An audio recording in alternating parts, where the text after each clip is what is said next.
Hello, dear listeners. I have released a new voiceover. Enjoy listening. The pebbled glass door panel is lettered in flaked black paint. Philip Marlowe Investigations. It is a reasonably shabby door at the end of a reasonably shabby corridor in the sort of building that was new about the year the all-tile bathroom became the basis of civilization. The door is locked, but next to it is another door with the same legend, which is not locked.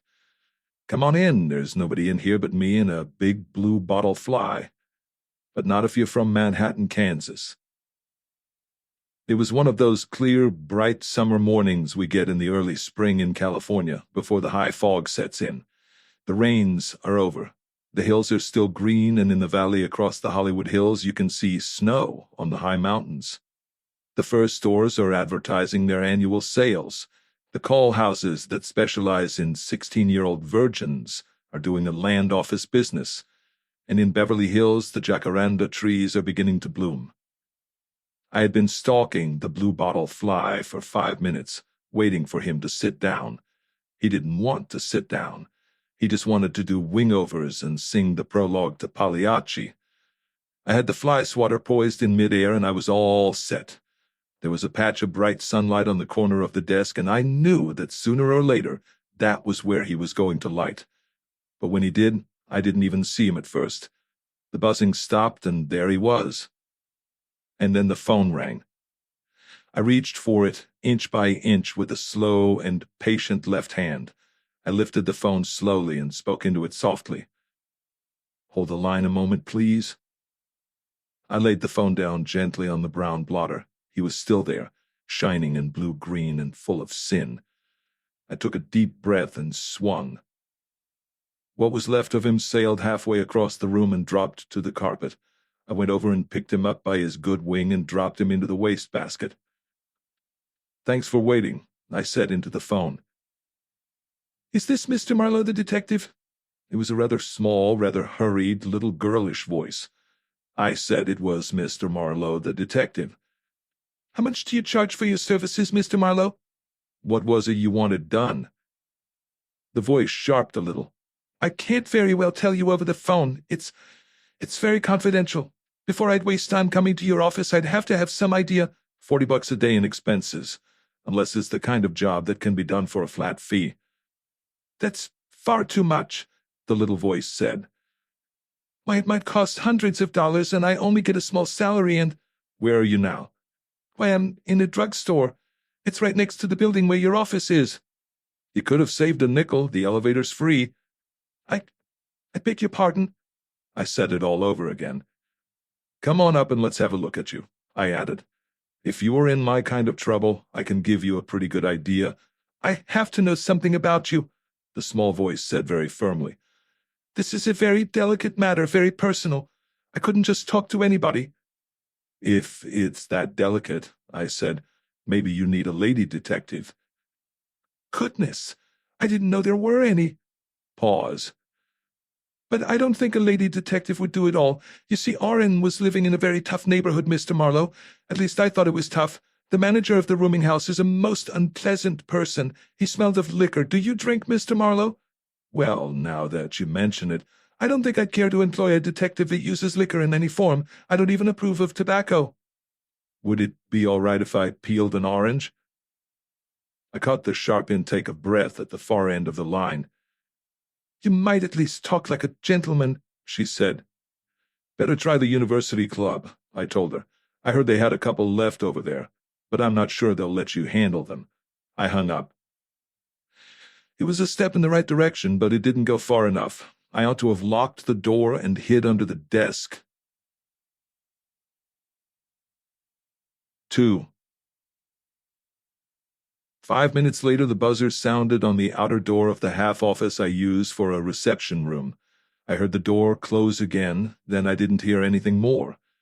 The door between me and there was half open. I listened and decided somebody had just looked in at the wrong office and left without entering. Then there was a small knocking on wood. Then the kind of cough you use for the same purpose. I got my feet off the desk, stood up, and looked out. There she was. She didn't have to open her mouth for me to know who she was, and nobody ever looked less like Lady Macbeth. She was a small, neat, rather prissy-looking girl with primly smooth brown hair and rimless glasses. She was wearing a brown tailor-made, and from a strap over her shoulder hung one of those awkward-looking square bags that make you think of a Sister of Mercy taking first aid to the wounded. On the smooth brown hair was a hat that had been taken from its mother too young. She had no makeup, no lipstick, and no jewelry. The rimless glasses gave her that librarian's look. "That's no way to talk to people over the telephone," she said sharply. "You ought to be ashamed of yourself." "I'm just too proud to show it," I said. "Come on in." I held the door for her. Then I held the chair for her. She sat down on about 2 inches of the edge. "If I talked like that to one of Dr. Zugsmith's patients," she said, "I'd lose my position. He's most particular how I speak to the patients, even the difficult ones." "How is the old boy? I haven't seen him since that time I fell off the garage roof." She looked surprised and quite serious. "Why, surely you can't know Dr. Zugsmith." The tip of a rather anemic tongue came out between her lips and searched furtively for nothing. "I know a Dr. George Zugsmith," I said, "in Santa Rosa." "Oh, no. This is Dr. Alfred Zugsmith in Manhattan. Manhattan, Kansas, you know, not Manhattan, New York." "Must be a different Dr. Zugsmith," I said. "And your name?" "I'm not sure I'd care to tell you." "Just window shopping, huh?" "I suppose you could call it that. If I have to tell my family affairs to a total stranger, I at least have the right to decide whether he's the kind of person I could trust." "Anybody ever tell you you're a cute little trick?" The eyes behind the rimless cheaters flashed. "I should hope not." I reached for a pipe and started to fill it. "Hope isn't exactly the word," I said. "Get rid of that hat and get yourself a pair of those slinky glasses with colored rims. You know, the ones that are all cockeyed and oriental." "Dr. Zugsmith wouldn't permit anything like that," she said quickly. Then, "Do you really think so?" she asked and blushed ever so slightly. I put a match to the pipe and puffed smoke across the desk. She winced back. "If you hire me," I said, "I'm the guy you hire.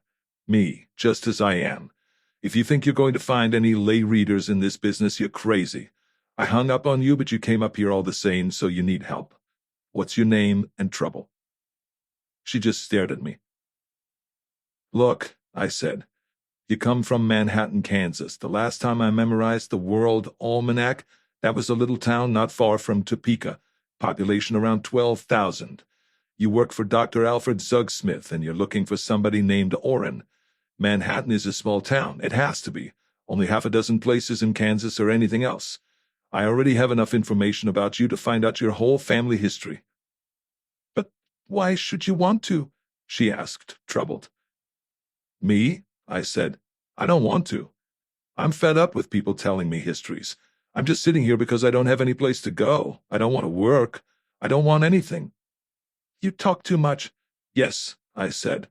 "I talk too much. Lonely men always talk too much. Either that or they don't talk at all. Shall we get down to business? You don't look like the type that goes to see private detectives, and especially private detectives you don't know." "I know that," she said quietly. "And Orrin would be absolutely livid. Mother would be furious, too. I just picked your name out of the phone book." "What principal?" I asked, and with the eyes closed or open. She stared at me for a moment as if I were some kind of freak. 7 and 13, she said quietly.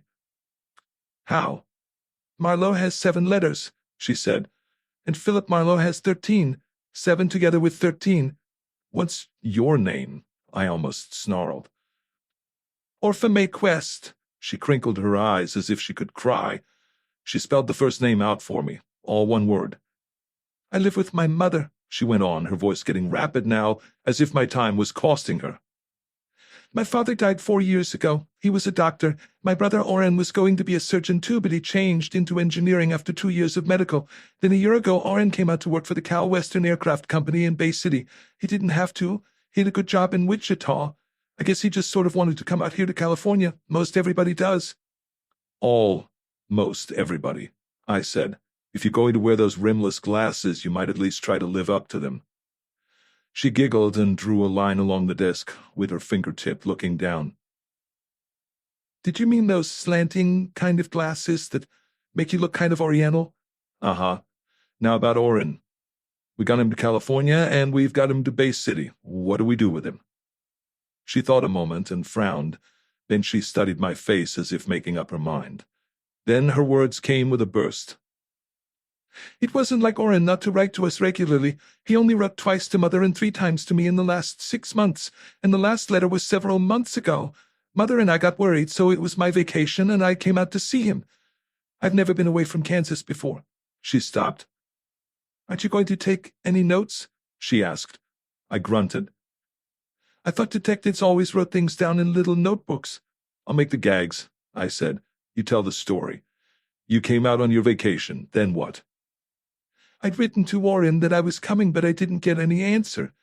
Then I sent a wire to him from Salt Lake City, but he didn't answer that either, so all I could do was go down where he lived. It's an awful long way. I went in a bus. It's in Bay City, number 449 Idaho Street. She stopped again, then repeated the address, and I still didn't write it down. I just sat there looking at her glasses and her smooth brown hair and the silly little hat and the fingernails with no color and her mouth with no lipstick and the tip of the little tongue that came and went between the pale lips. Maybe you don't know Bay City, Mr. Marlowe? Ha, I said. All I know about Bay City is that every time I go there I have to buy a new head. You want me to finish your story for you? What? Her eyes opened so wide that the glasses made them look like something you see in the deep-sea fish tanks. He's moved, I said, and you don't know where he's moved to, and you're afraid he's living a life of sin in a penthouse on top of the Regency Towers with something in a long mink coat and an interesting perfume. Well, for goodness sakes! Or am I being coarse? I asked. Please, Mr. Marlowe, she said at last. I don't think anything of the sort about Oren, and if Oren heard you say that, you'd be sorry. He can be awfully mean. But I know something has happened. It was just a cheap rooming house, and I didn't like the manager at all. A horrid kind of man. He said Oren had moved away a couple of weeks before, and he didn't know where to, and he didn't care, and all he wanted was a good slug of gin. I don't know why Oren would even live in a place like that. Did you say slug of gin? I asked. She blushed. That's what the manager said. I'm just telling you. All right, I said. Go on. Well, I called the place where he worked, the Cal Western Company, you know, and they said he'd been laid off like a lot of others, and that was all they knew. So then I went to the post office and asked if Oren had put in a change of address to anywhere, and they said they couldn't give me any information. It was against the regulations. So I told them how it was, and the man said, well, if I was his sister, he'd go look. So he went and looked and came back and said no.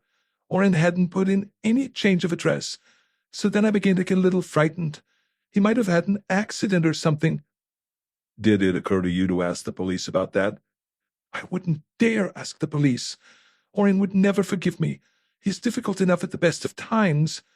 Our family— She hesitated, and there was something behind her eyes she tried not to have there. So she went on breathlessly. Our family's not the kind of family— Look, I said wearily. I'm not talking about the guy lifting a wallet. I'm talking about him getting knocked down by a car and losing his memory or being too badly hurt to talk.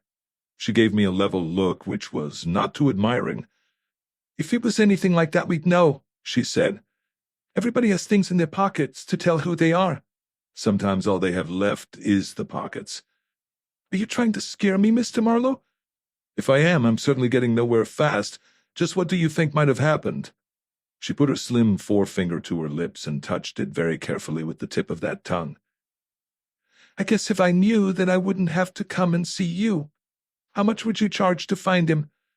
I didn't answer for a long moment. Then I said, You mean alone? Without telling anybody? Yes, I mean alone, without telling anybody. Uh-huh.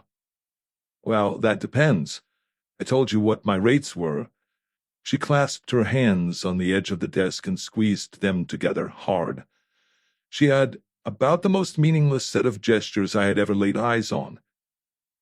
I thought you being a detective and all, you could find him right away, she said. I couldn't possibly afford more than $20. I've got to buy my meals here and my hotel, and the train going back, and you know the hotel is so terribly expensive, and the food on the train. Which one are you staying at? I, I'd rather not tell you, if you don't mind. Why? I'd just rather not. And I'm terribly afraid of Oren's temper, and, well, I can always call you up, can't I? Uh-huh. Just what is it you're scared of, besides Oren's temper, Miss Quest? I had let my pipe go out. I struck a match and held it to the bowl, watching her over it. Isn't pipe smoking a very dirty habit? She asked. Probably, I said, but it would take more than $20 to have me drop it.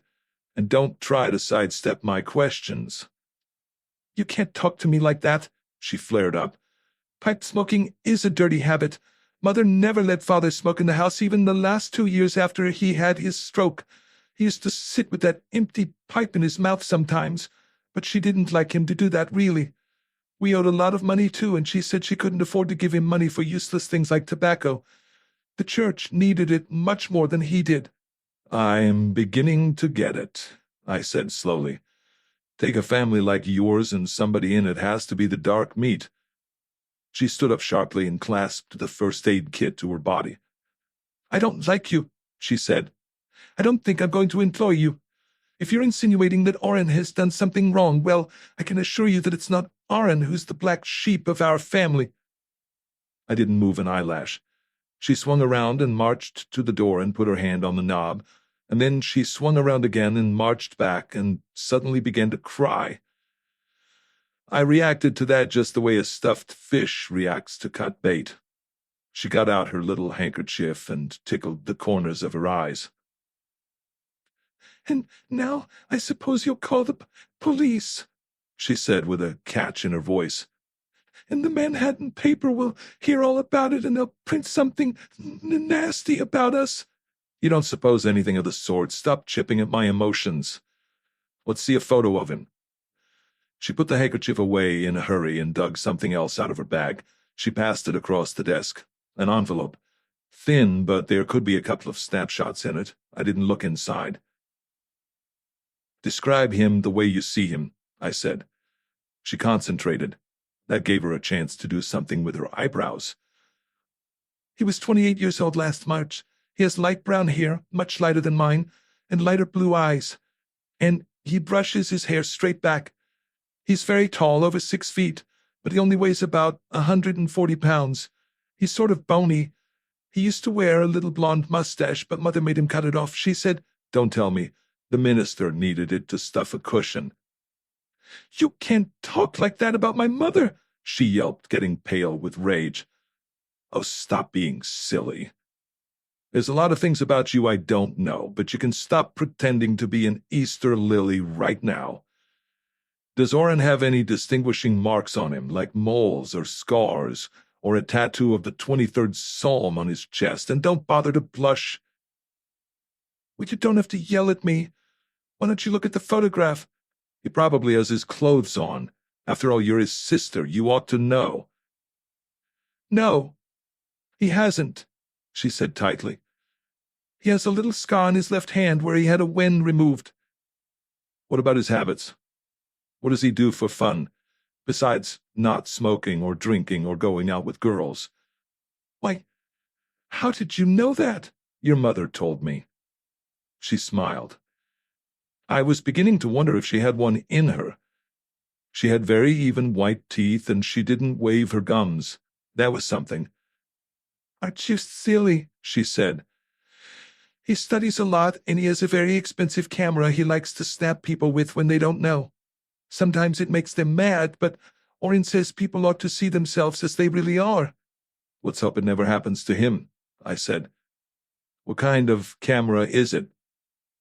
One of those little cameras with a very fine lens. You can take snaps in almost any kind of light.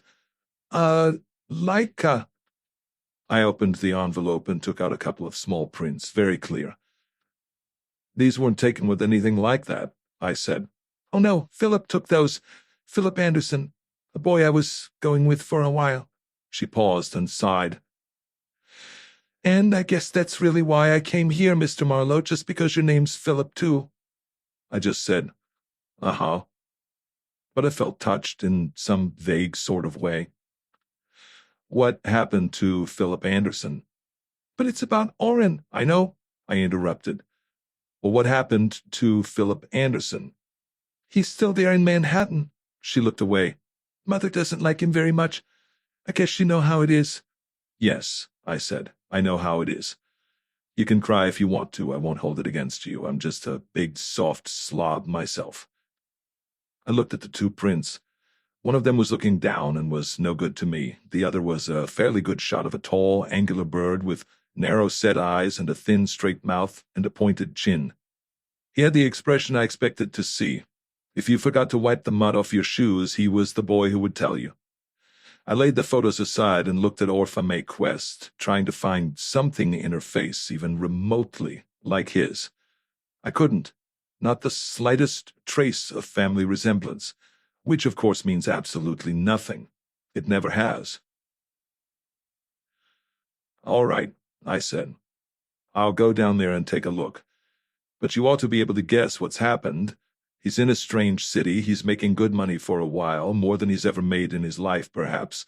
He's meeting a kind of people he never met before, and it's not the kind of town. Believe me, it isn't. I know Bay City. Then Manhattan, Kansas is. So he just broke training, and he doesn't want his family to know about it. He'll straighten out. She just stared at me for a moment in silence, then she shook her head. No, Oren's not the type to do that, Mr. Marlowe. Anyone is, I said, especially a fellow like Oren, the small-town sanctimonious type of guy who's lived his entire life with his mother on his neck and the minister holding his hand. Out here, he's lonely. He's got dough. He'd like to buy a little sweetness and light, and not the kind that comes through the east window of a church. Not that I have anything against that. I mean, he already had enough of that, didn't he? She nodded her head, silently. So he starts to play, I went on. And he doesn't know how to play. That takes experience, too. He's got himself all jammed up with some floozy and a bottle of hooch, and what he's done looks to him as if he'd stolen the bishop's pants. After all, the guy's going on 29 years old, and if he wants to roll in the gutter, that's his business. He'll find somebody to blame it on after a while. I hate to believe you, Mr. Marlowe, she said slowly. I'd hate for Mother. Something was said about $20. I cut in. She looked shocked.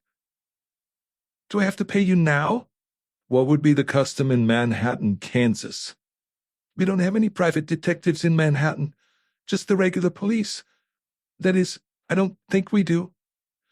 She probed in the inside of her toolkit again and dragged out a red change purse, and from that she took a number of bills, all neatly folded and separate.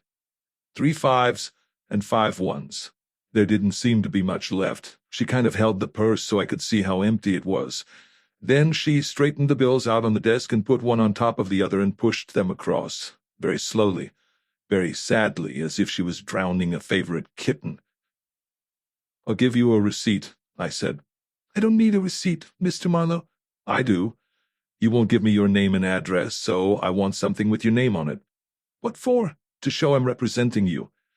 I got the receipt book out and made the receipt and held the book for her to sign the duplicate. She didn't want to. After a moment, reluctantly, she took the hard pencil and wrote Orpha Mae Quest in a neat secretary's writing across the face of the duplicate. Still no address? I asked. I'd rather not. Call me any time, then.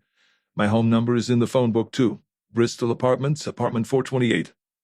I shan't be very likely to visit you, she said coldly. I haven't asked you yet, I said. Call me around 4 if you like. I might have something, and then again I might not. She stood up.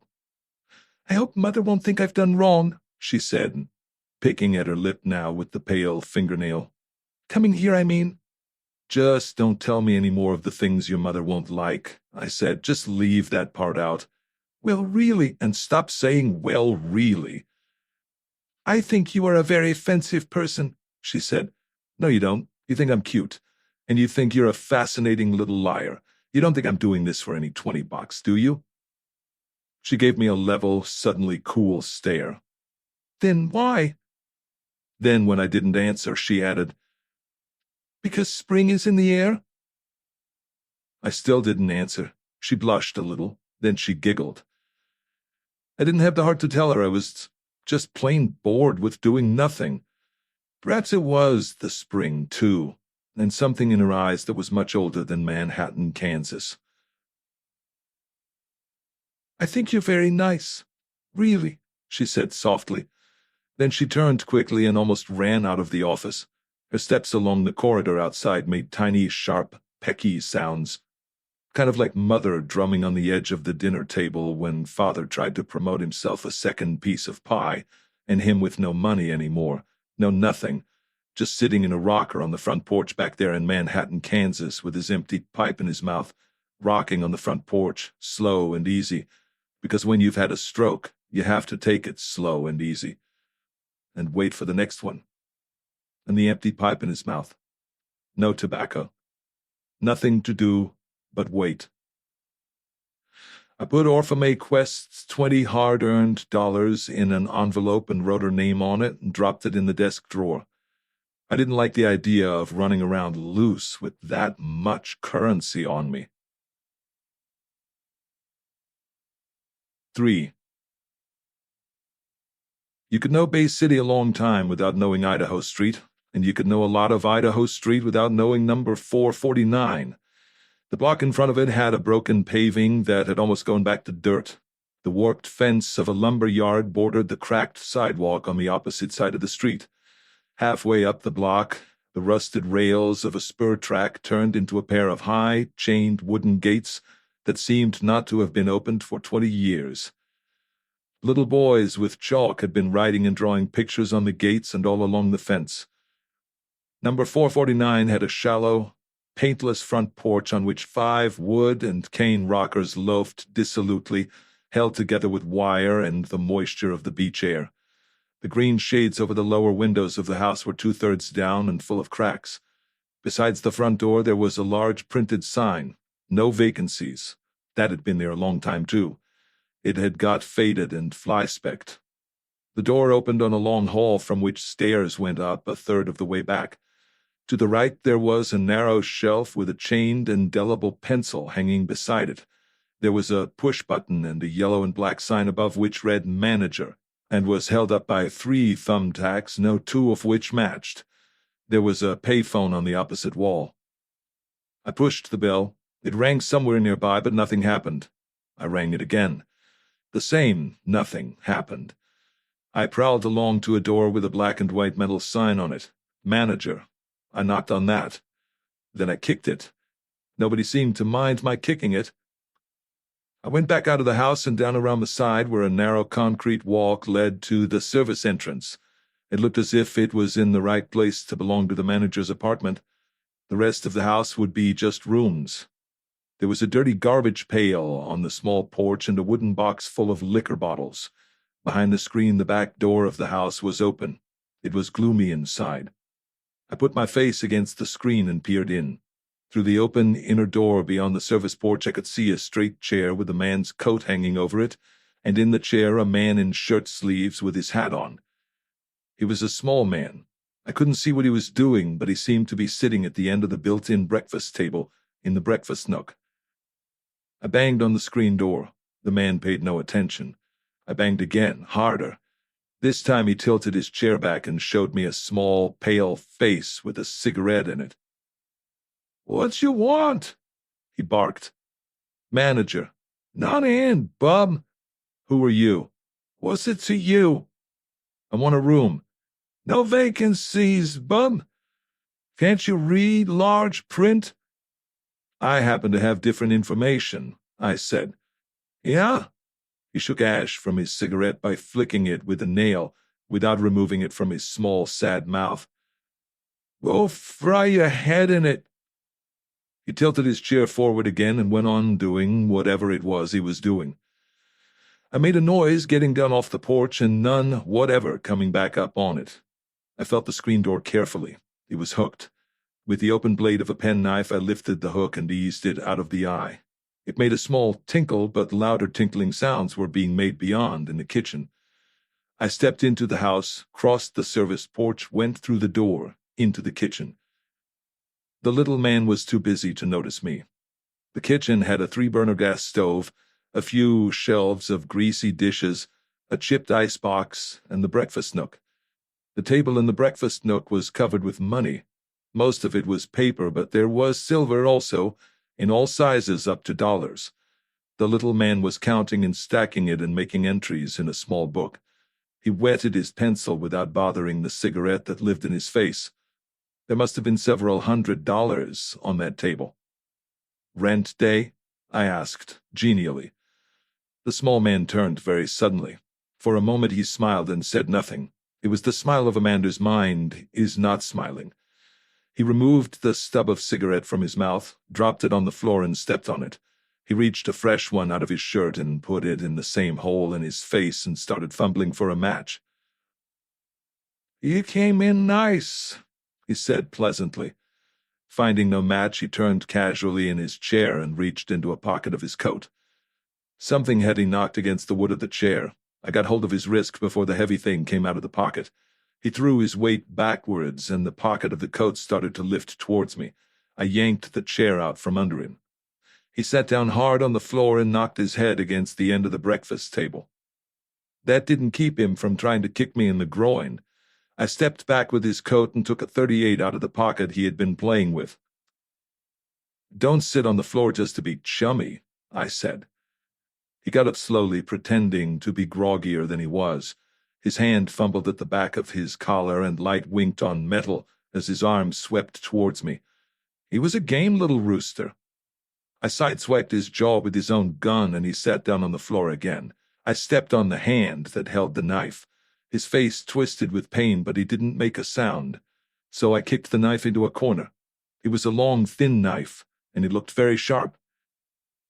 "You ought to be ashamed of yourself," I said. "Pulling guns and knives on people that are just looking for a place to live. Even for these times, that's out of line." He held his hurt hand between his knees and squeezed it and began to whistle through his teeth.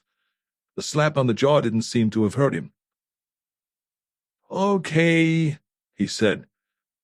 "Okay. I ain't supposed to be perfect. Take the dough and beat it.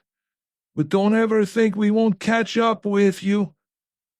I looked at the collection of small bills and medium bills and silver on the table.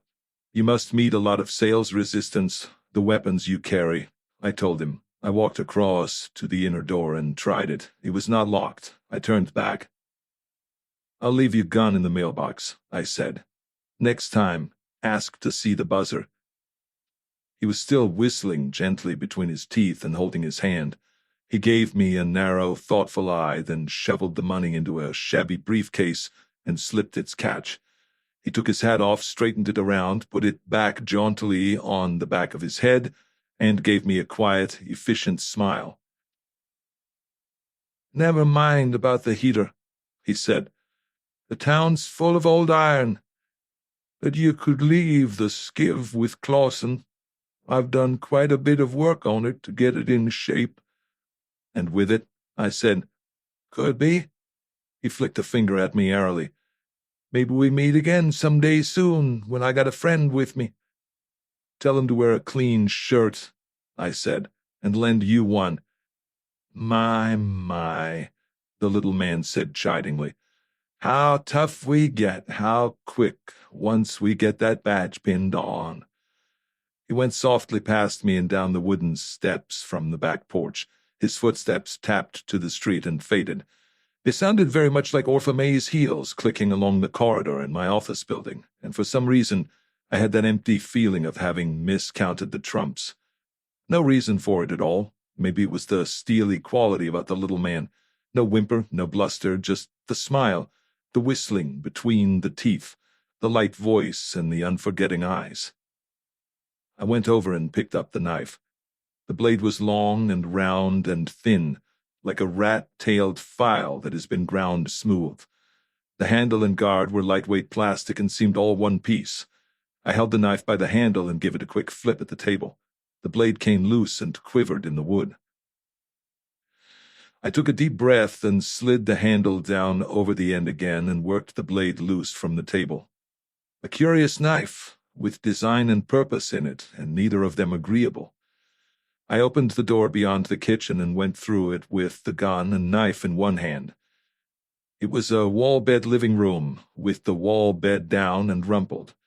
There was an overstuffed chair with a hole burnt in the arm. A high oak desk with tilted doors like old-fashioned cellar doors stood against the wall by the front window. Near this there was a studio couch, and on the studio couch lay a man. His feet hung over the end of the couch in knobby gray socks. His head had missed the pillow by 2 feet. It was nothing much to miss from the color of the slip on it. The upper part of him was contained in a colorless shirt and a threadbare gray coat sweater. His mouth was open and his face was shining with sweat. Me breathed like an old Ford with a leaky head gasket. On the table beside him was a plate full of cigarette stubs, some of which had a homemade look. On the floor a near-full gin bottle and a cup that seemed to have contained coffee but not at all recently. The room was full mostly of gin and bad air, but there was also a reminiscence of marijuana smoke. I opened a window and leaned my forehead against the screen to get a little cleaner air into my lungs and looked out into the street. 2 kids were wheeling bicycles along the lumber yard fence, stopping from time to study the examples of restroom art on the boarding. Nothing else moved in the neighborhood. Not even a dog. Down at the corner was dust in the air as though a car had passed that way. I went over to the desk. Inside it was the house register, so I leafed back until I came to the name Orrin P. Quest, written in sharp, meticulous handwriting, and the number 214 added in pencil by another hand that was by no means sharp or meticulous. I followed on through to the end of the register but found no new registration for room 214. A party named G.W. Hicks had room 215. I shut the register in the desk and crossed to the couch. The man stopped his snoring and bubbling and threw his right arm across his body, as if he thought he was making a speech. I leaned down and gripped his nose tight between my first and second fingers and stuffed a handful of his sweater into his mouth. He stopped snoring and jerked his eyes open. They were glazed and bloodshot. He struggled against my hand. When I was sure he was fully awake, I let go of him, picked the bottle full of gin off the floor and poured some into a glass that lay on its side near the bottle. I showed the glass to the man. His hand came out to it with the beautiful anxiety of a mother welcoming a lost child. I moved it out of his reach and said, "You the manager?" He licked his lips stickily and said, He made a grab for the glass. I put it on the table in front of him. He grasped it carefully in both hands and poured the gin into his face. Then he laughed heartily and threw the glass at me. I managed to catch it and upend it on the table again. The man looked me over with a studied but unsuccessful attempt at sternness. "What gives?" he croaked in an annoyed tone. "Manager?" He nodded and almost fell off the couch. "Must be on drunky," he said. "Kind of a little bit drunky." "You're not bad," I said. "You still breathing?" He put his feet on the ground and pushed himself upright. He cackled with sudden amusement, took 3 uneven steps, went down on his hands and knees, and tried to bite the leg of a chair. I pulled him up on his feet again, set him down in the overstuffed chair with the burned arm, and poured him another slug of his medicine. He drank it, shuddered violently, and all at once his eyes seemed to get sane and cunning. Drunks of his type have a certain balanced moment of reality. You never know when it will come or how long it will last. "Who the hell are you?" he growled. "I'm looking for a man named Orrin P. Quest." "Huh?" I said it again. He smeared his face with his hands and said tersely, "Moved away." "Moved away when?" He waved his hand, almost fell out of his chair, and waved it again the other way to restore his balance. "Give me a drink," he said. I poured another slug of the gin and held it out of his reach. "Give me," the man said urgently. "I'm not happy. All I want is the present address of Orrin P. Quest. Just think of that, he said wittily, and made a loose pass at the glass I was holding. I put the glass down on the floor and got one of my business cards out for him. This might help you to concentrate, I told him. He peered at the card closely, sneered, bent it in half and bent it again. He held it on the flat of his hand, spat on it, and tossed it over his shoulder. I handed him the glass of gin. He drank it to my health, nodded solemnly, and threw the glass over his shoulder, too. It rolled along the floor and thumped the baseboard. The man stood up with surprising ease, jerked the thumb towards the ceiling, doubled the fingers of his hand under it, and made a sharp noise with his tongue and teeth. "Beat it," he said. "I got friends." He looked at the telephone on the wall and back at me with cunning. "A couple of boys to take care of you." He sneered. I said nothing. "Don't believe me, huh?" he snarled, suddenly angry. I shook my head. He started for the telephone, clawed the receiver off the hook, and dialed the 5 digits of a number. I watched him. 13572. That took all he had for the time being. He let the receiver fall and bang against the wall, and he sat down on the floor beside it. He put it to his ear and growled at the wall. "Let me talk to the doc." I listened silently. "Vince, the doc," he shouted angrily. He shook the receiver and threw it away from him. He put his hands down on the floor and started to crawl in a circle. When he saw me, he looked surprised and annoyed. He got shakily to his feet again and held his hand out. "Give me a drink." I retrieved the fallen glass and milked the gin bottle into it. He accepted it with the dignity of an intoxicated dowager, drank it down with an airy flourish, walked calmly over to the couch and lay down, putting the glass under his head for a pillow. He went to sleep instantly. I put the telephone receiver back on its hook, glanced out in the kitchen again, felt the man on the couch over and dug some keys out of his pocket. One of them was a pass key. The door to the hallway had a spring lock, and I fixed it so that I could come in again and started up the stairs. I paused on the way to write Doc, Vince, 13572 on an envelope. Maybe it was a clue. The house was quite silent as I went on up. 4. The manager's much-filed passkey turned the lock of room 214 without noise. I pushed the door open. The room was not empty. A chunky, strongly built man was bending over a suitcase on the bed, with his back to the door. Shirts and socks and underwear were laid out on the bed cover, and he was packing them leisurely and carefully, whistling between his teeth in a low monotone. He stiffened as the door hinge creaked. His hand moved fast for the pillow on the bed. "I beg your pardon," I said. "The manager told me this room was vacant." He was as bald as a grapefruit. He wore dark gray flannel slacks and transparent plastic suspenders over a blue shirt. His hands came up from the pillow, went to his head, and down again. He turned, and he had hair. It looked as natural as hair ever looked, smooth, brown, not parted. He glared at me from under it. "You can always try knocking," he said. He had a thick voice and a broad, careful face that had been around. "Why would I, if the manager said the room was empty?" He nodded, satisfied. The glare went out of his eyes. I came further into the room without invitation. An open Love pulp magazine lay face down on the bed near the suitcase. A cigar smoked in a green glass ashtray. The room was careful and orderly and, for that house, clean. "He must have thought you had already moved out," I said, trying to look like a well-meaning party with some talent for the truth. "Have it in half an hour," the man said. "Okay if I look around?" He smiled mirthlessly. "Ain't been in town long, have you?" "Why?"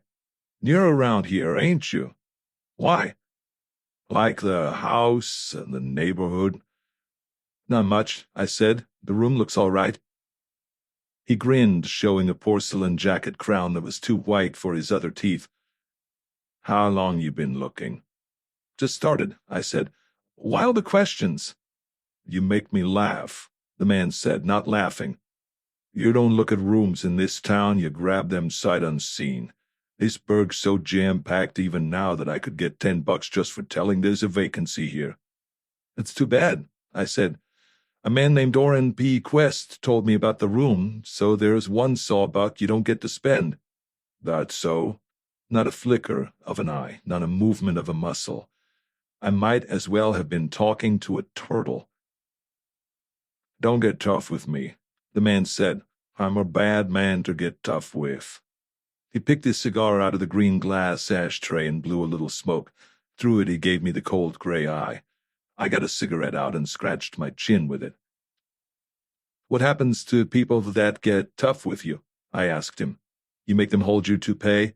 You lay off my toupee, he said savagely. So sorry, I said. There's a no vacancy sign on the house, the man said. So what makes you come here and find one? You didn't catch the name, I said. Orrin P. Quest. I spelled it for him. Even that didn't make him happy. There was a dead-air pause. He turned abruptly and put a pile of handkerchiefs into his suitcase. I moved a little closer to him. When he turned back, there was what might have been a watchful look on his face, but it had been a watchful face to start with. Friend of yours? He asked casually. We grew up together, I said. Quiet sort of guy, the man said easily. I used to pass the time of day with him. Works for Cal Western, don't he? He did, I said. Oh, he quit? Let out. We went on, staring at each other. It didn't get either of us anywhere. We both had done too much of it in our lives to expect miracles. The man put the cigar back in his face and sat down on the side of the bed beside the open suitcase. Glancing into it, I saw the square butt of an automatic peeping out from under a pair of badly folded shorts. This Quest party's been out of here 10 days, the man said thoughtfully. So he still thinks the room is vacant, huh? According to the register, it is vacant, I said. He made a contemptuous noise. That rummy downstairs probably ain't looked at the register in a month. Say, wait a minute. His eyes sharpened and his hand wandered idly over the open suitcase and gave an idle pat to something that was close to the gun. When the hand moved away, the gun was no longer visible. I've been kind of dreamy all morning, or I'd have wised up, he said. You're a dick. All right, say I'm a dick. What's the beef? No beef at all. I just wondered why you had the room. I moved from 215 across the hall. This here is a better room, that's all. Simple. Satisfied? Perfectly, I said, watching the hand that could be near the gun if it wanted to. What kind of dick? City? Let's see the buzzer. I didn't say anything. I don't believe you got no buzzer. If I showed it to you, you're the type of guy who would say it was counterfeit. So you're a Hicks. He looked surprised. George W. Hicks, I said. It's in the register, room 215. You just got through telling me you moved from 215. I glanced around the room. If you had a blackboard here, I'd write it out for you. Strictly speaking, we don't have to get into no snarling match, he said. Sure, I'm Hicks. Pleased to meet you. What's yours? He held his hand out. I shook hands with him, but not as if I had been longing for the moment to arrive. My name's Marlowe, I said. Philip Marlowe. You know something, Hicks said politely. You're a goddamn liar. I laughed in his face. You ain't getting no place with that breezy manner, bub. What's your connection? I got my wallet out and handed him one of my business cards. He read it thoughtfully and tapped the edge against his porcelain crown. He could have went somewhere without telling me, he mused. Your grammar, I said, is almost as loose as your toupee. You lay off my toupee if you know what's good for you, he shouted. I wasn't going to eat it, I said. I'm not that hungry. He took a step towards me and dropped his right shoulder. A scowl of fury dropped his lip almost as far. Don't hit me, I'm insured, I told him. Oh, hell. Just another screwball. He shrugged and put his lip back up on his face. What's the lay? I have to find this Orin P. Quest, I said. Why? I didn't answer that. After a moment he said, Okay, I'm a careful guy myself. That's why I'm moving out. Maybe you don't like the reefer smoke? That, he said emptily, and other things. That's why Quest left. Respectable type, like me. I think a couple of hard boys threw a scare into him. I see, I said. That would be why he left no forwarding address. And why did they throw a scare into him? You just mentioned reefer smoke, didn't you? Wouldn't he be the type to go to headquarters about that? In Bay City? I asked. Why would he bother? Well, thanks a lot, Mr. Hicks. Going far? Not far, he said. No, not very far. Just far enough. What's your racket? I asked him. Racket? He looked hurt. Sure. What do you shake them for? How do you make your dibs? You got me wrong, brother. I'm a retired optometrist. That's why you have the .45 gun in there? I pointed to the suitcase. Nothing to get cute about, he said sourly. It's been in the family for years. He looked down at the card again. Private investigator, huh? He said thoughtfully. What kind of work do you do mostly? Anything that's reasonably honest, I said. He nodded. Reasonably is a word you could stretch. So is honest. I gave him a shady leer. You're so right, I agreed. Let's get together some quiet afternoon and stretch them. I reached out and slipped the card from between his fingers and dropped it into my pocket. Thanks for the time, I said. I went out and closed the door, then stood against it listening. I don't know what I expected to hear. Whatever it was, I didn't hear it. I had a feeling he was standing exactly where I had left him and looking at the spot where I had made my exit. I made noise going along the hall and stood at the head of the stairs. A car drove away from in front of the house. Somewhere a door closed. I went quietly back to room 215 and used the pass key to enter. I closed and locked its door silently and waited just inside. 5. Not more than 2 minutes passed before Mr. George W. Hicks was on his way. He came out so quietly that I wouldn't have heard him if I hadn't been listening for precisely that kind of movement. I heard the slight metallic sound of the doorknob turning, then slow steps. Then very gently the door was closed. The steps moved off. The faint, distant creak of the stairs. Then nothing.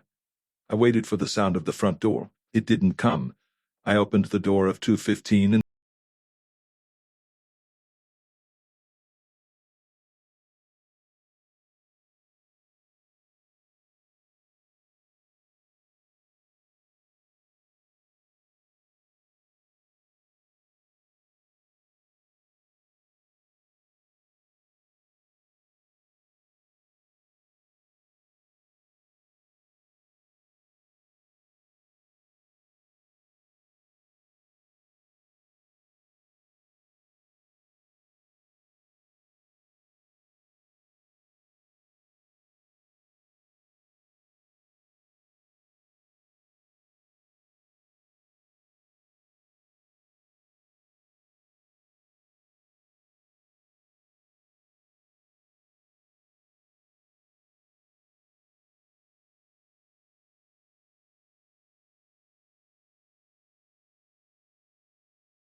6.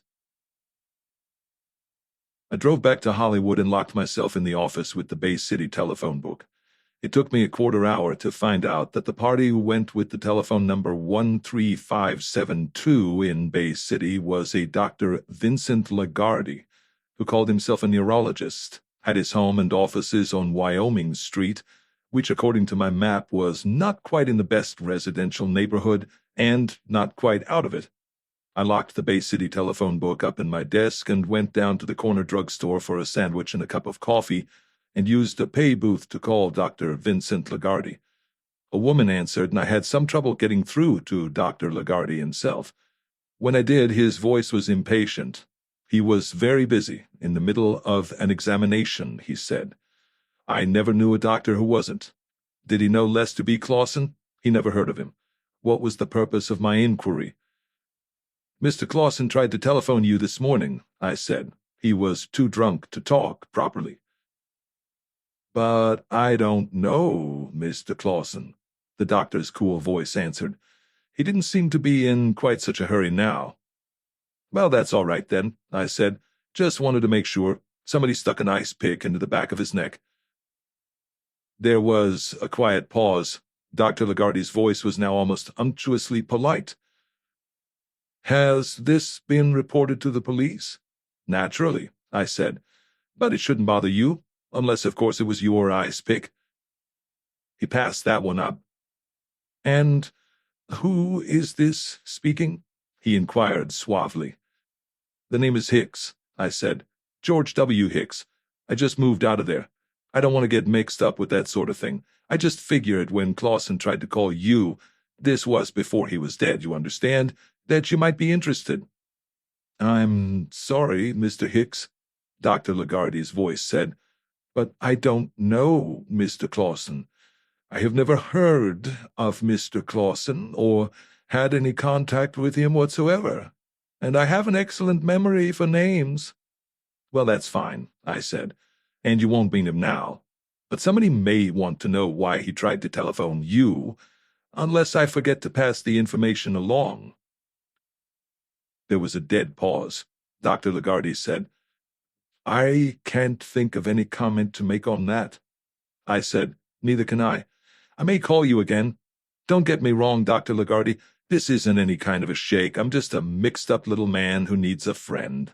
I kind of felt that a doctor, like a clergyman, I'm at your entire disposal, Dr. Lagarde said.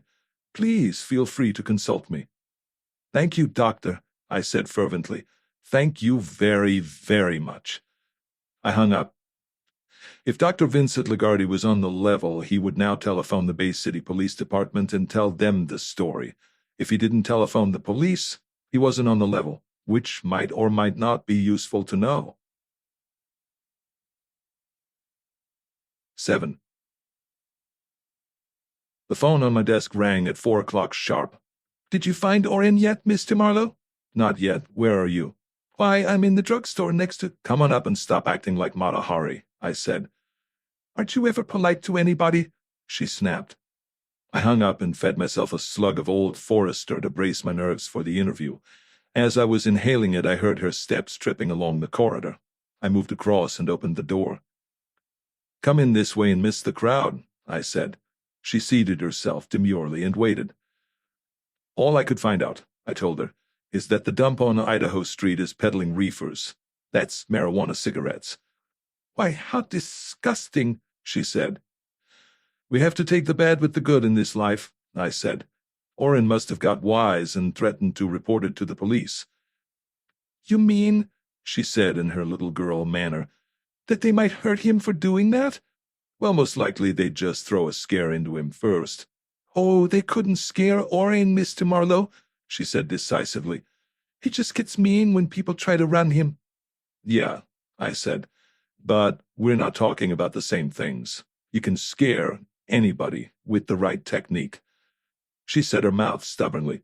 No, Mr. Marlowe, they couldn't scare Orrin. Okay, I said.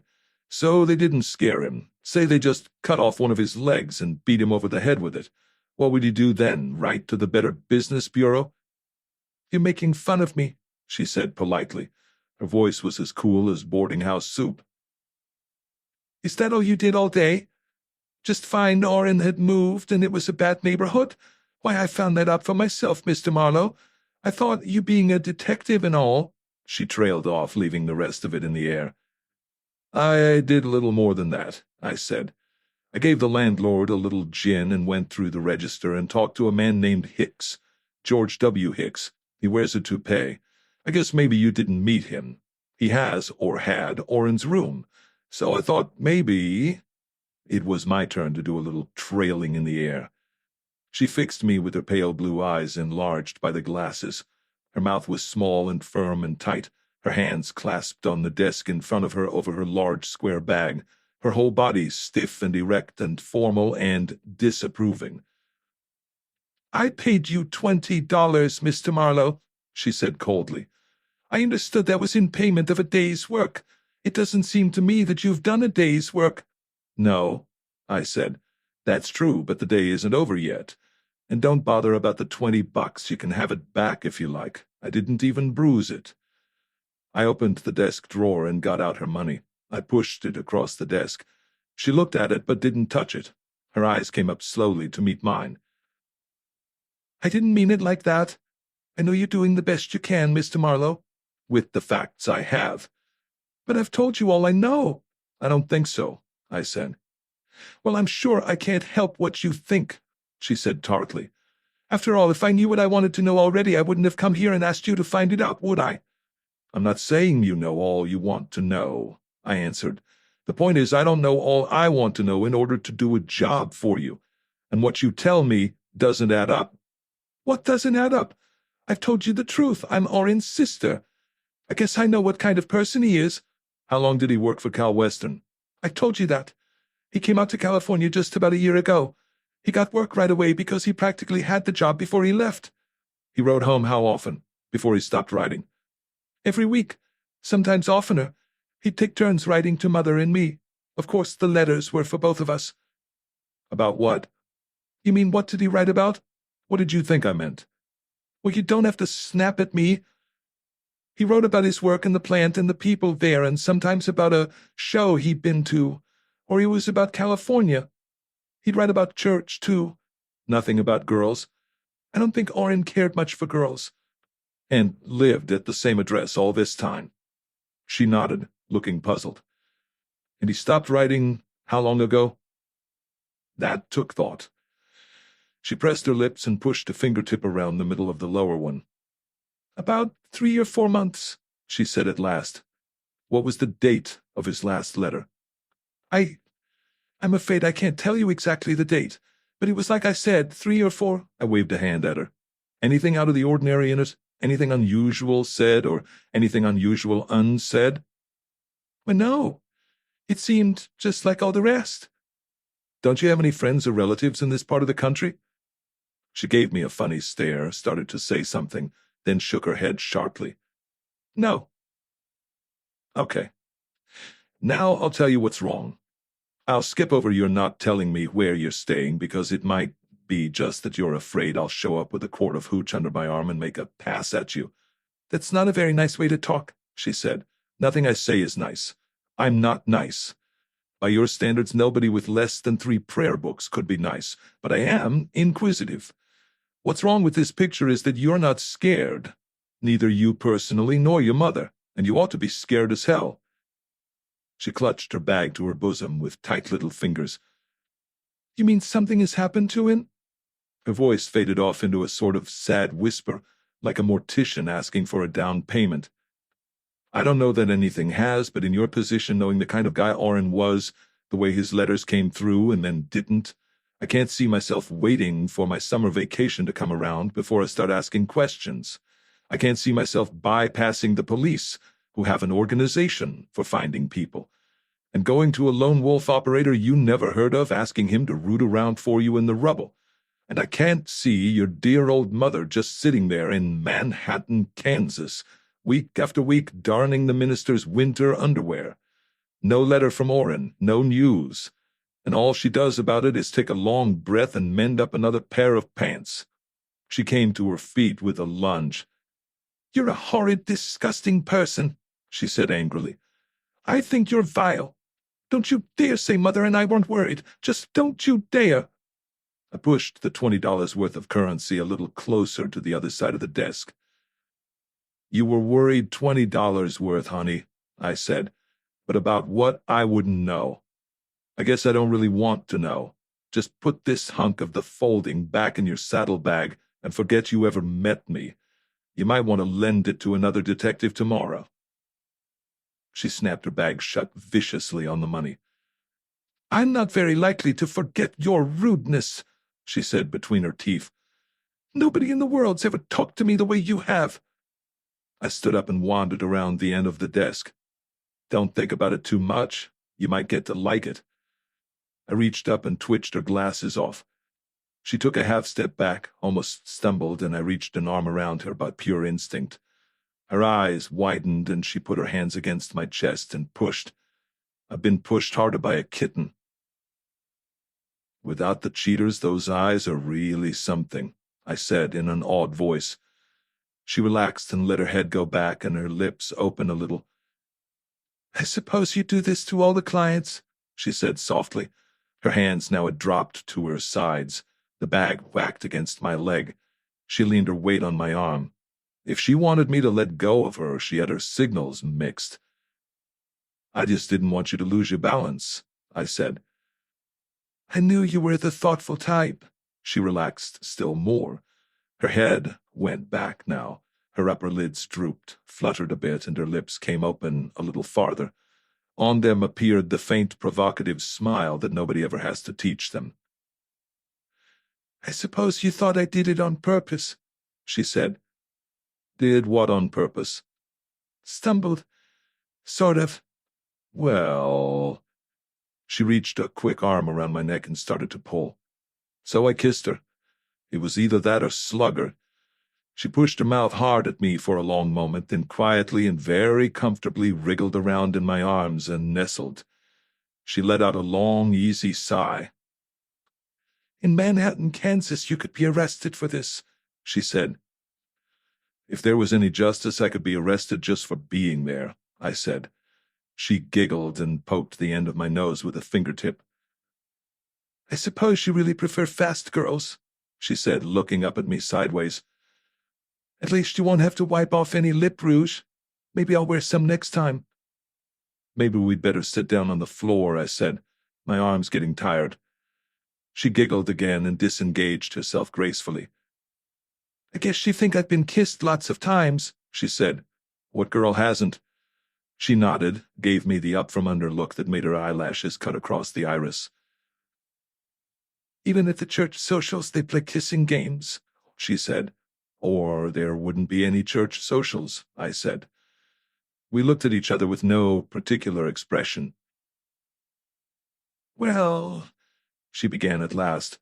I handed her back her glasses. She put them on.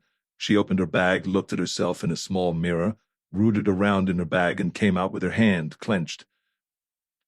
"I'm sorry I was mean," she said, and pushed something under the blotter of my desk. She gave me another little frail smile and marched to the door and opened it. "I'll call you," she said intimately, and out she went, tap, tap, tap, down the hall.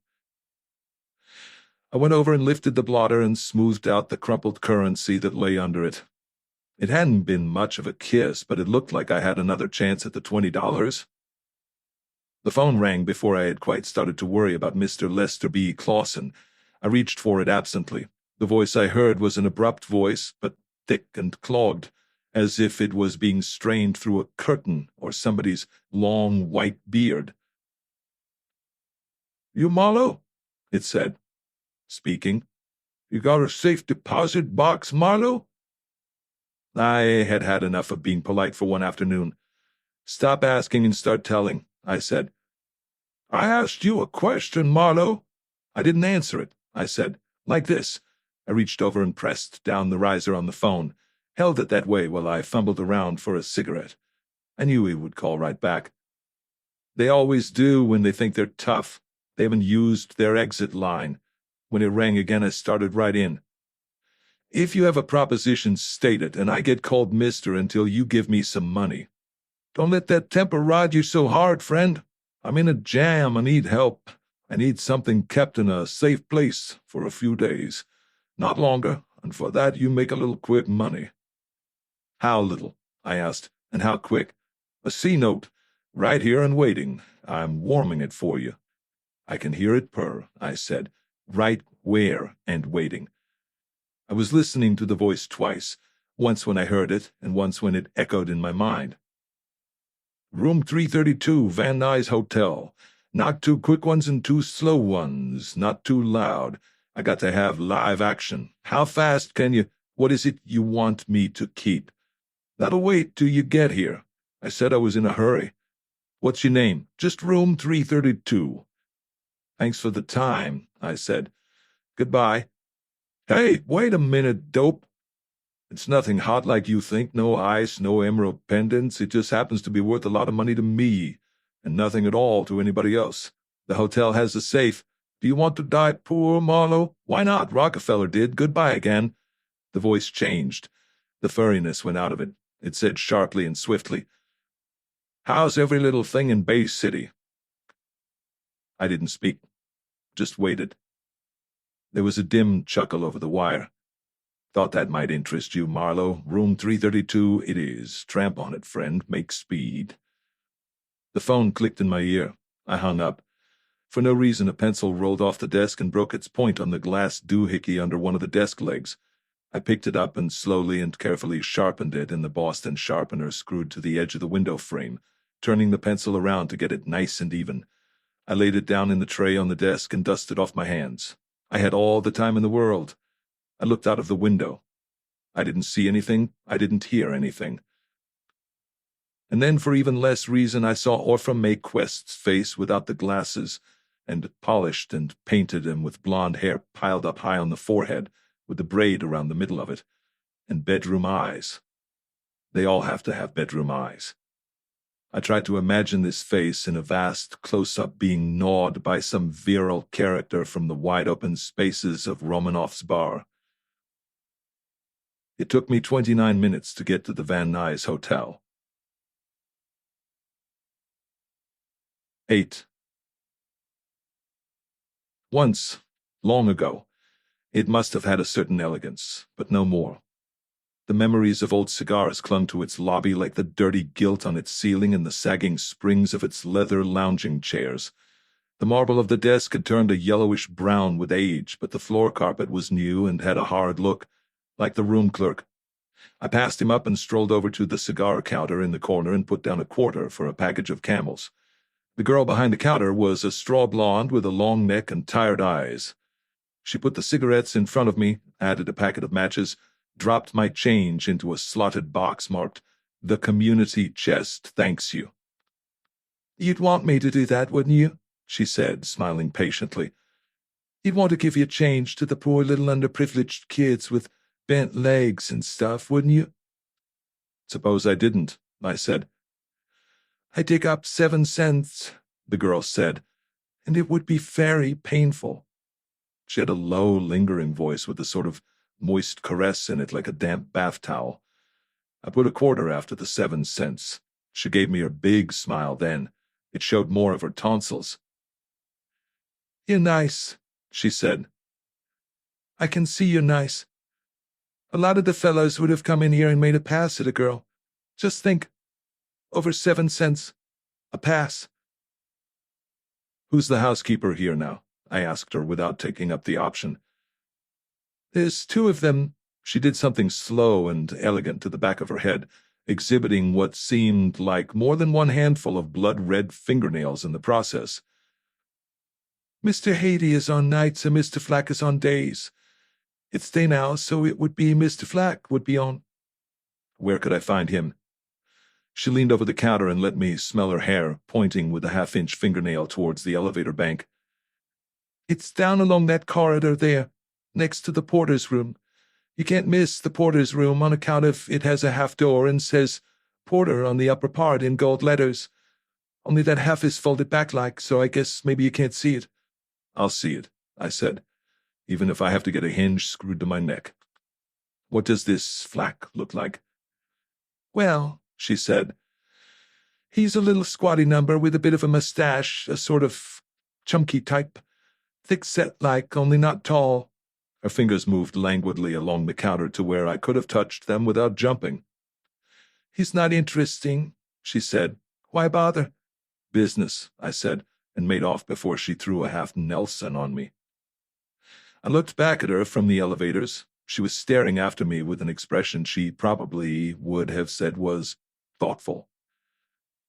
The porter's room was halfway down the corridor to the Spring Street entrance. The door beyond it was half open.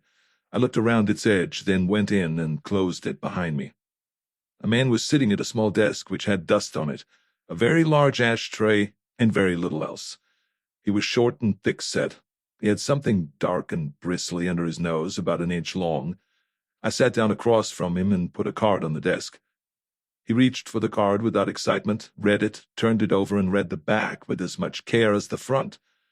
There was nothing on the back to read. He picked half of a cigar out of his ashtray and turned his nose, lighting it. "What's the gripe?" he growled at me. "No gripe. You Flack?" He didn't bother to answer. He gave me a steady look which may or may not have concealed his thoughts, depending on whether he had any to conceal. "Like to get a line on one of the customers," I said. "What name?" Flack asked with no enthusiasm. "I don't know what name he's using here. He's in room 332. "What name was he using before he came here?" Flack asked. "I don't know that either." "Well, what did he look like?" Flack was suspicious now. He reread my card, but it added nothing to his knowledge. "I never saw him, so far as I know." Flack said, "I must be overworked. I don't get it." "I had a call from him," I said. "He wanted to see me." "Am I scopping you?" "Look, Flack, a man in my business makes enemies at times. You ought to know that. This party wants something done. Tells me to come on over, forgets to give his name, and hangs up. I figured I'd do a little checking before I went up there." Flack took the cigar out of his mouth and said patiently, "I'm in terrible shape. I still don't get it. Nothing makes sense to me anymore." I leaned over the desk and spoke to him slowly and distinctly. "The whole thing could be a nice way to get me into a hotel room and knock me off and then quietly check out. You wouldn't want anything like that to happen in your hotel, would you, Flack?" "Supposing I cared," he said. "You figure you're that important? Do you smoke that piece of rope because you like it, or because you think it makes you look tough?" "For $45 a week," Flack said, "would I smoke anything better?"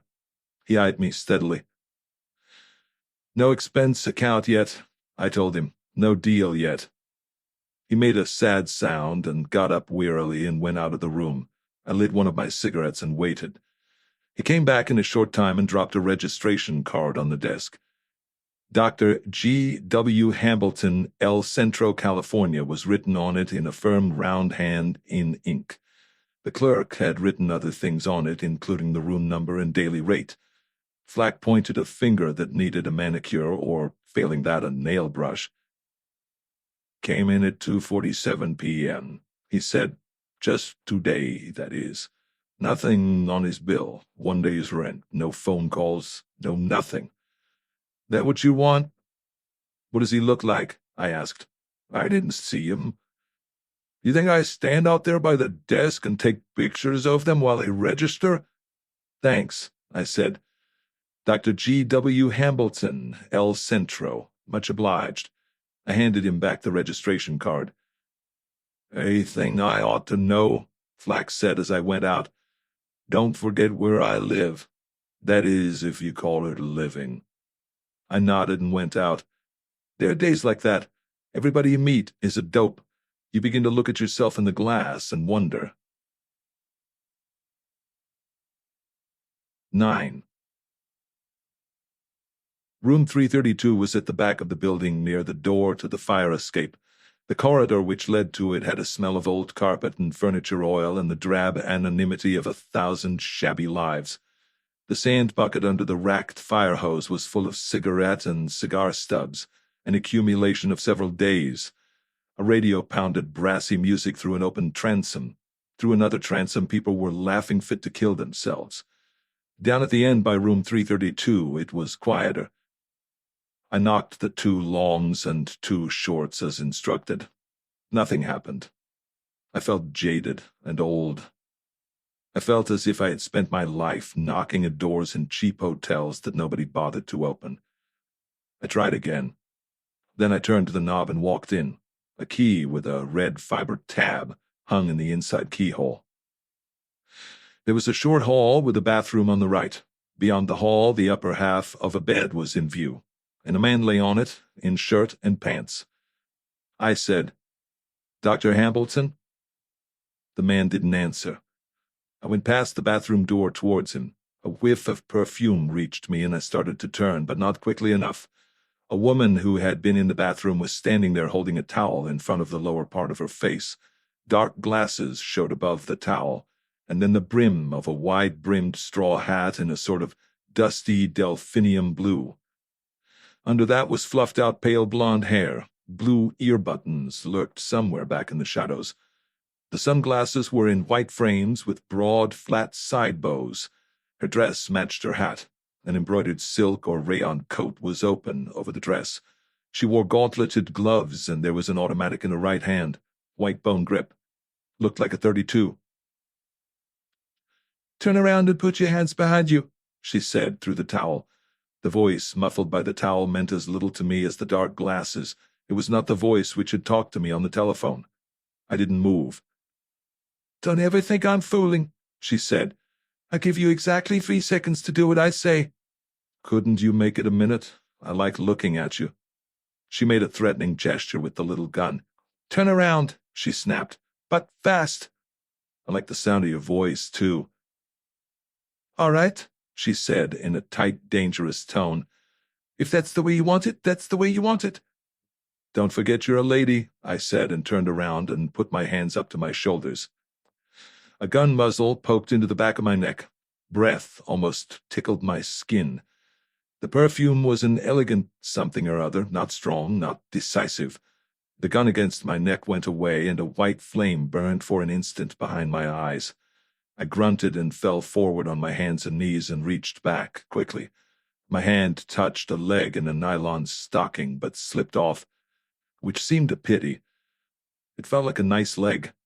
The jar of another blow on the head took the pleasure out of this.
was a man who really took care of his toupee.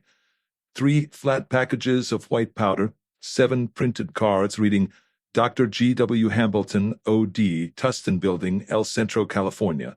Hours 9 to 12 and 2 to 4, and by appointment. Telephone El Centro 50406. There was no driver's license, no social security card, no insurance cards, no real identification at all.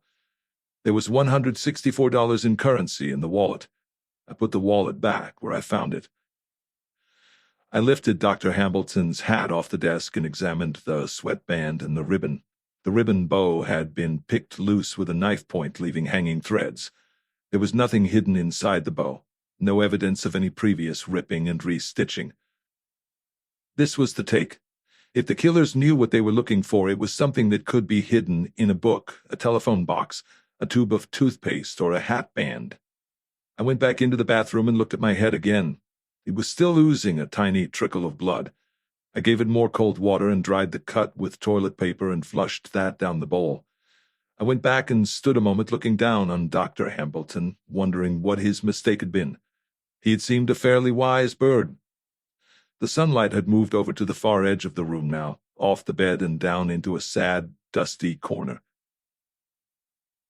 I grinned suddenly, bent over and quickly, and with the grin still on my face, out of place as it was, pulled off Dr. Hambleton's toupee and turned it inside out. As simple as all that. To the lining of the toupee, a piece of orange-colored paper was fashioned by Scotch tape, protected by a square of cellophane. I pulled it loose, turned it over, and saw that it was a numbered claim check belonging to the Bay City camera shop. I put it in my wallet and put the toupee carefully back on the dead, egg-bald head. I left the room unlocked because I had no way to lock it.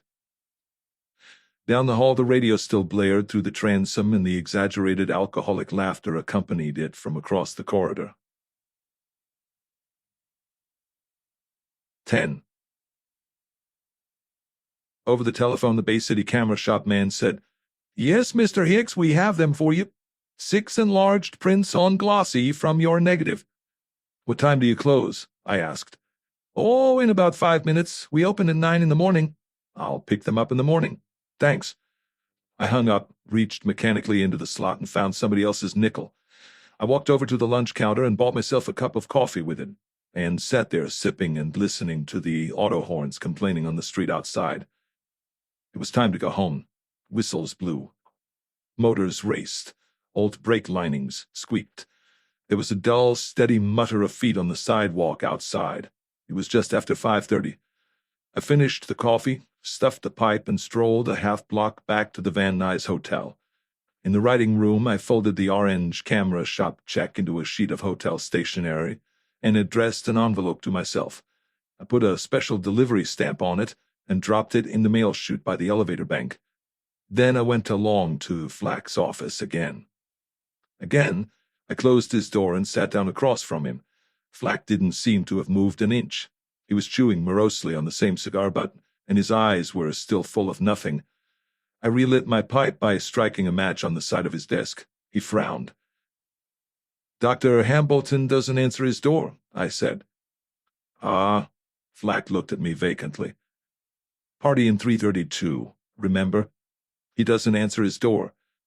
"What should I do, bust my girdle?" Flack asked. "I knocked several times," I said. "No answer. Thought he might be taking a bath or something, although I couldn't hear anything. Went away for a while, then tried again. Same no answer again." Flack looked at a turnip watch he got from his vest. "I'm off at 7, he said. "Christ, a whole hour to go and more. Boy, am I hungry." "Working the way you do," I said. "You must be. You have to keep your strength up. Do I interest you at all in room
Somebody locked that door, he sneered.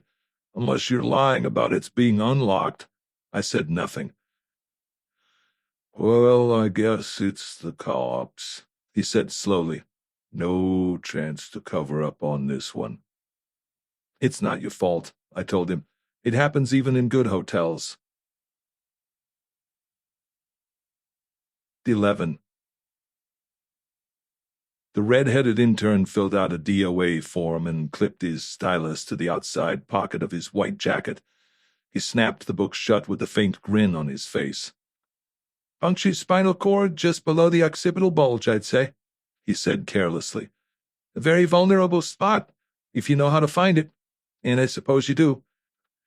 Detective Lieutenant Christy French growled. Think it's the first time I've seen one? No, I guess not, the intern said. He gave a last quick look at the dead man, turned, and walked out of the room. I'll call the coroner, he said over his shoulder. The door closed behind him. What a stiff means to those birds is what a plate of warmed-up cabbage means to me, Christy French said sourly to the closed door.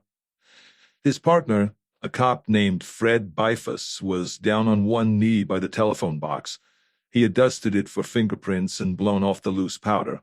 He was looking at the smudge through a small magnifying glass. He shook his head, then picked something off the screw with which the box had been fastened shut. Gray cotton undertaker's gloves, he said disgustedly. Cost about 4 cents a pair wholesale. Fat lot of good printing this joint. They were looking for something in the telephone box, huh? Evidently something that could be there, French said. I didn't expect prints. These ice-pick jobs are a specialty. We'll get the experts after a while. This is just a quick-over. He was stripping the dead man's pockets and laying what had been in them out on the bed beside the quiet and already waxy corpse. Flack was sitting in a chair by the window, looking out morosely. The assistant manager had been up, said nothing with a worried expression, and gone away. I was leaning against the bathroom wall and sorting out my fingers. Flack said suddenly, I figure an ice-pick job's a dame's work. You can buy them anywhere. 10 cents. If you want one fast, you can slip it down inside a garter and let it hang there. Christy French gave him a brief glance which had a kind of wonder in it. Bifus said, What kind of dames you been running around with, honey? The way stockings cost nowadays, a dame would as soon stick a saw down her sock.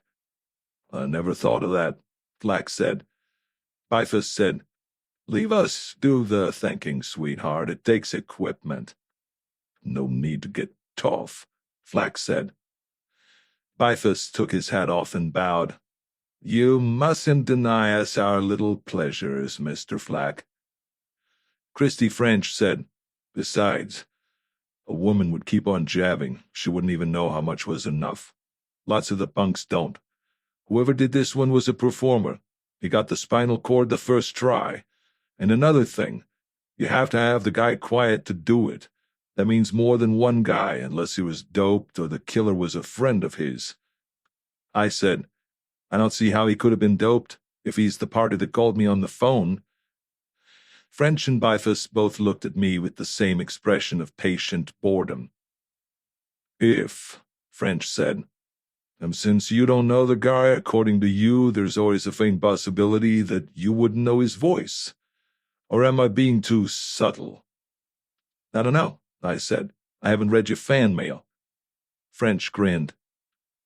Don't waste it on him, Bifus told French. Save it for when you talk to the Friday morning club.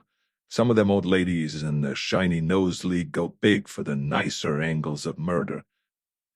French rolled himself a cigarette and lit it with a kitchen match he struck on the back of a chair. He sighed. They worked the technique out in Brooklyn, he explained. Sonny Mo Stein's boys specialized in it. But they run it into the ground. It got so you couldn't walk across a vacant lot without finding some of their work. Then they came out here, what was left of them. I wonder why did they do that? Maybe we just got more vacant lots, Bifus said. Funny thing, though, French said almost dreamily. When Weepy Moyer had that chill put on Sonny Moe Stein over on Franklin Avenue last February, the killer used a gun. Moe wouldn't have liked that at all. I bet you that was why his face had that disappointed look after they washed the blood off. Bifus remarked. Who's Weepy Moyer? Flack asked. He was next to Moe in the organization. French told him. This could easily be his work. Not that he'd have done it personal. Why not? Flack asked sourly. Don't you guys ever read a paper? Moyer's a gentleman now. He knows the nicest people. Even has another name. And as for the Sonny Moe Stein job, it just happened we had him in jail on a gambling rap. We didn't get anywhere, but we did make him a very sweet alibi. Anyhow, he's a gentleman, like I said, and gentlemen don't go around sticking ice picks into people. They hire it done. Did you ever have anything on Moyer? I asked. French looked at me sharply. Why? I just had an idea, but it's very fragile, I said. French eyed me slowly. Just between us girls in the powder room, he said. We never even proved the guy we had was Moyer. But don't broadcast it. Nobody's supposed to know but him and his lawyer and the DA and the police beat and the city hall and maybe 200 or 300 other people. He slapped the dead man's empty wallet against his thigh and sat down on the bed. He leaned casually against the corpse's leg, lit a cigarette, and pointed with it. That's enough time on the vaudeville circuit. Here's what we got, Fred. First off, the customer here was not too bright. He was going by the name of Dr. G.W. Hambleton and had the cards printed with an El Centro address and a phone number. It took just 2 minutes to find out there ain't any such address or any such phone number. A bright boy doesn't lay open that easy. Next, the guy is definitely not in the chips. He has 14 smackaroos folding in here and about $2 loose change. On his key ring, he don't have any car key or any safe deposit key or any house key. All he's got is his suitcase key and 7 filed Yale master keys, filed fairly recently at that. I figure he was planning to sneak a hotel a little. Do you think these keys would work in your dump, Flack? Flack went over and stared at the keys. 2 of them are the right size, he said. I couldn't tell if they'd work just by looking. If I want a master key, I have to get it from the office. All I carry is a pass key. I can only use that if the guest is out. He took a key out of his pocket, a key on a long chain, and compared it. He shook his head. They're no good without more work, he said. Far too much metal on them. French flicked ash into the palm of his hand and blew it off as dust. Flack went back to his chair by the window. Next point, Christy French announced. He don't have a driver's license or any identification.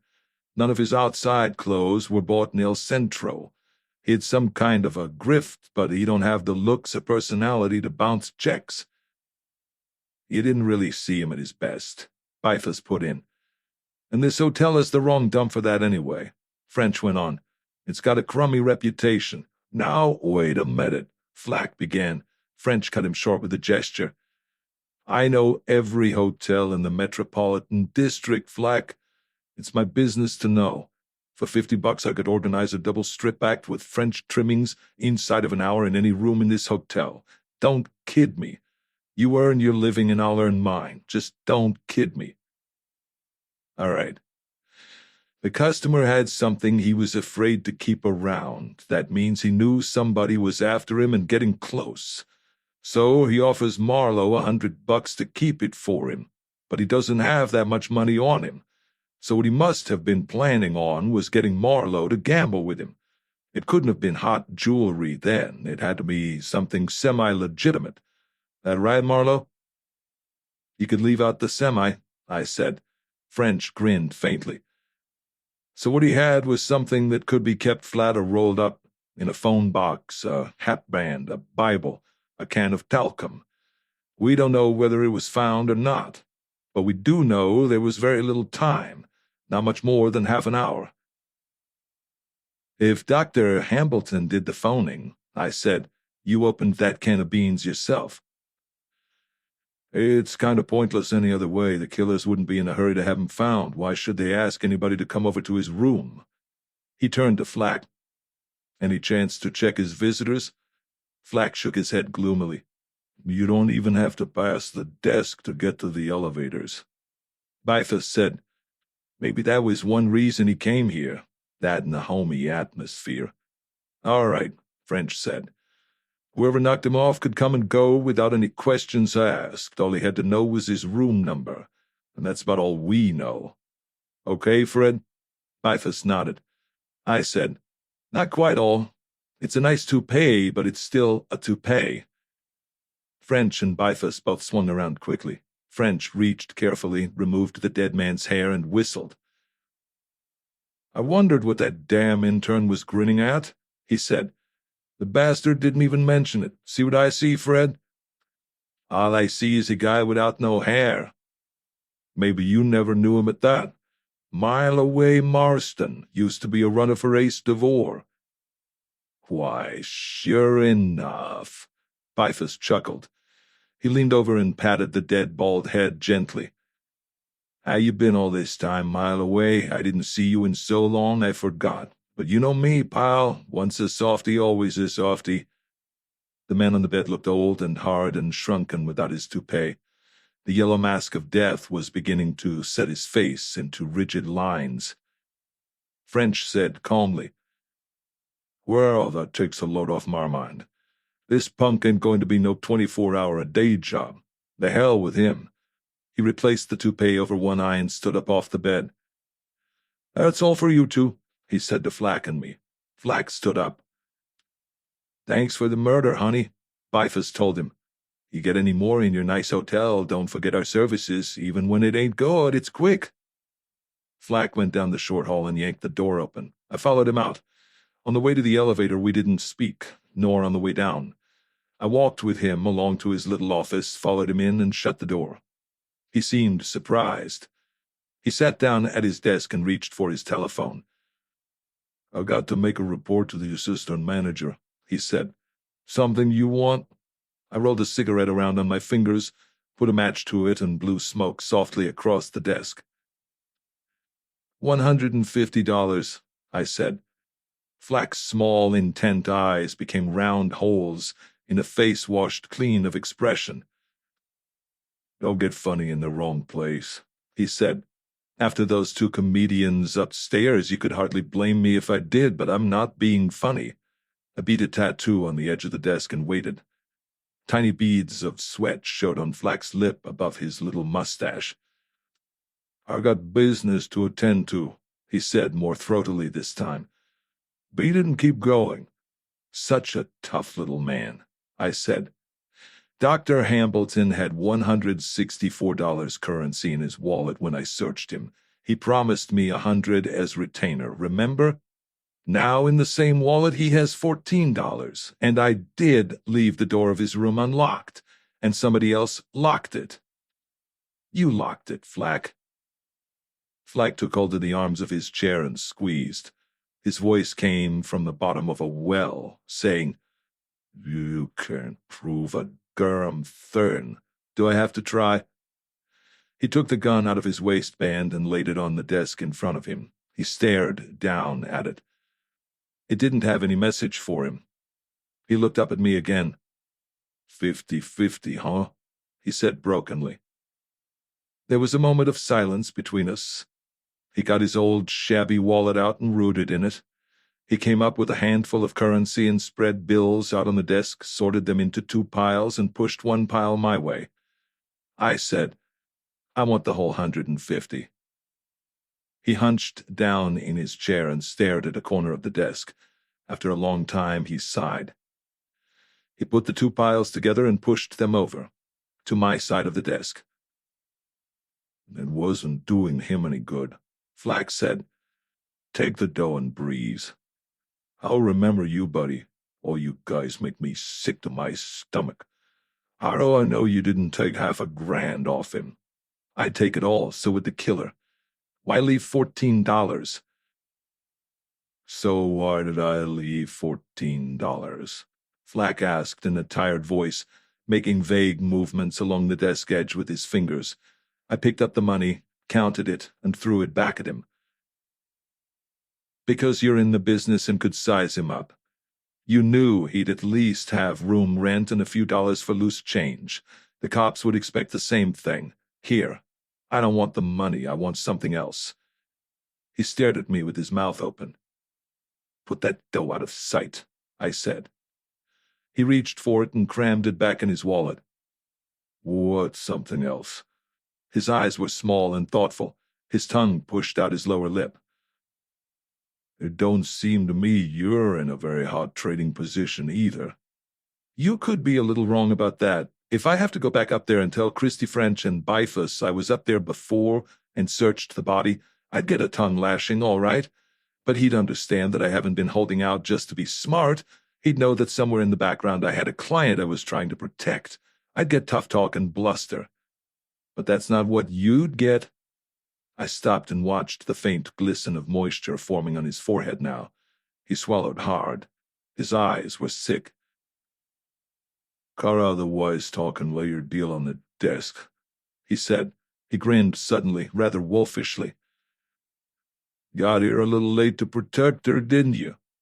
The fat sneer he lived with was coming home again, slowly but gladly. I killed my cigarette and got another one out and went through all the slow, futile, face-saving motions of lighting it, getting rid of the match, blowing smoke off to one side, inhaling deeply as though that scrubby little office was a hilltop overlooking the bouncing ocean. All the tired, cliched mannerisms of my trade. All right, I said. I'll admit it was a woman. I'll admit she must have been up there while he was dead, if that makes you happy. I guess it was just shock that made her run away. Oh, sure, Flack said nastily. The fat sneer was all the way home now. Or maybe she hadn't ice-picked a guy in a month, kind of lost touch. But why would she take his key? I said, talking to myself. And why leave it at the desk? Why not just walk away and leave the whole thing? What if she did think she had to lock the door? Why not drop the key in a sand jar and cover it up, or take it away with her and lose it? Why do anything with that key that would connect her with that room?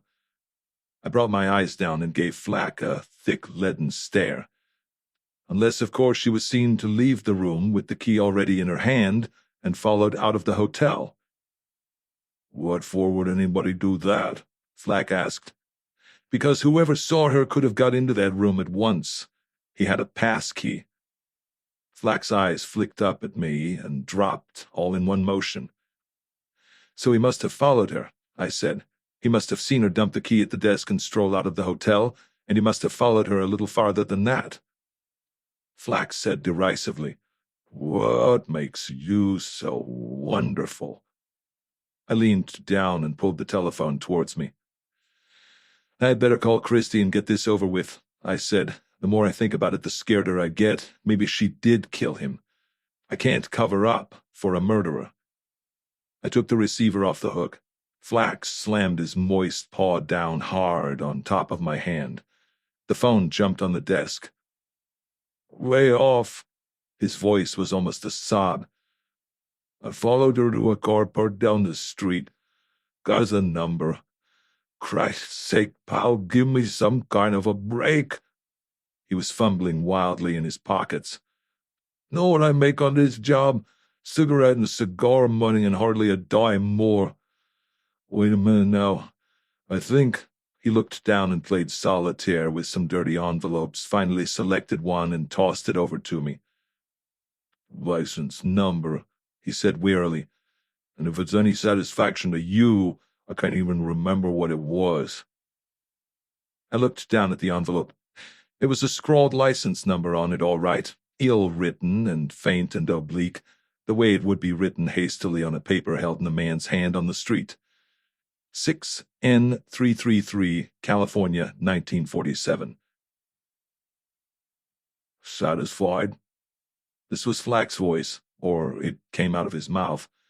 I tore the number off and tossed the envelope back to him. 4P327, I said, watching his eyes. Nothing flicked in them. No trace of derision or concealment. But how do I know this isn't just some license number you had already? You just got to take my word for it. Describe the car, I said. Cardi convertible, not new, top up. About 1942 model, sort of dusty blue color. Describe the woman. Want a lot for your dough, don't you, peeper? Dr. Hambleton's dough. He winced. All right. Blonde, white coat with some colored stitching on it, wide blue straw hat, dark glasses, height about 5'2", built like a Conover model. Would you know her again without the glasses? I asked carefully. He pretended to think, then shook his head no. What was that license number again, Flacky? I caught him off his guard. Which one? He said. I leaned across the desk and dropped some cigarette ash on his gun. I did some more staring into his eyes, but I knew he was licked now. He seemed to know too. He reached for his gun, blew off the ash, and put it back in the drawer of his desk. Go on, beat it, he said between his teeth. Tell the cops I frisked the stiff, so what? Maybe I lose a job. Maybe I get tossed in the fishbowl. So what? When I come out, I'm solid. Little Flacky don't have to worry about coffee and crullers. Don't think for a minute those dark cheaters fool little Flacky. I've seen too many movies to miss that lovely puss, and if you ask me, that babe will be around for a long time. She's a comer, and who knows? He leered at me triumphantly. She'll need a bodyguard one of these days. A guy to have around, watch things, keep her out of jams. Somebody that knows the ropes and ain't unreasonable about dough. What's the matter? I had put my head on one side and was leaning forward. I was listening. I thought I heard a church bell, I said. There ain't any church around here, he said contemptuously. It's that platinum brain of yours getting cracks in it. Just one bell, I said. Very slow. Tolling is the word, I believe. Flack listened with me. I don't hear anything. Oh, you wouldn't hear it, I said. You'd be the one guy in the whole world who wouldn't hear it. He just sat there and stared at me with his nasty little eyes half closed and his nasty little mustache shining. One of his hands twitched on the desk, an aimless movement. I left him to his thoughts, which were probably as small, ugly, and frightened as the man himself. 12. The apartment house was over on Doheny Drive, just down the hill from the Strip. It was really two buildings, one behind the other, loosely connected by a floored patio with a fountain and a room built over the arch. There were mailboxes and bells in the imitation marble foyer. 3 out of the 16 had no names over them. The names that I read meant nothing to me. The job needed a little more work. I tried the front door, found it unlocked, and the job still needed more work.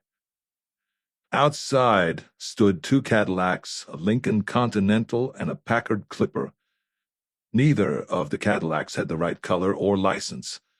Across the way, a guy in riding breeches was sprawled with his legs over the door of a low-cut Lancia. He was smoking and looking up at the pale stars, which know enough to keep their distance from Hollywood. I walked up the steep hill to the boulevard and a block east and smothered myself in an outdoor sweatbox phone booth. I dialed a man named Peoria Smith, who was so called because he stuttered. Another little mystery I hadn't had time to work out. Mavis Weld, I said. Phone number. This is Marlowe. Sure, he said. Mavis Weld, huh? You want her phone number? How much? Be 10 bucks, he said. Just forget I called, I said. Wait a minute. I ain't supposed to give out with them babe's phone numbers. An assistant prop man is taking a hell of a chance. I waited and breathed back my own breath. The address goes with it naturally, Peoria whined, forgetting to stutter. $5, I said. I've got the address already, and don't haggle. If you think you're the only studio grifter in the business of selling unlisted telephone numbers. Hold it, he said wearily, and went to get his little red book. A left-handed stutterer. He only stuttered when he wasn't excited. He came back and gave it to me. A Crestview number, of course. If you don't have a Crestview number in Hollywood, you're a bum. I opened up the steel and glass cell to let in some air while I dialed again. After 2 rings, a drawling, sexy voice answered. I pulled the door shut. Yes? The voice cooed. Miss Weld, please. And who is calling Miss Weld, if you please? I have some stills Whitey wants me to deliver tonight. Whitey? And who is Whitey, amigo? The head still photographer at the studio, I said. Don't you know that much? I'll come up if you'll tell me which apartment. I'm only a couple of blocks away. Miss Weld is taking a bath. She laughed. I guess it was a silvery tinkle where she was. It sounded like somebody putting away saucepans where I was. But of course, bring up the photographs. I am sure she is dying to see them. The apartment number is 14. Will you be there too? But of course. But naturally. Why do you ask that? I hung up and staggered out into the fresh air. I went down the hill. The guy in the riding breeches was still hanging out of the Lancia, but one of the Cadillacs was gone, and 2 Buick convertibles had joined the cars in front. I pushed the bell to number 14, went on through the patio where scarlet Chinese honeysuckle was lit by a peanut spotlight. Another light glowed down on the big ornamental pool full of fat goldfish and silent lily ponds. The lilies folded tight for the night. There were a couple of stone seats and a lawn swing. The place didn't look very expensive, except that every place was expensive that year. The apartment was on the 2nd floor, one of 2 doors facing across a wide landing. The bell chimed, and a tall, dark girl in jodhpurs opened the door. Sexy was very faint praise for her. The jodhpurs, like her hair, were coal black. She wore a white silk shirt with a scarlet scarf loose around her throat. It was not as vivid as her mouth. She held a long brown cigarette and a pair of tiny golden tweezers. The fingers holding it were more than adequately jeweled. Her black hair was parted in the middle, and a line of scalp as white as snow went over the top of her head and dropped out of sight behind. 2 thick braids of her shining black hair lay one on each side of her slim brown neck. Each was tied with a small scarlet bow. But it was a long time since she was a little girl. She looked sharply down at my empty hands. Studio stills are usually a little too big to put in your pocket. I said, Miss Weld, please. You can give me the stills. The voice was cool, drawling and insolent, but the eyes were something else. She looked almost as hard to get as a haircut. For Miss Weld, personally. Sorry. I told you she was taking a bath. I'll wait. Are you quite sure you have the stills, amigo? As sure as I'll ever be. Why? Your name? Her voice froze on the 2nd word like a feather taking off in a sudden draft. Then it cooed and hovered and soared and eddied, and the silent invitation of a smile picked delicately at the corners of her lips, very slowly like a child trying to pick up a snowflake. Your last picture was wonderful, Miss Gonzalez. The smile flashed like lightning and changed her whole face. The body came erect and vibrant with delight. But it was stinking, she glowed. Positively goddamn stinking, you sweet, lovely man. You know but positively goddamn well it was stinking. Nothing with you in it stinks for me, Miss Gonzalez. She stood away from the door and waved me in. We will have a drink, she said.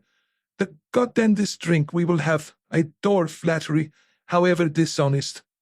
I went in. A gun in the kidney wouldn't have surprised me a bit. She stood so that I had to practically push her mammaries out of the way to get through the door. She smelled the way the Taj Mahal looks by moonlight. She closed the door and danced over to a small portable bar. Scotch? Or would you prefer a mixed drink? I mix a perfectly loathsome martini. she said. Scotch is fine, thanks. She made a couple of drinks and a couple of glasses you could almost have stood umbrellas in. I sat down in a chintz chair and looked around. The place was old-fashioned. It had a false fireplace with gas logs and a marble mantel, cracks in the plaster, a couple of vigorously colored daubs on the walls that looked lousy enough to have cost money, an old black chipped Steinway, and for once, no Spanish shawl on it. There were a lot of new-looking books in bright jackets scattered around, and a double-barreled shotgun with a handsomely carved stock stood in the corner with a white satin bow tied around the barrels. Hollywood wit. The dark lady in the jodhpurs handed me a glass and perched on the arm of my chair. "You may call me Dolores if you wish," she said, taking a hearty swig out of her own tumbler. "Thanks." "And what may I call you?" I grinned. "Of course," she said. "I am most fully aware that you are a goddamn liar, and that you have no steals in your pockets. Not that I wish to inquire into your no doubt very private business." "Yeah." I inhaled a couple of inches of my liquor. "Just what kind of bath is Miss Weld taking? An old-fashioned soap or something with Arabian spices in it?" She waved the remains of the brown cigarette in the small gold clasp. "Perhaps you would like to help her. The bathroom is over there, through the arch and to the right. Most probably the door is not locked." "Not if it's that easy," I said.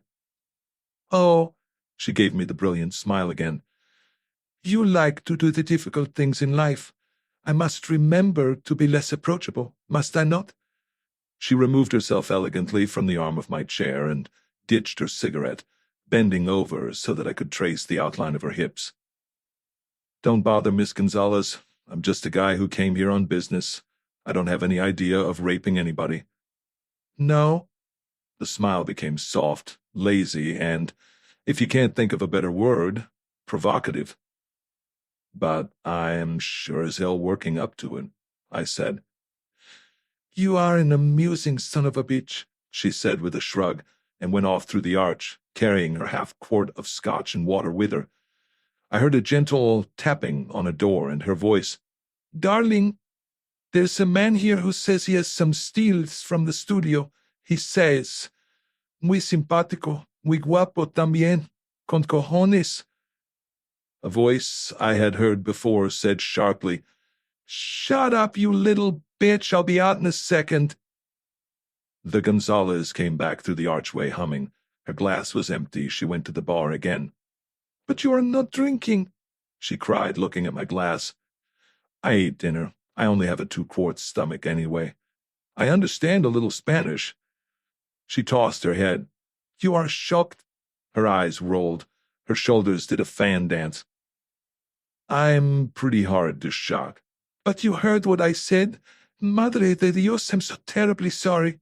"I'll bet," I said. She finished making herself another highball. "Yes, I am so sorry," she sighed. "That is, I think I am. Sometimes I am not sure. Sometimes I do not give a good goddamn. It is so confusing. All my friends tell me I am far too outspoken. I do shock you, don't I?" She was on the arm of my chair again. "No, but if I wanted to be shocked, I'd know right where to come." She reached a glass behind her indolently and leaned towards me. "But I do not live here," she said. "I live at the Chateau Bercy." "Alone?" She slapped me delicately across the tip of my nose. The next thing I knew, I had her in my lap, and she was trying to bite a piece off my tongue. "You are a very sweet son of a bitch," she said. Her mouth was as hot as ever a mouth was. Her lips burned like dry ice. Her tongue was driving hard against my teeth. Her eyes looked enormous and black, and the white showed under them. "I am so tired," she whispered into my mouth. "I am so worn, so incredibly tired." I felt her hand in my breast pocket. I shoved her off hard, but she had my wallet. She danced away with it, laughing, flicked it open, and went through it with fingers that darted like little snakes. "So glad you two got acquainted," a voice off to one side said coolly. Mavis Weld stood in the archway. Her hair was fluffed out carelessly, and she hadn't bothered with makeup. She wore a hostess gown and very little else. Her legs ended in little green and silver slippers. Her eyes were empty, her lips contemptuous. But she was the same girl, all right, dark glasses on or off. The Gonzales gave her a quick, darting glance, closed my wallet and tossed it. I caught it and put it away. She strolled to a table and picked up a black bag with a long strap, hooking it over her shoulder, and moved towards the door. Mavis Weld didn't move, didn't look at her. She looked at me, but there was no emotion of any kind in her face. The Gonzales opened the door and glanced outside and almost closed it and turned. "The name is Philip Marlowe," she said to Mavis Weld. "Nice, don't you think?" "I didn't know you bothered to ask them their names," Mavis Weld said. "You so seldom know them long enough." "I see," the Gonzales answered gently. She turned and smiled at me faintly. "Such a charming way to call a girl a whore, don't you think?" Mavis Weld said nothing. Her face had no expression. "At least," the Gonzales said smoothly as she pulled the door open again, "I haven't been sleeping with any gunmen lately. Are you sure you can remember?" Mavis Weld asked her in exactly the same tone. "Open the door, honey. This is the day we put the garbage out." The Gonzales looked back at her slowly, levelly, and with a knife in her eyes. Then she made a faint sound with her lips and teeth and yanked the door wide. It closed behind her with a jarring smash. The noise didn't even flicker the steady dark blue glare in Mavis Weld's eyes. "Now suppose you do the same, but more quietly," she said. I got out a handkerchief and scrubbed the lipstick over my face. It looked exactly the color of blood. Fresh blood. "That could happen to anybody," I said. I wasn't petting her, she was petting me. She marched to the door and heaved it open. "On your way, dreamboat, make with the feet." "I came here on business, Miss Weld." "Yes, I can imagine. Out. I don't know you, I don't want to know you, and if I did, this wouldn't be either the day or the hour." "Never the time and place and the loved one all together," I said. "What's that?" She tried to throw me out with the point of her chin, but even she wasn't that good. "Browning. The poet, not the automatic. I feel sure you'd prefer the automatic." "Luck, little man, do I have to call the manager to bounce you downstairs like a basketball?" I went over and pushed the door shut. She held on to the last moment. She didn't quite kick me, but it cost her an effort not to. I tried to ease her away from the door without appearing to. She didn't ease worth a darn. She stood her ground, one hand still reaching for the doorknob, her eyes full of dark blue rage. "If you're going to stand that close to me," I said, "maybe you'd better put some clothes on." She took her hand back and swung it hard. The slap sounded like Miss Gonzales slamming the door, but it stung, and it reminded me of the sore place on the back of my head. "Did I hurt you?" she asked softly. I nodded. "That's fine." She hauled off and slapped me again, harder if anything. "I think you'd better kiss me," she breathed. Her eyes were clear and limpid and melting. I glanced down casually. Her right hand was balled into a very businesslike fist. It wasn't too small to work with either. "Believe me," I said, "there's only one reason I don't. Even if you had your little black gun with you, or the brass knuckles you probably keep on your night table." She smiled politely. "I might just happen to be working for you," I said, "and I don't go whoring around after every pair of legs I see." I looked down at hers. I could see them all right, and the flag that marked the goal line was no larger than it had to be.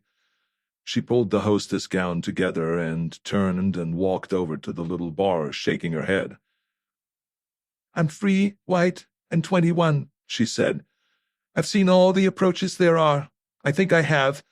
If I can't scare you, lick you, or seduce you, what the hell can I buy you with?" "Well, don't tell me," she interrupted sharply, and turned with a glass in her hand. She drank and tossed the loose hair around and smiled a thin little smile. "Money, of course. How damned stupid of me to overlook that." "Money would help," I said. Her mouth twisted in wry disgust, but the voice was almost affectionate. "How much money?" "Oh, $100 would do to start with." "You're cheap." It's a cheap little bastard, isn't it? $100, it says. Is $100 money in your circle, darling? Make it 200 then. I could retire on that. Still cheap. Every week, of course. In a nice clean envelope? You could skip the envelope. I'd only get it dirty. And just what I get for this money, my charming little gumshoe. I'm quite sure of what you are, of course. You'd get a receipt. Who told you I was a gumshoe? She stared out of her own eyes for a brief instant before the act dropped over her again. It must have been the smell. She sipped her drink and stared at me over it with a faint smile of contempt. I'm beginning to think you write your own dialogue, I said. I've been wondering just what was the matter with it. I ducked. A few drops splattered me. The glass splintered on the wall behind me. The broken pieces fell soundlessly. And with that, she said, completely calm, I believe I must have used up my entire stock of girlish charm. I went over and picked up my hat. I never thought you killed him, I said, but it would help to have some sort of reason for not telling you were there. It's a help to have money enough for a retainer just to establish myself, and enough information to justify my accepting the retainer. She picked a cigarette out of a box, tossed it in the air, caught it between her lips effortlessly, and lit it with a match that came from nowhere. My goodness, am I supposed to have killed somebody? She asked. I was still holding the hat. It made me feel foolish. I don't know why. I put it on and started for the door. I trust you have your car fare home, the contemptuous voice said behind me. I didn't answer. I just kept going. When I had the door ready to open, she said, I also trust Miss Gonzalez gave you her address and phone number. You should be able to get almost anything out of her, including, I am told, money. I let go of the doorknob and went back across the room, fast. She stood her ground, and the smile on her lips didn't slip a millimeter. Look, I said, you're going to find this hard to believe, but I came over here with the quaint idea that you might be a girl who needed some help, and would find it rather hard to get anyone you could bank on. I figured you went to that hotel room to make some kind of a payoff, and the fact that you went by yourself and took chances on being recognized, and were recognized by a house dick whose standard of ethics would take about as much strain as a very tired old cobweb, all this made me think you might be in one of those Hollywood jams that really mean curtains. But you're not in any jam. You're right up front under the baby spot, pulling every tired ham gesture you ever used in the most tired B picture you ever acted in, if acting is the word. Shut up, she said, between teeth so tight they grated. Shut up, you slimy, blackmailing keyhole peeper. You don't need me, I said. You don't need anybody. You're so goddamn smart you could talk your way out of a safe deposit box. Okay, go ahead and talk your way out. I won't stop you.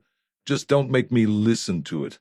I'd burst out crying to think a mere slip of an innocent little girl like you should be so clever. You do things to me, honey, just like Margaret O'Brien. She didn't move or breathe when I reached the door, nor when I opened it. I don't know why, the stuff wasn't that good. I went down the stairs and across the court and out of the front door, almost bumping into a slim, dark-eyed man who was standing there lighting a cigarette. Excuse me, he said quietly. I'm afraid I'm in your way. I started to go around him, then I noticed that his lifted right hand held a key. I reached out and snapped it out of his hand for no reason at all. I looked at the number stamped on it. Number 14. Mavis Weld's apartment. I threw it off behind some bushes. You don't need that, I said. The door isn't locked. Of course, he said. There was a peculiar smile on his face. How stupid of me. Yeah, I said. We're both stupid. Anybody's stupid that bothers with that tramp. I wouldn't quite say that, he answered quietly, his small, sad eyes watching me without any particular expression. You don't have to, I said. I just said it for you. I beg your pardon. I'll get your key. I went over behind the bushes, picked it up, and handed it to him. Thank you very much, he said. And by the way, he stopped. I stopped. I hope I don't interrupt an interesting quarrel, he said. I should hate to do that. No? He smiled. Well, since Miss Weld is a friend in common, may I introduce myself? My name is Steelgrave. Haven't I seen you somewhere? No, you haven't seen me anywhere, Mr. Steelgrave, I said. My name's Marlowe, Philip Marlowe. It's extremely unlikely that we've met, and strange to relate, I never heard of you, Mr. Steelgrave, and I wouldn't give a damn even if your name was Weepy Moyer. I never knew quite why I said that. There was nothing to make me say it except that the name had been mentioned.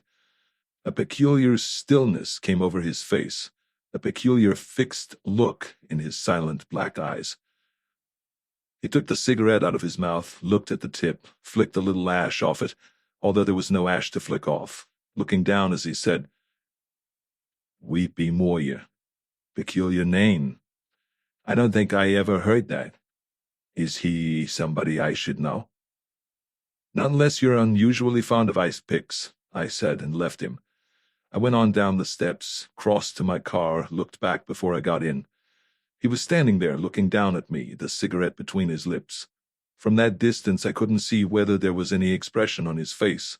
He didn't move or make any kind of gesture when I looked back at him. He didn't turn away, he just stood there. I got in and drove off. 13. I drove east on Sunset, but I didn't go home. At La Brea, I turned north and swung over to Highland, out over Cahuenga Pass and down onto Ventura Boulevard, past Studio City and Sherman Oaks and Encino. There was nothing lonely about the trip. There never is on that road. Fast boys in stripped-down Fords shot in and out of the traffic streams, missing fenders by a 16th of an inch, but somehow always missing them. Tired men in dusty coupes and sedans winced and tightened their grip on the wheel and plowed on north and west towards home and dinner, an evening with the sports page, the blatting of the radio, the whining of their spoiled children, and the gabble of their silly wives. I drove on past the gaudy neons and the false fronts behind them, the sleazy hamburger joints that look like palaces under the colors, the circular drive-ins as gay as circuses with the chipper, hard-eyed car hops, the brilliant counters, and the sweaty, greasy kitchens that would have poisoned a toad. Great double trucks rumbled down over Sepulveda from Wilmington and San Pedro and crossed towards the Ridge route, starting up in low from the traffic lights with a growl of lions in the zoo. Behind Encino, an occasional light winked from the hills through thick trees, the homes of screen stars. Screen stars, phooey, the veterans of 1,000 beds. Holden Marlowe, you're not human tonight. The air got cooler. The highway narrowed. The cars were so few now that the headlights hurt. The grade rose against chalk walls, and at the top a breeze, unbroken from the ocean, danced casually across the night. I ate dinner at a place near Thousand Oaks. Bad, but quick. Feed 'em and throw 'em out. Lots of business. We can't bother with you sitting over your second cup of coffee, mister. You're using money space. See those people over there behind the rope? They want to eat. Anyway, they think they have to. God knows why they want to eat here. They could do better home out of a can. They're just restless, like you. They have to get the car out and go somewhere. Sucker bait for the racketeers that have taken over the restaurants. Here we go again. You're not human tonight, Marlowe. I paid off and stopped in a bar to drop a brandy on top of the New York cut. Why New York, I thought. It was Detroit where they made machine tools. I stepped out into the night air that nobody had yet found out how to option, but a lot of people were probably trying. They'd get around to it. I drove on to the Oxnard cutoff and turned back along the ocean. The big 8-wheelers and 16-wheelers were streaming north, all hung over with orange lights. On the right, the great fat solid Pacific trudging into shore like a scrub woman going home. No moon, no fuss, hardly a sound of the surf, no smell, none of the harsh wild smell of the sea. A California ocean. California, the department store state. The most of everything and the best of nothing. Here we go again. You're not human tonight, Marlowe. All right. Why should I be? I'm sitting in that office, playing with a dead fly, and in pops this dowdy little item from Manhattan, Kansas, and chisels me down to a shop-worn 20 to find a brother. He sounds like a creep, but she wants to find him. So with this fortune clasped to my chest, I trundle down to Bay City, and the routine I go through is so tired I'm half asleep on my feet. I meet nice people with and without ice picks in their necks. I leave, and I leave myself wide open, too. Then she comes in and takes the 20 away from me and gives me a kiss and gives it back to me because I didn't do a full day's work. So I go see Dr. Hambleton, retired, and Howe, optometrist from El Centro, and meet again the new style in neckwear. And I don't tell the cops, I just frisk the customers to pay and put on an act. Why? Who am I cutting my throat for this time? A blonde with sexy eyes and too many door keys? A girl from Manhattan, Kansas? I don't know. All I know is that something isn't what it seems, and the old, tired but always reliable hunch tells me that if the hand is played the way it is dealt, the wrong person is going to lose the pot. Is that my business? Well, what is my business? Do I know? Do I ever know? Let's not go into that. You're not human tonight, Marlowe. Maybe I never was, nor ever will be. Maybe I'm an ectoplasm with a private license. Maybe we all get like this in the cold, half-lit world where always the wrong thing happens and never the right. Malibu. More movie stars. More pink and blue bathtubs. More tufted beds. More Chanel No. 5. More Lincoln Continentals and Cadillacs. More wind-blown hair and sunglasses and attitudes and pseudo-refined voices and waterfront morals. Now wait a minute. Lots of nice people work in pictures. You've got the wrong attitude, Marlowe. You're not human tonight. I smelled Los Angeles before I got to it.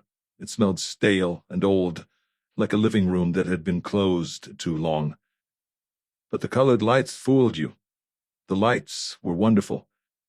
There ought to be a monument to the man who invented neon lights. 15 stories high, solid marble. There's a boy who really made something out of nothing. So I went to a picture show, and it had to have Mavis Weld in it. One of those glass and chromium deals where everybody smiled too much and talked too much and knew it. The women were always going up a long, curving staircase to change their clothes. The men were always taking monogrammed cigarettes out of expensive cases and snapping expensive lighters at each other, and the help was round-shouldered from carrying trays with drinks across the terrace to a swimming pool about the size of Lake Huron, but a lot neater. The leading man was an amiable ham with a lot of charm, some of it turning a little yellow at the edges. The star was a bad-tempered brunette with contemptuous eyes and a couple of bad close-ups that showed her pushing 45 backwards almost hard enough to break a wrist. Mavis Weld played second lead, and she played it with wraps on. She was good, but she could have been 10 times better. But if she had been 10 times better, half her scenes would have been yanked out to protect the star. It was as neat a bit of tightrope walking as I ever saw. Well, it wouldn't be a tightrope she'd be walking from now on. It would be a piano wire. It would be very high, and there wouldn't be any net under it. 14. I had a reason for going back to the office. A special delivery letter with an orange claim check ought to have arrived there by now. Most of the windows were dark in the building, but not all. People work nights in other businesses than mine. The elevator man said howdy from the depths of his throat and trundled me up. The corridor had lighted open doors where the scrub women were still cleaning up the debris of the wasted hours. I turned a corner past the slobbery hum of a vacuum cleaner, let myself into my dark office, and opened the windows. I sat there at the desk doing nothing, not even thinking. No special delivery letter. All the noise of the building, except the vacuum cleaner, seemed to have flowed out into the street and lost itself among the turning wheels of innumerable cars. Then, somewhere along the hall outside, a man started whistling Lily Marlena with elegance and virtuosity. I knew who that was. The night man checking office doors. I switched the desk lamp on, and he passed without trying mine. His steps went away, then came back with a different sound, more of a shuffle. The buzzer sounded in the other office, which was still unlocked. That would be the special delivery. I went out to get it, only it wasn't. A fat man in sky-blue pants was closing the door with that beautiful leisure only fat men ever achieve. He wasn't alone, but I looked at him first. He was a large man and wide, not young nor handsome, but he looked durable. Above the sky-blue gabardine slacks he wore a two-tone leisure jacket which would have been revolting on a zebra. The neck of his canary-yellow shirt was open wide, which it had to be if his neck was going to get out. He was hatless, and his large head was decorated with a reasonable amount of pale, salmon-colored hair. His nose had been broken but well set, and it hadn't been a collector's item in the first place. The creature with him was a weedy number with red eyes and sniffles. Age, about 20, 5'9", thin as a broom straw. His nose twitched, and his mouth twitched, and his hands twitched, and he looked very unhappy. The big man smiled genially. "Mr. Marlowe, no doubt?" I said, "Who else?" "It's a little late for a business call," the big man said, and hid half the office by spreading out his hands. "I hope you don't mind. Or do you already have all the business you can handle?" "Don't kid me. My nerves are frayed," I said. "Who's the junkie?" "Come along, Alfred," the big man said to his companion, "and stop acting girlish." "In a pig's valise," Alfred told him. The big man turned to me placidly. "Why do all these punks keep saying that? It isn't funny. It isn't witty. It doesn't mean anything. Quite a problem, this Alfred. I got him off the stuff, you know, temporarily at least. Say how do you do to Mr. Marlowe, Alfred." "Screwin'," Alfred said. The big man laughed. "My name's Toad," he said. "Joseph P. Toad." I didn't say anything. "Go ahead and laugh," the big man said. "I'm used to it. Had the name all my life." He came towards me with his hand out. I took it. The big man smiled pleasantly into my eyes. "Okay, Alfred," he said without looking back. Alfred made what seemed to be a very slight and unimportant movement, at the end of which a heavy automatic was pointing at me. "Careful, Alfred," the big man said, holding my hand with a grip that would have bent a girder. "Not yet." "In a pig's valise," Alfred said. The gun pointed at my chest. His finger tightened around the trigger. I watched it tighten. I knew at precisely what moment that tightening would release the hammer. It didn't seem to make any difference. This was happening somewhere else, in a cheesy program picture. It wasn't happening to me. The hammer of the automatic clicked dryly on nothing. Alfred lowered the gun with a grunt of annoyance, and it disappeared whence it had come. He started to twitch again. There was nothing nervous about his movements with the gun. I wondered just what junk he was off of.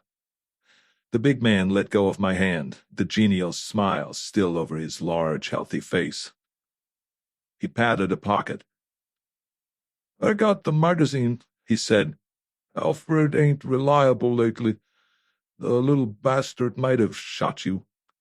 Alfred sat down in a chair and tilted it against the wall and breathed through his mouth. I let my heels down on the floor again. "I bet he scared you," Joseph P. Toad said. I tasted salt on my tongue. "You ain't so tough," Toad said, poking me in the stomach with a fat finger. I stepped away from the finger and watched his eyes. "What does it cost?" he asked almost gently. "Let's go into my parlor," I said. I turned my back on him and walked through the door into the other office. It was hard work, but I made it. I sweated all the way. I went around behind the desk and stood there waiting. Toad followed me in placidly. The junkie came twitching in behind him. "You don't have a comic book around, do you?" Toad asked. "Keeps him quiet." "Sit down," I said. "I'll look." He reached for the chair arms. I jerked a drawer open and got my hand around the butt of a Luger. I brought it up slowly, looking at Alfred. Alfred didn't even look at me. He was studying the corner of the ceiling and trying to keep his mouth out of his eye. "This is as comic as I get," I said. "You won't need that," the big man said genially. "That's fine," I said, like somebody else talking far away behind a wall. I could just barely hear the words. "But if I do, here it is, and this one's loaded. Want me to prove it to you?" The big man looked as near worried as he would ever look. "I'm sorry you take it like that," he said. "I'm so used to Alfred I hardly notice him. Maybe you're right. Maybe I ought to do something about him." "Yeah," I said. "Do it this afternoon before you come up here. It's too late now." "Now wait a minute, Mr. Marlowe." He put his hand out. I slashed at it with the Luger. He was fast, but not fast enough. I cut the back of his hand open with the sight on the gun. He grabbed at it and sucked at the cut. "Hey, please. Alfred's my nephew, my sister's kid. I kind of look after him. He wouldn't hurt a fly, really." "Next time you come up, I'll have one for him not to hurt," I said. "Now don't be like that, mister. Please don't be like that. I've got quite a nice little proposition." "Shut up," I said. I sat down very slowly. My face burned. I had difficulty speaking clearly at all. I felt a little drunk. I said, slowly and thickly, "A friend of mine told me about a fellow that had something like this pulled on him. He was at the desk the way I am. He had a gun, just the way I have. There were two men on the other side of a desk, like you and Alfred. The man on my side began to get mad. He couldn't help himself. He began to shake. He couldn't speak a word. He just had this gun in his hand. So, without a word, he shot twice under the desk, right where your belly is." The big man turned a sallow green color and started to get up, but he changed his mind. He got a violent-looking handkerchief out of his pocket and mopped his face. "You seen that in a picture?" he said. "That's right," I said, "but the man who made the picture told me where he got the idea. That wasn't in any picture." I put the Luger down on the desk in front of me and said in a more natural voice, "You've got to be careful about firearms, Mr. Toad. You never know but what it may upset a man to have an Army 45 snapped in his face, especially when he doesn't know it's not loaded." It made me kind of nervous for a minute. I haven't had a shot of morphine since lunchtime. Toad studied me carefully with narrow eyes. The junkie got up and went to another chair and kicked it around and sat down and tilted his greasy head against the wall, but his nose and hands kept on twitching. "I heard you were kind of hard-boiled," Toad said slowly, his eyes cool and watchful. "You heard wrong. I'm a very sensitive guy. I go all to pieces over nothing." "Yeah, I understand." He stared at me a long time without speaking. "Maybe we played this wrong. Mind if I put my hand in my pocket? I don't wear a gun." "Go ahead," I said. "It would give me the greatest possible pleasure to see you try to pull a gun." He frowned, then very slowly got out a flat pigskin wallet and drew out a crisp new $100 bill. He laid it on the edge of the glass top, drew out another just like it, then one by one 3 more. He laid them carefully in a row along the desk, end to end. Alfred let his chair settle to the floor and stared at the money with his mouth quivering. "5 C's, the big man said. He folded his wallet and put it away. I watched every movement he made. "For nothing at all but keeping the nose clean. Check. I just looked at him. You ain't looking for nobody, the big man said.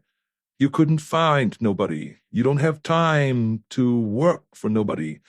You didn't hear a thing or see a thing. You're clean. 5 C's clean. Okay? There was no sound in the office but Alfred's sniffling.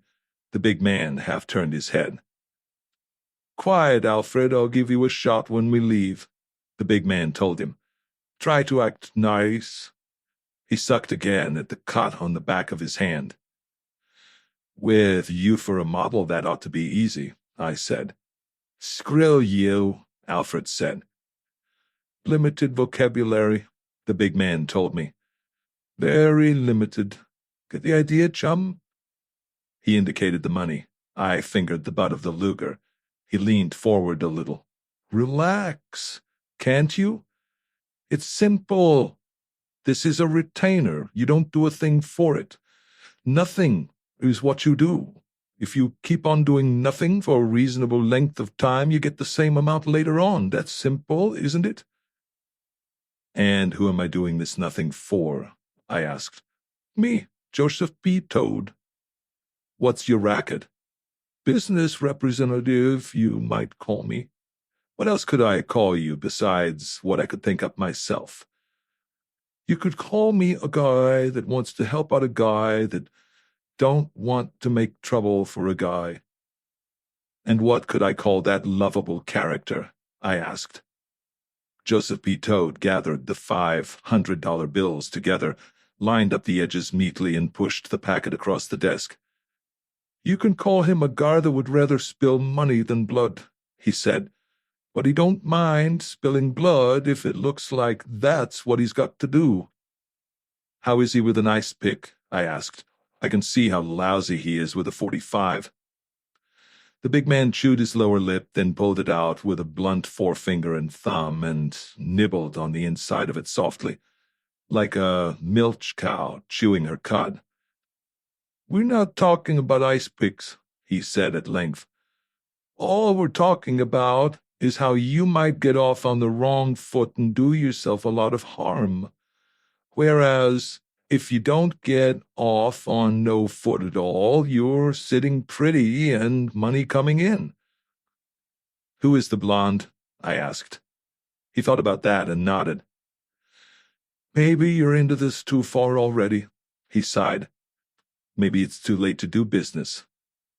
After a moment, he leaned forward and said gently, Okay, I'll check back with my principal and see how far out he wants to come. Maybe we can still do business. Everything stands as it is until you hear from me. Check? I let him have that one. He put his hands on the desk and very slowly stood up, watching the gun I was pushing around on the blotter. You can keep the dough, he said. Come on, Alfred. He turned and walked solidly out of the office. Alfred's eyes crawled sideways, watching him, then jerked to the money on the desk. The big automatic appeared with the same magic in his right hand. Dartingly as an eel, he moved over to the desk. He kept the gun on me and reached for the money with his left hand. It disappeared into his pocket. He gave me a smooth, cool, empty grin, nodded and moved away, apparently not realizing for a moment that I was holding a gun too. Come on, Alfred, the big man called sharply from outside the door. Alfred slipped through the door and was gone. The outer door opened and closed. Steps went along the hall. Then silence. I sat there, thinking back over it, trying to make up my mind whether it was pure idiocy or just a new way to toss a scare. 5 minutes later, the telephone rang.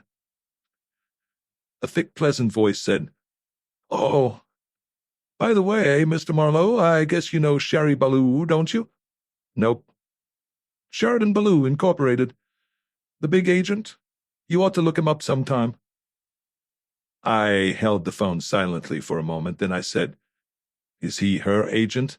He might be, Joseph P. Toad said, and paused a moment. I suppose you realize we're just a couple of bit players, Mr. Marlowe, that's all. Just a couple of bit players. Somebody wanted to find out a little something about you. It seemed the simplest way to do it. Now I'm not so sure. I didn't answer. He hung up. Almost at once the phone rang again. A seductive voice said, "You do not like me so well, do you, amigo?" "Sure I do. Just don't keep biting me." "I am at home at the Chateau Bercy. I am lonely." "Call an escort bureau."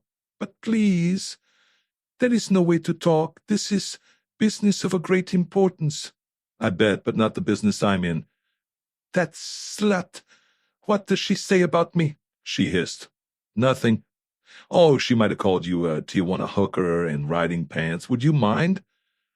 That amused her. The silvery giggle went on for a little while. "Always the wisecrack with you, is it not so? But you see, I did not then know you were a detective. That makes a very big difference." I could have told her how wrong she was. I just said, "Miss Gonzalez, you said something about business. What kind of business, if you are not kidding me?" "Would you like to make a great deal of money? A very great deal of money?" "You mean without getting shot?" I asked. Her in-caught breath came over the wire. "See," she said thoughtfully. "There is also that to consider, but you are so brave, so big, so—" "I'll be at my office at 9 in the morning, Miss Gonzalez. I'll be a lot braver then. Now, if you'll excuse me." "You have a date? Is she beautiful, more beautiful than I am?" "For Christ's sake," I said. "Don't you ever think of anything but one thing?" "The hell with you, darling," she said, and hung up in my face. I turned out the lights and left. Halfway down the hall I met a man looking at numbers. He had a special delivery in his hand, so I had to go back to the office and put it in the safe. And the phone rang again while I was doing this. I let it ring. I had had enough for one day. I just didn't care. It could have been the Queen of Sheba with her cellophane pajamas on, or off. I was too tired to bother. My brain felt like a bucket of wet sand. It was still ringing as I reached the door. No use. I had to go back. Instinct was stronger than weariness. I lifted the receiver. Orpha Mae Quest's twittery little voice said, "Oh, Mr. Marlowe, I've been trying to get you for just the longest time. I'm so upset. "In the morning," I said. "The office is closed." "Please, Mr. Marlowe, just because I lost my temper for a moment." "In the morning." "But I tell you, I have to see you." The voice didn't quite rise to a yell. "It's terribly important." "Uh-huh." She sniffled. You kissed me." "I've kissed better since," I said. To hell with her, to hell with all women. "I've heard from Orin," she said. That stopped me for a moment, then I laughed. "You're a nice little liar," I said. "Goodbye." "But really I have. He called me on the telephone right here where I'm staying." "Fine," I said. "Then you don't need a detective at all, and if you did, you've got a better one than I am, right in the family. I couldn't even find out where you were staying." There was a little pause. She still had me talking to her anyway. She'd kept me from hanging up. I had to give her that much. "I wrote to him where I'd be staying," she said at last. "Uh-huh, only he didn't get the letter because he had moved and he didn't leave any forwarding address. Remember? Try again sometime when I'm not so tired. Good night, Miss Quest. And you don't have to tell me where you are staying now. I'm not working for you." "Very well, Mr. Marlowe. I'm ready to call the police now, but I don't think you'll like it. I don't think you'll like it at all." "Why?" "Because there's murder in it, Mr. Marlowe, and murder is a very nasty word, don't you think?" "Come on up," I said. "I'll wait." I hung up.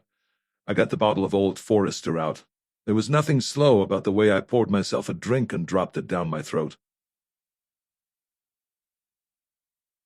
15. She came in briskly enough this time. Her motions were small and quick and determined. There was one of those thin little, bright little smiles on her face. She put her bag down firmly, settled herself in the customer's chair, and went on smiling. "It's nice of you to wait for me," she said. "I bet you haven't had your dinner yet either." "Wrong," I said. "I have had my dinner.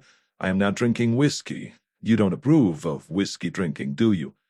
I certainly do not. That's just dandy, I said. I hoped you hadn't changed your mind. I put the bottle up on the desk and poured myself another slug. I drank a little of it and gave her a leer above the glass. If you keep on with that, you won't be in any condition to listen to what I have to say, she snapped. About this murder, I said. Anybody I know? I can see you're not murdered, yet. Please don't be unnecessarily horrid. It's not my fault. You doubted me over the telephone, so I had to convince you. Oren did call me up, but he wouldn't tell me where he was or what he was doing. I don't know why. He wanted you to find out for yourself, he said. He's building your character. That's not funny. It's not even smart. But you've got to admit it's nasty, I said. Who was murdered? Or is that a secret too? She fiddled a little with her bag, not enough to overcome her embarrassment, because she wasn't embarrassed, but enough to needle me into taking another drink. That horrid man in the rooming house was murdered. Mr. I forget his name. Let's both forget it, I said. Let's do something together for once. I dropped the whiskey bottle into the desk drawer and stood up. Look, Orpha I'm not asking you how you know all this, or rather how Oren knows it all, or if he does know it. You found him. That's what you wanted me to do. Or he's found you, which comes to much the same thing. It's not the same thing, she cried. I haven't really found him. He wouldn't tell me where he was living. Well, if it is anything like the last place, I don't blame him. She set her lips in a firm line of distaste. He wouldn't tell me anything, really. Just about murders, I said. Trifles like that. She laughed bubblingly. I just said that to scare you. I don't really mean anybody was murdered, Mr. Marlowe. You sounded so cold and distant. I thought you wouldn't help me anymore, and, well, I just made it up. I took a couple of deep breaths and looked down at my hands. I straightened out the fingers slowly. Then I stood up. I didn't say anything. Are you mad at me? She asked timidly, making a little circle on the desk with the point of a finger. I ought to slap your face off, I said, and quit acting innocent, or it mightn't be your face I'd slap. Her breath caught with a jerk. Why, how dare you? You used that line, I said. You used it too often. Shut up and get the hell out of here. Do you think I enjoy being scared to death? Oh, there's this. I yanked a drawer open, got out her $20 and threw them down in front of her. Take this money away. Endow a hospital or a research laboratory with it. It makes me nervous having it around. Her hand reached automatically for the money. Her eyes behind the cheaters were round and wondering. Goodness, she said, assembling her handbag with a nice dignity. I'm sure I didn't know you scared that easy. I thought you were tough. That's just an act, I growled, moving around the desk. She leaned back in her chair away from me. I'm only tough with little girls like you that don't let their fingernails grow too long. I'm all mush inside. I took hold of her arm and yanked her to her feet. Her head went back, her lips parted. I was hell with the women that day. But you will find Oren for me, won't you? She whispered. It was all a lie. Everything I've told you was a lie. He didn't call me up. I don't know anything. Perfume, I said, sniffing. Why, you little darling, you put perfume behind your ears, and all from me. She nodded her little chin half an inch. Her eyes were melting. Take my glasses off, she whispered. Philip, I don't mind if you take a little whiskey once in a while. Really, I don't. Our faces were about 6 inches apart. I was afraid to take her glasses off. I might have socked her on the nose. Yes, I said in a voice that sounded like Orson Welles with his mouth full of crackers. I'll find him for you, honey, if he's still alive, and for free. Not a dime of expenses involved. I only ask one thing. What, Philip? She asked softly and opened her lips a little wider. Who was the black sheep in your family? She jerked away from me like a startled fawn might, if I had a startled fawn and it jerked away from me. She stared at me, stony-faced. You said Oren wasn't the black sheep in your family, remember? with a very peculiar emphasis, and when you mentioned your sister Leela, you sort of passed on quickly as if the subject was distasteful. I don't remember saying anything like that, she said very slowly.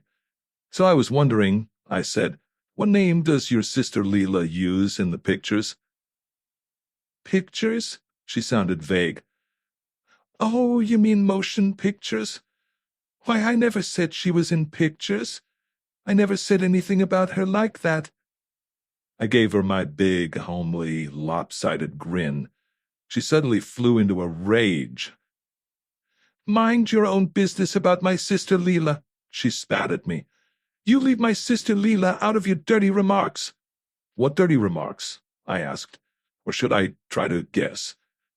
All you think about is liquor and women, she screamed.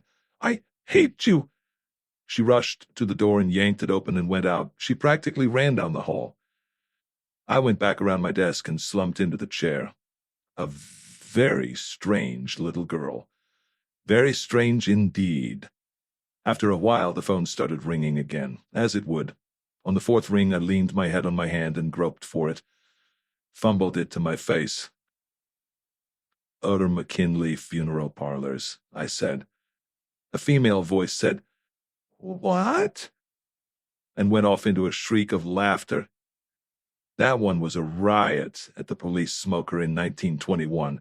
What a wit, like a hummingbird's beak. I put the lights out and went home. 16. 8:45 the next morning found me parked a couple of doors from the Bay City camera shop, breakfasted and peaceful and reading the local paper through a pair of sunglasses.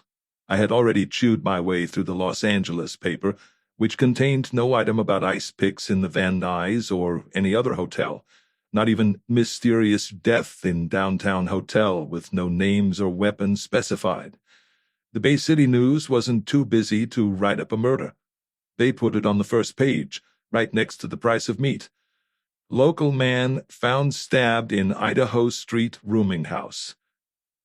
An anonymous telephone call late yesterday sent police speeding to an address on Idaho Street, opposite the Siemens and Jansing Company's lumber yard. Entering the unlocked door of his apartment, officers found Lester B. Clausen, 45, manager of the rooming house, dead on the couch in his apartment. Clausen had been stabbed in the neck with an ice pick which was still in his body. After a preliminary examination, Coroner Frank L. Crowdy announced that Clausen had been drinking heavily and may have been unconscious at the time of his death. No signs of a struggle were observed by the police. Detective Lieutenant Moses Maglashan immediately took charge and questioned tenants of the rooming house on their return from work, but no light has so far been thrown on the circumstances of the crime. Interviewed by this reporter, Coroner Crowdy stated that Clausen's death might have been suicide, but that the position of the wound made this unlikely. Examination of the rooming house register disclosed that a page had recently been torn out. Lieutenant Maglashan, after questioning the tenants at length, stated that a thick-set middle-aged man with brown hair and heavy features had been noticed in the hallway of the rooming house on several occasions, but that none of the tenants knew his name or occupation. After carefully checking all rooms, Maglashan further gave it as his opinion that one of the roomers had left recently and in some haste. The mutilation of the register, however, the character of the neighborhood, the lack of an accurate description of the missing man, made this job of tracing him extremely difficult. I have no idea at present why Clausen was murdered, Maglashan announced at a late hour last night, but I have had my eye on this man for some time. Many of his associates are known to me. It's a tough case, but we'll crack it. It was a nice piece and only mentioned Maglashan's name 12 times in the text and twice more in picture captions. There was a photo of him on page 3 holding an ice pick and looking at it with profound thought, wrinkling his brows. There was a photo of 449 Idaho Street, which did it more than justice, and a photo of something with a sheet over it on a couch and Lieutenant Maglashan pointing at it sternly. There was also a close-up of the mayor looking as executive as hell behind his official desk, and an interview with him on the subject of post-war crime. He said just what you would expect a mayor to say, a watered-down shot of J. Edgar Hoover with some extra bad grammar thrown in. At 9:03, the door of the Bay City camera shop opened, and an elderly Negro began to sweep dirt across the sidewalk into the gutter.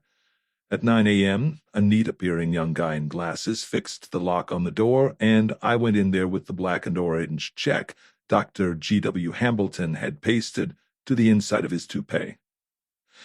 The neat-appearing young man gave me a searching glance as I exchanged the check and some money for an envelope containing a tiny negative and half a dozen shiny prints blown up to 8 times the size of the negative. He didn't say anything, but the way he looked at me gave me the impression that he remembered I was not the man who had left the negative. I went out and sat in my car and looked over the catch. The prints showed a man and a blonde girl sitting in a crowded booth in a restaurant with food in front of them. They were looking up as though their attention had suddenly been attracted, and they had only just had time to react before the camera had clicked. It was clear from the lighting that no flashbulb had been used. The girl was Mavis Weld.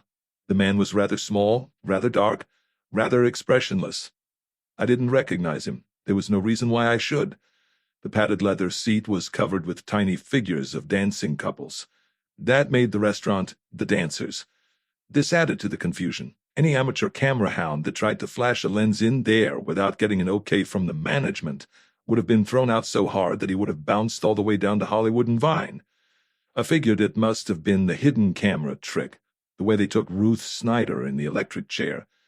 He would have the little camera up hanging by a strap under his coat collar, the lens just peeping out from his open jacket, and he would have rigged a bulb release that he could hold in his pocket. It wasn't too hard for me to guess who had taken the picture. Mr. Orrin P. Quest must have moved fast and smooth to get out of there with his face still in front of his head. I put the pictures in my vest pocket, and my fingers touched a crumpled piece of paper. I got it out and read, Dr. Vincent Lagarde, 965 Wyoming Street, Bay City. That was the Vince I had talked to on the phone, the one Lester B. Clausen might have been trying to call. An elderly flatfoot was strolling down the line of parked cars, marking tires with yellow chalk. He told me where Wyoming Street was. I drove out there. It was a crosstown street well out beyond the business district, parallel with 2 numbered streets. Number 965, a gray-white frame house, was on a corner. On its door, a brass plate said, Vincent Lagarde, M.D., hours 10 o'clock to 12 o'clock and 2:30 to 4 o'clock. The house looked quiet and decent. A woman with an unwilling small boy was going up the steps. She read the plate, looked at a watch pinned to her lapel, and chewed irresolutely on her lip. The small boy looked around carefully, then kicked her on the ankle. She winced, but her voice was patient. "Now, Johnny, you mustn't do that to Auntie Fern," she said mildly. She opened the door and dragged the little ape in with her. Diagonally across the intersection was a big white colonial mansion with a portico, which was roofed and much too small for the house. Floodlight reflectors were set into the front lawn. The walk was bordered by tree roses in bloom. A large black and silver sign over the portico said, "The Garland Home of Peace." I wondered how Dr. Lagarde liked looking out of his front windows at a funeral parlor. Maybe it made him careful. I turned around at the intersection and drove back to Los Angeles and went up to the office to look at my mail and lock my catch from the Bay City camera shop up in the battered green safe, all but one print. I sat down at the desk and studied this through a magnifying glass. Even with that and the camera shop blow-up, the detail was still clear. There was an evening paper, a news chronicle, lying on the table in front of the dark, thin, expressionless man who sat beside Mavis Weld. I could just read the headline, "Light Heavyweight Contender Succumbs to Ring Injuries." Only a noon or late sports edition would use a headline like that. I pulled the phone towards me. It rang just as I got my hand on it. "Marlowe, this is Christy French downtown. Any ideas this morning?" "Not if your teletype's working. I've seen a Bay City paper." "Yeah, we got that," he said casually. "Sounds like the same guy, don't it? Same initials, same description, same method of murder, and the time element seems to check. I hope to Christ this doesn't mean Sonny Mostein's mob have started in business again." If they have, they've changed their technique, I said. I was reading up on it last night. The Stein mob used to jab their victims full of holes. One of them had over 100 stab wounds in him. They could learn better, French said a little evasively, as if he didn't want to talk about it. What I called you about was Flack. Seen anything of him since yesterday afternoon? No. He skipped out. Didn't come to work. Hotel called his landlady. Packed up and left last night. Destination unknown. I haven't seen him or heard from him, I said. Didn't it strike you as kind of funny our stiff only had $14 in his kick? It did a little. You answered that yourself. I was just talking. I don't buy that anymore. Flack's either scared out or come into money. Either he saw something he didn't tell and got paid to breeze, or else he lifted the customer's case dough, leaving the $14 to make it look better. I said, I'll buy either one, or both at the same time. Whoever searched that room so thoroughly wasn't looking for money. Why not? Because when this Dr. Hambleton called me up, I suggested the hotel safe to him. He wasn't interested. A type like that wouldn't have hired you to hold his dough anyway, French said.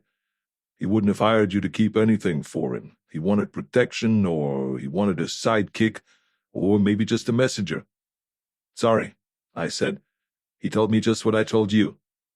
And seeing he was dead when you got over there, French said with a too casual drawl, you couldn't hardly have given him one of your business cards. I held the phone too tight and thought back rapidly over my talk with Hicks in the Idaho Street rooming house. I saw him holding my card between his fingers, looking down at it, and then I saw myself taking it out of his hand quickly before he froze to it. I took a deep breath and let it out slowly. Hardly, I said, and stopped trying to scare me to death. He had one, chum. Folded twice across in his pants watch pocket. We missed it the first time. I gave Flack a card, I said, stiff-lipped. There was a silence. I could hear voices in the background and the clack of a typewriter. Finally, French said dryly, Fair enough, see you later. He hung up abruptly. I put the phone down very slowly in its cradle and flexed my cramped fingers. I stared down at the photo lying on the desk in front of me.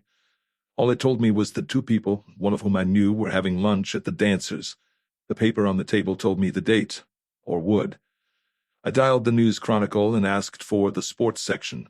4 minutes later, I wrote on a pad, Richie Bello, popular young light heavyweight contender, died in the Sisters Hospital just before midnight, February 19th, as a result of ring injuries sustained the previous evening in the main event at the Hollywood Legion Stadium.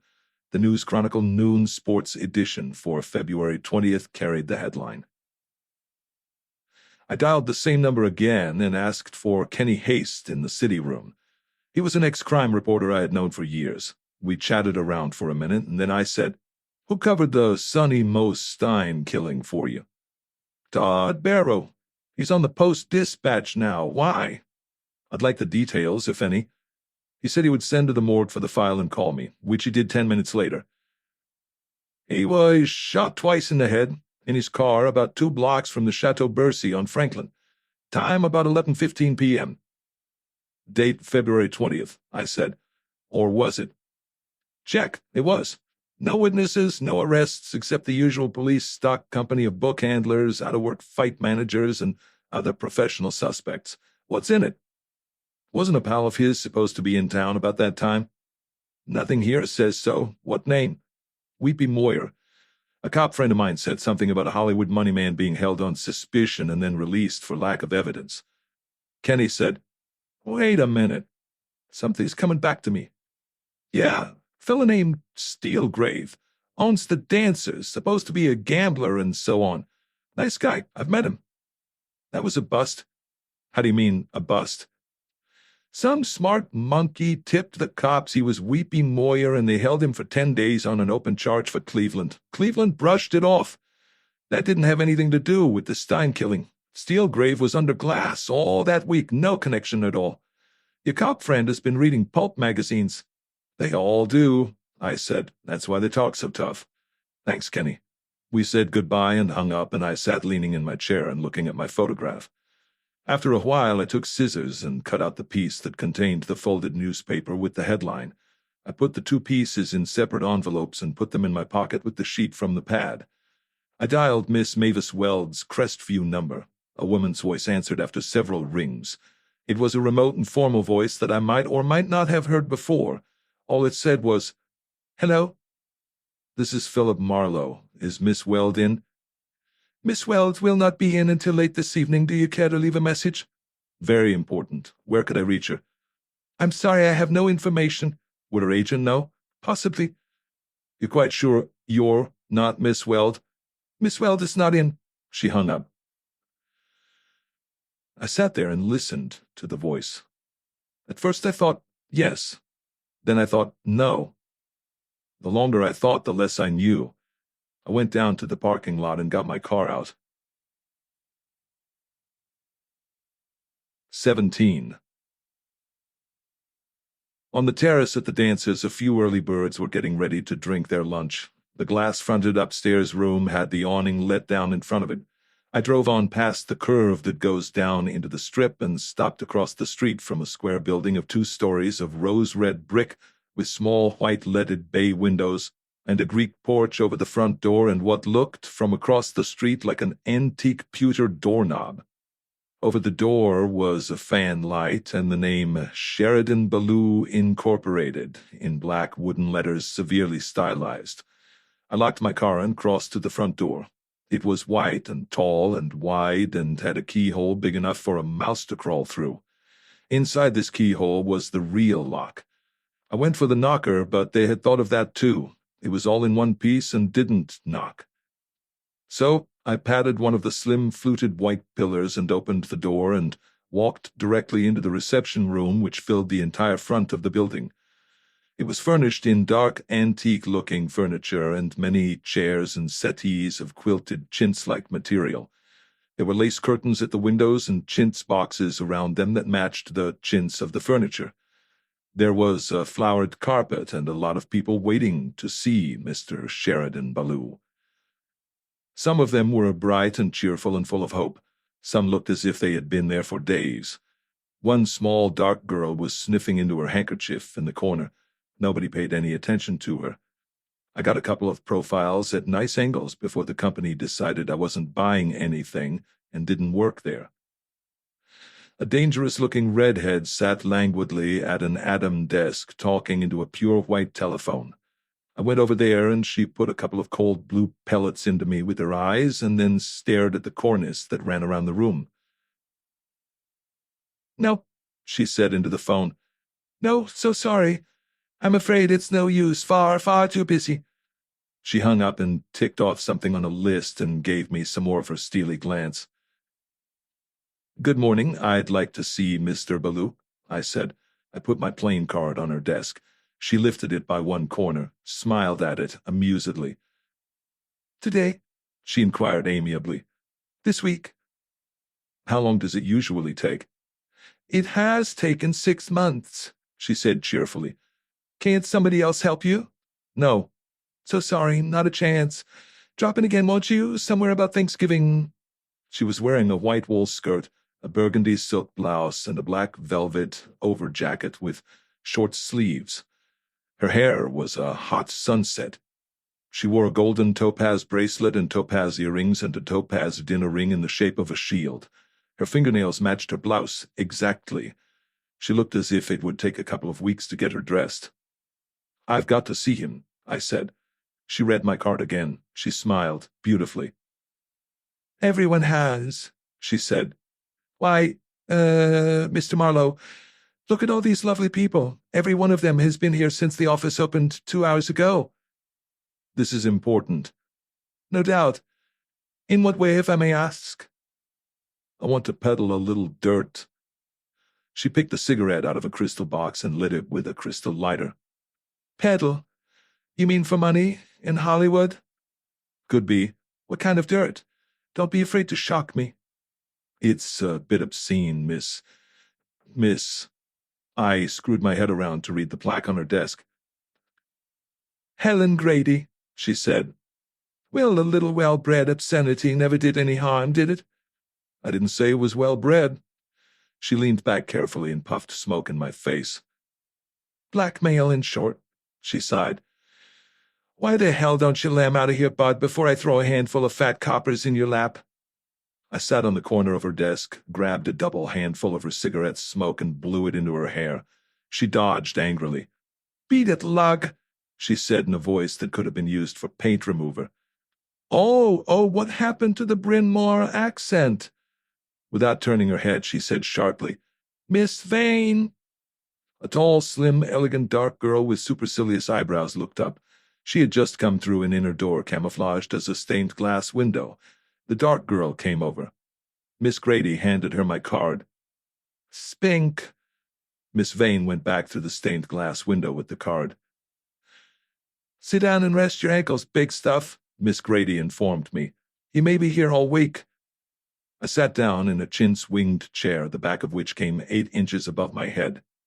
It made me feel shrunken. Miss Grady gave me her smile again, the one with the hand-honed edge, and bent to the telephone once more. I looked around. The little girl in the corner had stopped crying and was making up her face with calm unconcern. A very tall, distinguished-looking party swung up a graceful arm to stare at his elegant wristwatch and oozed gently to his feet. He set a pearl-gray Homburg at a rakish angle on the side of his head, checked his yellow chamois gloves and his silver-knobbed cane, and strolled languidly over to the red-headed receptionist. I have been waiting 2 hours to see Mr. Baloo, he said icily in a rich, sweet voice that had been modulated by a lot of training. I'm not accustomed to waiting 2 hours to see anybody. So sorry, Mr. Fortescue. Mr. Baloo is just too busy for words this a.m. I'm sorry I cannot leave him a check, the elegant tall party remarked with a weary contempt. Probably the only thing that would interest him. But in default of that— Just a minute, Kit. The redhead picked up a phone and set into it. Yes? Who says so besides Goldwyn? Can't you reach somebody that's not crazy? Well, try again. She slammed the phone down. The tall party had not moved. In default of that, he resumed as if he had never stopped speaking, I should like to leave a short personal message. Please do, Miss Grady told him. I'll get it to him somehow. Tell him, with my love, that he is a dirty polecat. Make it skunk, darling, she said. He doesn't know any English words.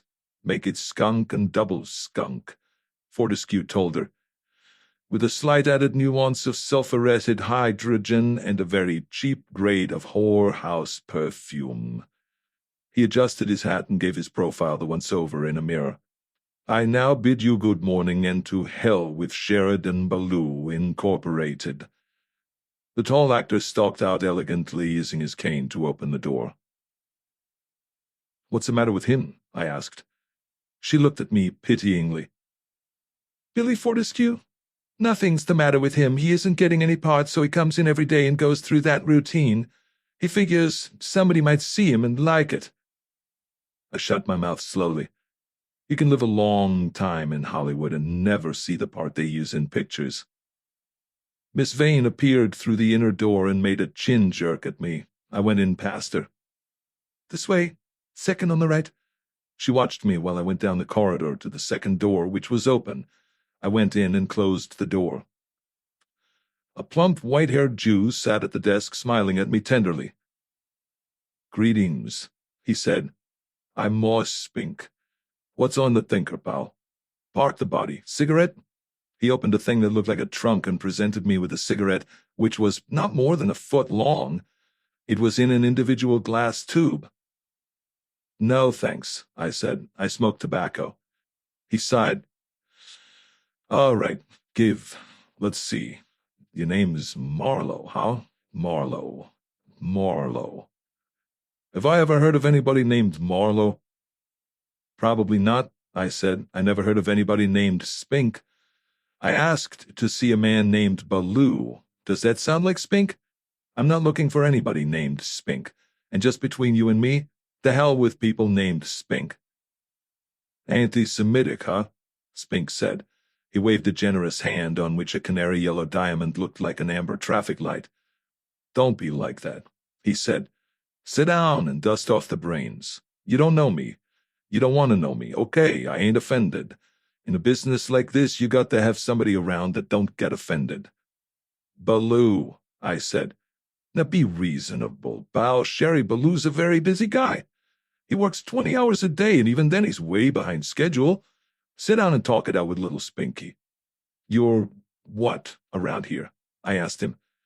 I'm his protection, pal. I gotta protect him. A guy like Sherry can't see everybody. I see people foreign. I'm the same as him. Up to a point, you understand. Could be I'm past the point you're up to, I said. Could be, Spink agreed pleasantly. He peeled a thick tape off an aluminum individual cigar container, reached the cigar out tenderly, and looked it over for birthmarks. I don't say not. Why not demonstrate a little? Then we'll know. Up to now, all you're doing is throwing a line. We get so much of that in here, it don't mean a thing to us. I watched him clip and light the expensive-looking cigar. How do I know you wouldn't double-cross him? I asked cunningly. Spink's small, tight eyes blinked, and I wasn't sure but that there were tears in them. Me cross Sherry Baloo? He asked brokenly in a hushed voice, like a $600 funeral. Me? I'd sooner double-cross my own mother. That doesn't mean anything to me either, I said. I've never met your mother. Spink laid his cigar aside on an ashtray the size of a bird bath.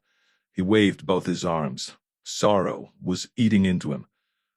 Oh, pal, what a way to talk, he wailed. I love Sherry Baloo like he was my own father. Better. My father, well, skip it. Come on, pal, be human. Give with a little of the old trust and friendliness. Spill the dirt, a little Spinky, ah? I drew an envelope from my pocket and tossed it across the desk to him. He pulled the single photograph from it and stared at it solemnly. He laid it down on the desk. He looked up at me, down at the photo, up at me. Well, he said woodenly in a voice suddenly empty of the old trust and friendliness he had been talking about. What's it got that's so wonderful? Do I have to tell you who the girl is? Who's the guy? Spink snapped. I said nothing.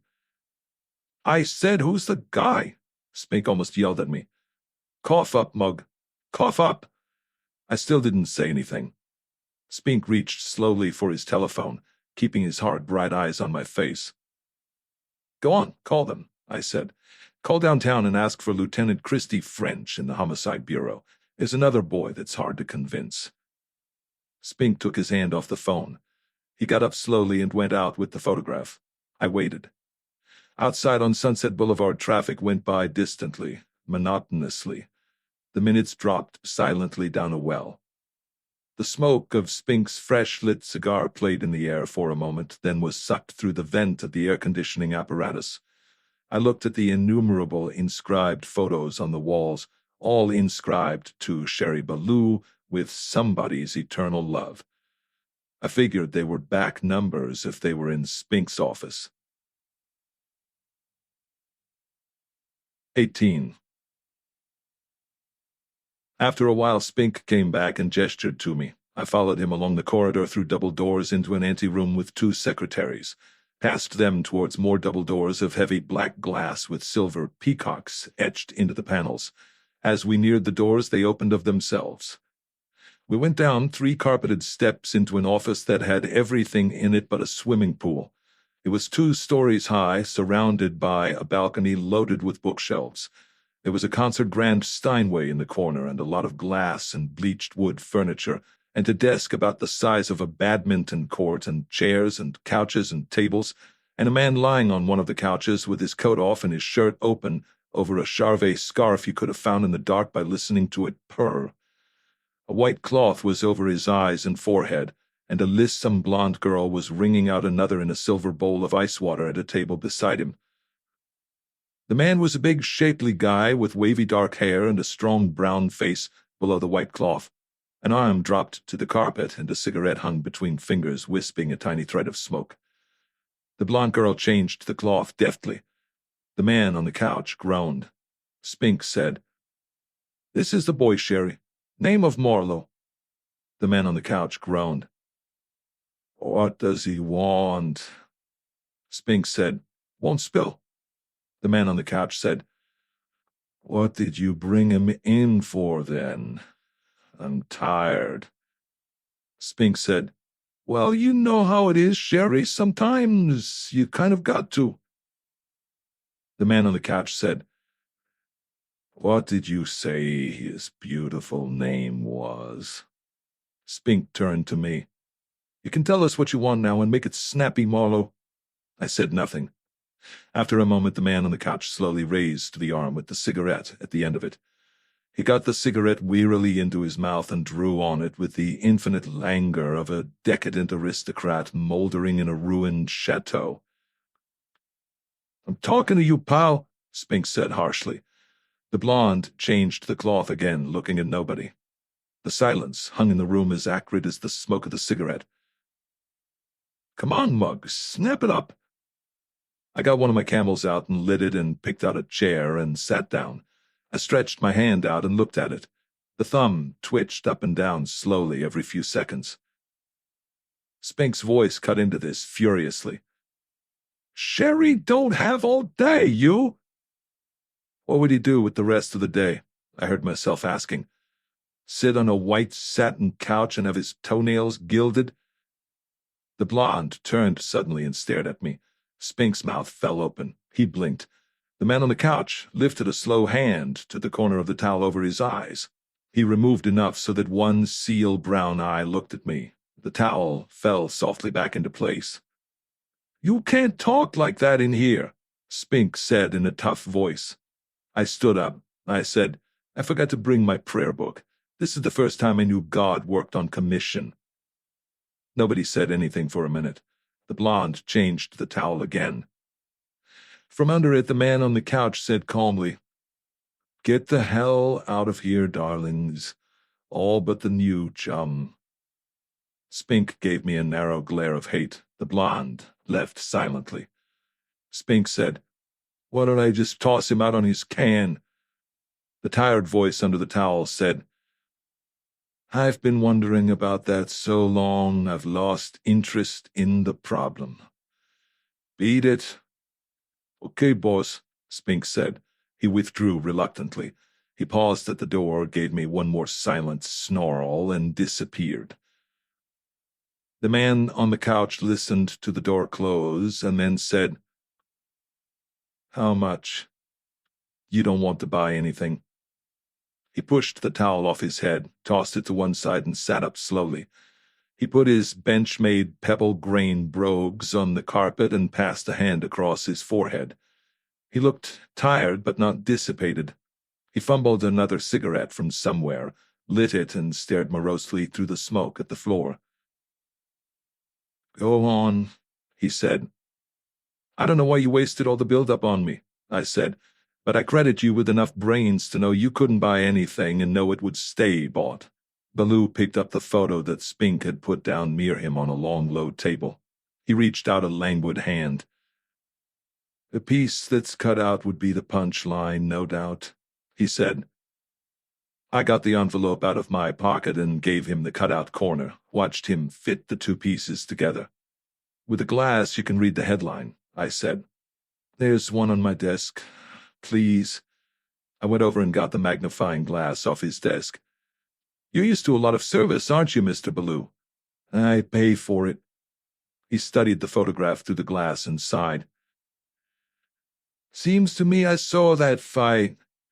They ought to take more care of these boys, like you do of your clients," I said. He laid down the magnifying glass and leaned back to stare at me with cool, untroubled eyes. "That's the chap that owns the dancers. Name's Steelgrave.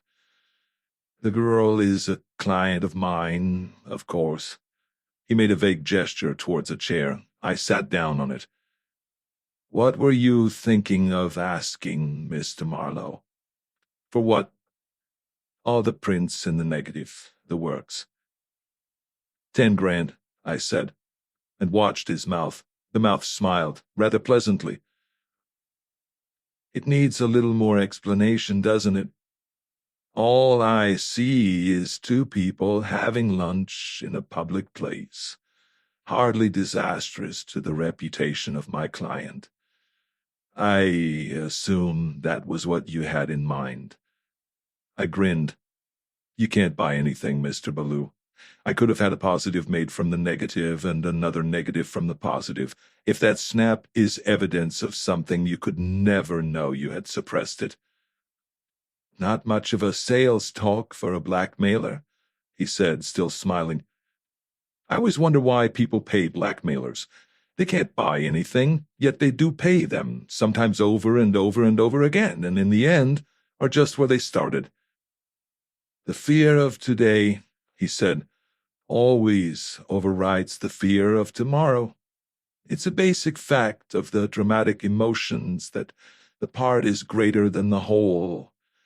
If you see a glamour star on the screen in a position of great danger, you fear for her with one part of your mind, the emotional part. Notwithstanding that, your reasoning mind knows that she is the star of the picture and nothing very bad is going to happen to her.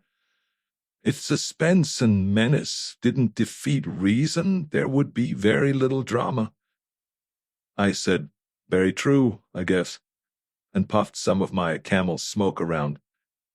His eyes narrowed a little. As to really being able to buy anything, if I paid you a substantial price and didn't get what I bought, I'd have you taken care of, beaten to a pulp, and when you got out of the hospital, if you felt aggressive enough, you could try to get me arrested. It's happened to me, I said. I'm a private eye, I know what you mean. Why are you talking to me? He laughed. He had a deep, pleasant, effortless laugh. I'm an agent, Sonny. I always tend to think traders have a little something in reserve. But we won't talk about any 10 grand. She hasn't got it. She only makes $1 grand a week so far. I admit she's very close to the big money, though. That would stop her cold, I said, pointing to the photo. No big money, no swimming pool with underwater lights, no platinum mink, no name in neons, no nothing, all blown away like dust. He laughed contemptuously. Okay if I show this to the Johns downtown, then? I said. He stopped laughing. His eyes narrowed. Very quietly, he asked, why would they be interested?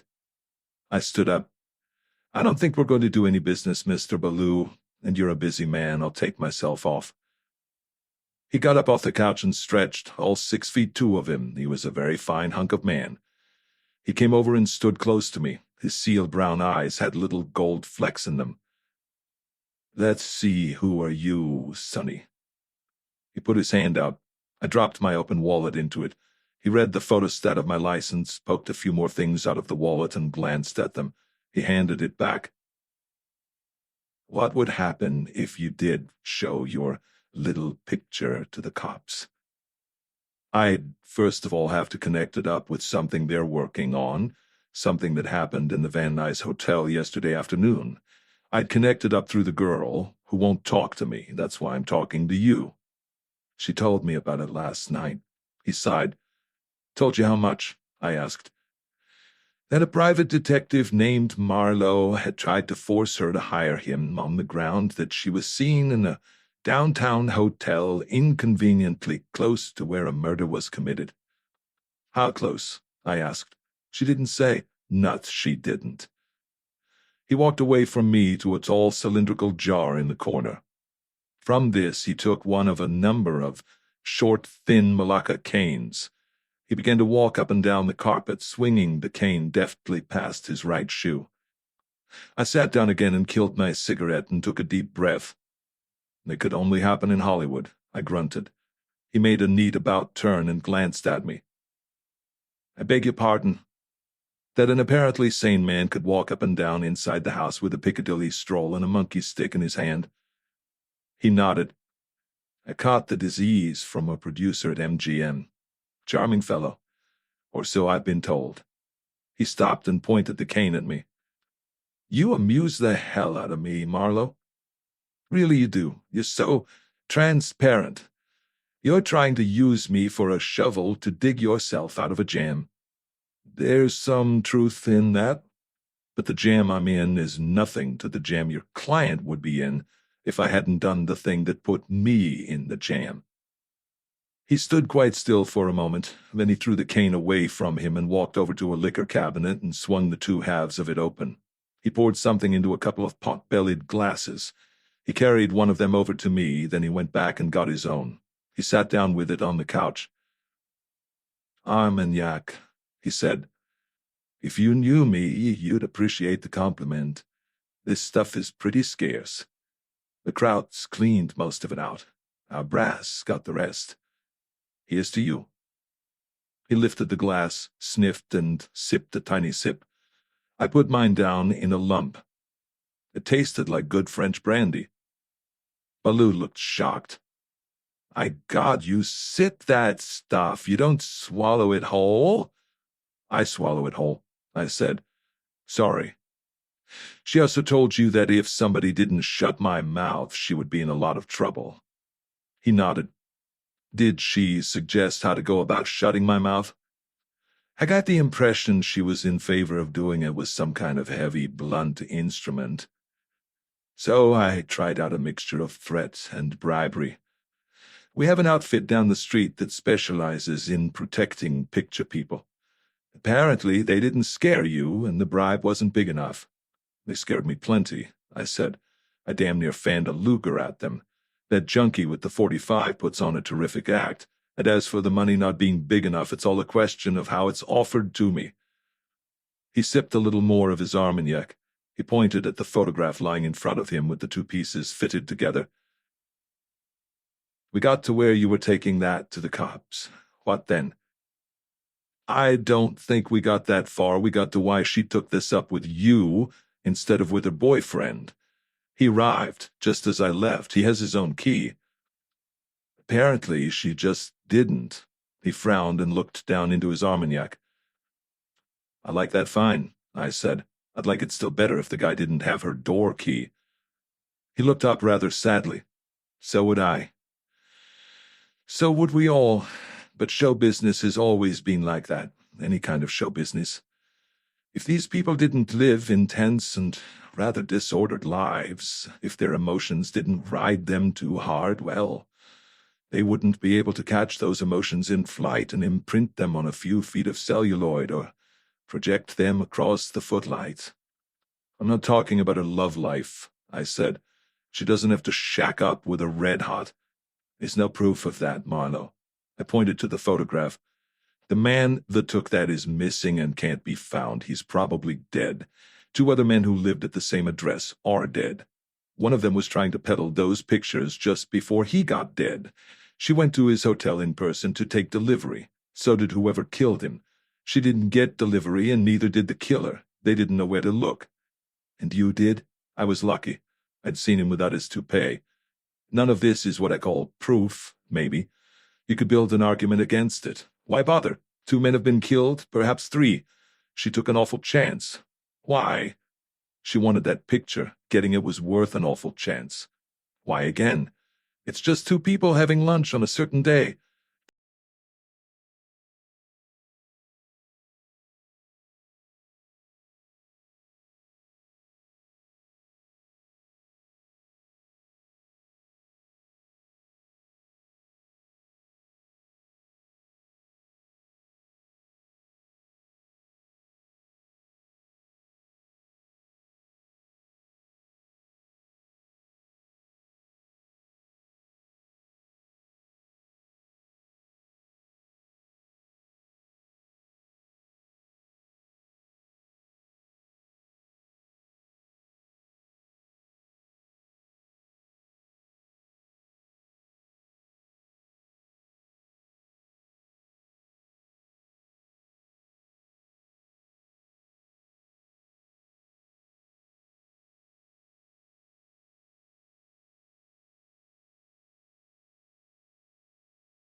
glass that made me as gaudy as a chiropractor's chart.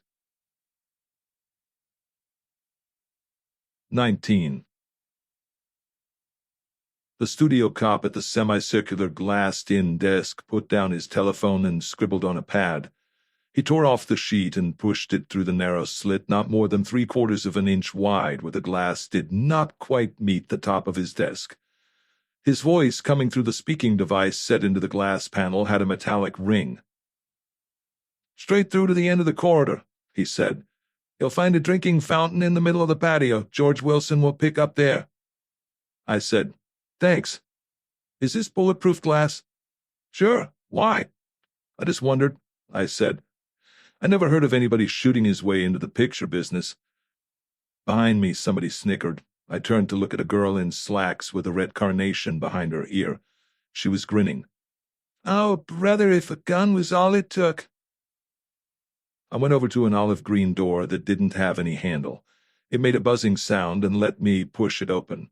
Beyond was an olive green corridor with bare walls and a door at the far end.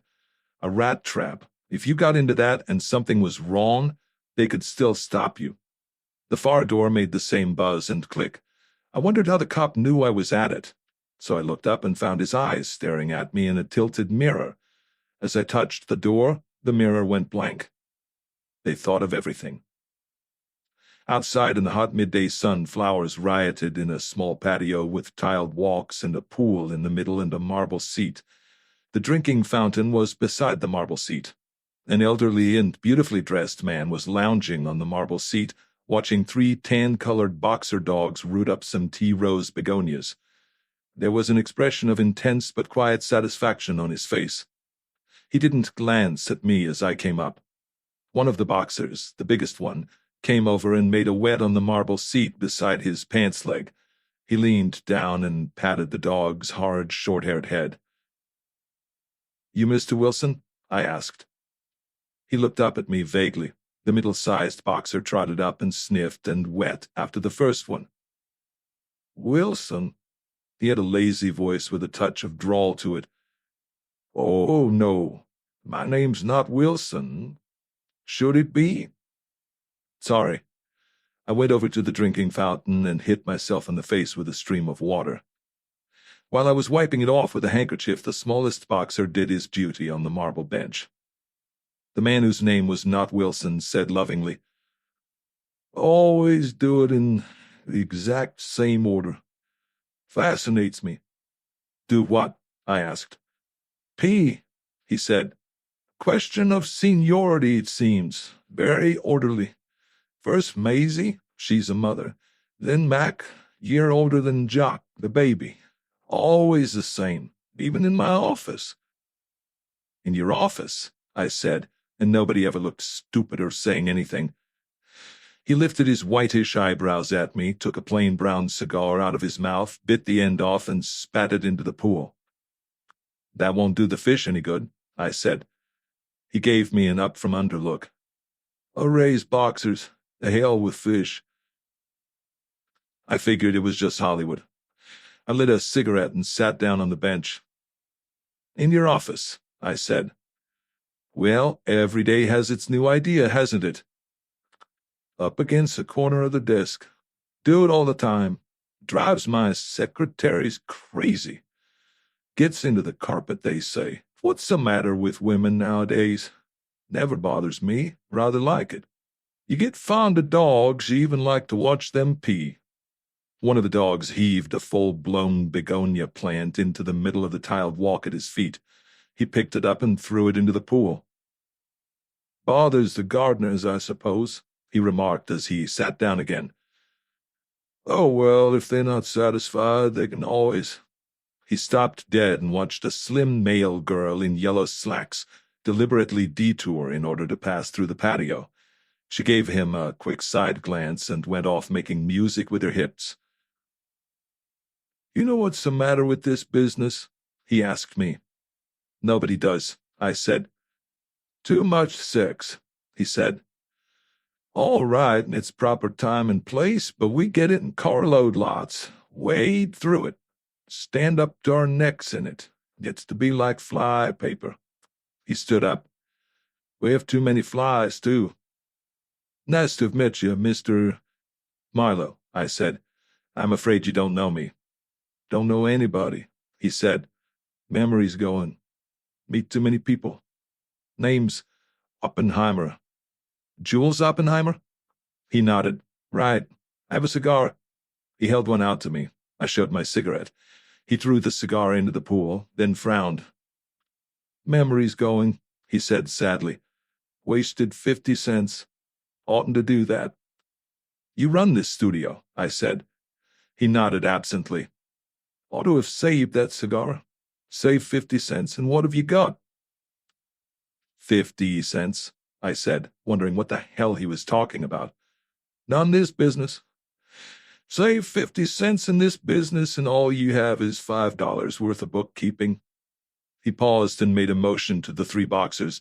They stopped whatever they were rooting at and watched him. Just run the financial end, he said. That's easy. Come on, children, back to the brothel. He sighed. 1,500 theaters, he added. I must have been wearing my stupid expression again. He waved a hand around the patio. 1,500 theaters is all you need. A damn sight easier than raising purebred boxers. The motion picture business is the only business in the world in which you can make all the mistakes there are and still make money. Must be the only business in the world where you can have 3 dogs pee up against your office desk, I said. You have to have the 1,500 theaters. That makes it a little harder to get a start, I said. He looked pleased.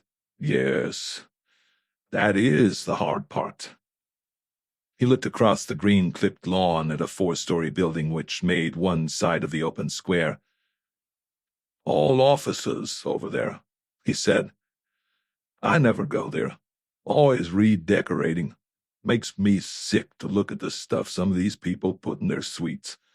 Most expensive talent in the world. Give them anything they like, all the money they want. Why? No reason at all. Just have it. Doesn't matter a damn what they do or how they do it. Just give me 1,500 theaters. You wouldn't want to be quoted on that, Mr. Oppenheimer. You a newspaper man? No.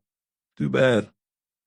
Just for the hell of it, I'd like to see somebody try to get that simple, elementary fact of life into the papers. He paused and snorted. Nobody print it. Afraid to. Come on, children. The big one, Maisie, came over and stood beside him.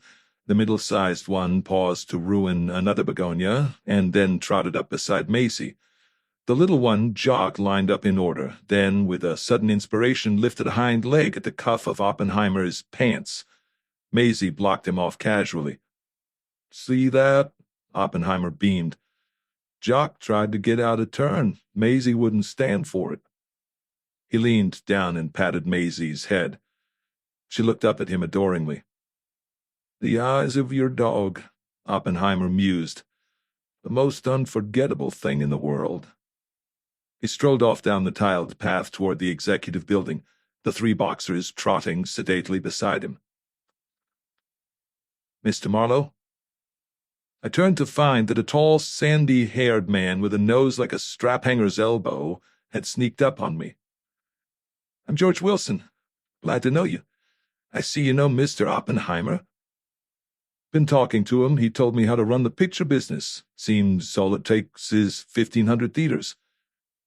I've been working here 5 years. I've never even spoken to him.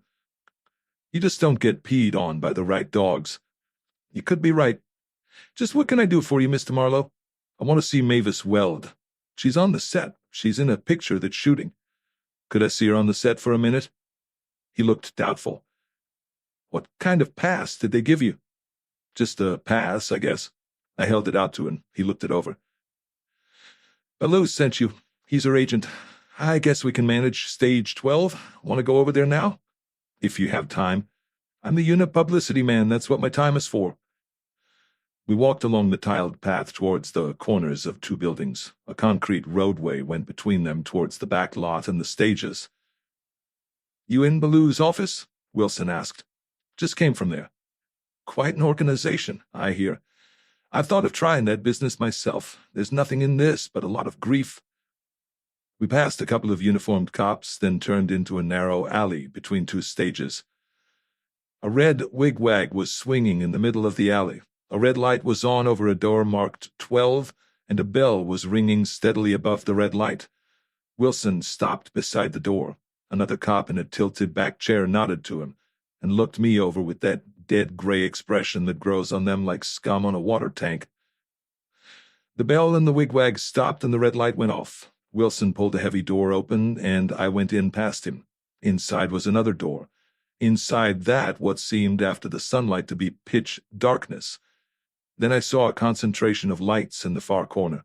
The rest of the enormous sound stage seemed to be empty. We went towards the lights. As we drew near, the floor seemed to be covered with thick black cables. There were rows of folding chairs, a cluster of portable dressing rooms with names on the doors. We were wrong way onto the set, and all I could see was the wooden backing and on either side a big screen. A couple of back projection machines sizzled off to the side. A voice shouted, "Roll 'em!" A bell rang loudly. The two screens came alive with tossing waves. Another, calmer voice said, "Watch your positions, please. We may have to end up matching this little vignette." "All right. Action." Wilson stopped dead and touched my arm. The voices of the actors came out of nowhere, neither loud nor distinct, an unimportant murmur with no meaning. One of the screens suddenly went blank. The smooth voice, without change of tone, said, "Cut." The bell rang again, and there was a general sound of movement. Wilson and I went on. He whispered in my ear, "If Ned Gammon doesn't get this take before lunch, he'll bust Torrance on the nose." "Oh, Torrance in this?"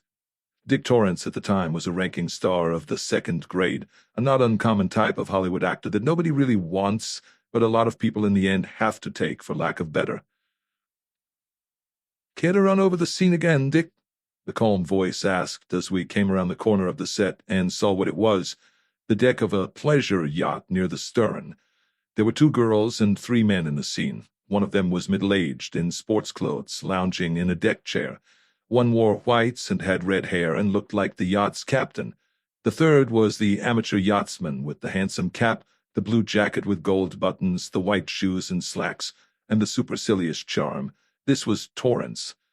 One of the girls was a dark beauty who had been younger, Susan Crawley. The other was Mavis Weld. She wore a wet, white sharkskin swimsuit and had evidently just come aboard. A makeup man was spraying water on her face and arms and the edges of her blonde hair. Torrance hadn't answered. He turned suddenly and stared at the camera. "You think I don't know my lines?" A gray-haired man in gray clothes came forward into the light from the shadowy background. He had hot black eyes, but there was no heat in his voice. "Unless you changed them intentionally," he said, his eyes steady on Torrance. "It's just possible that I'm not used to playing in front of a back projection screen that has a habit of running out of film only in the middle of a take." "That's a fair complaint," Ned Gammon said. "Trouble is, he only has 212 feet of film, and that's my fault. If you could take the scene just a little faster." "Ha!" Torrance snorted. "If I could take it a little faster, perhaps Miss Weld could be prevailed upon to climb aboard this yacht in rather less time than it would take to build the damn boat." Mavis Weld gave him a quick, contemptuous look. "Weld's timing is just right," Gammon said. "Her performance is just right, too." Susan Crawley shrugged elegantly. "I had the impression she could speed it up a trifle, Ned. It's good, but it could be better." "If it was any better, darling," Mavis Weld told her smoothly, "somebody might call it acting. You wouldn't want anything like that to happen in your picture, would you?" Torrance laughed. Susan Crawley turned and glared at him. "What's funny, Mr. 13? Torrance's face settled into an icy mask. "The name again?" he almost hissed. "Good heavens, you mean you don't know?" Susan Crawley said wonderingly. "They call you Mr. 13 because any time you play a part, it means 12 other guys have turned it down." "I see," Torrance said coolly, then burst out laughing again. He turned to Ned Gammon.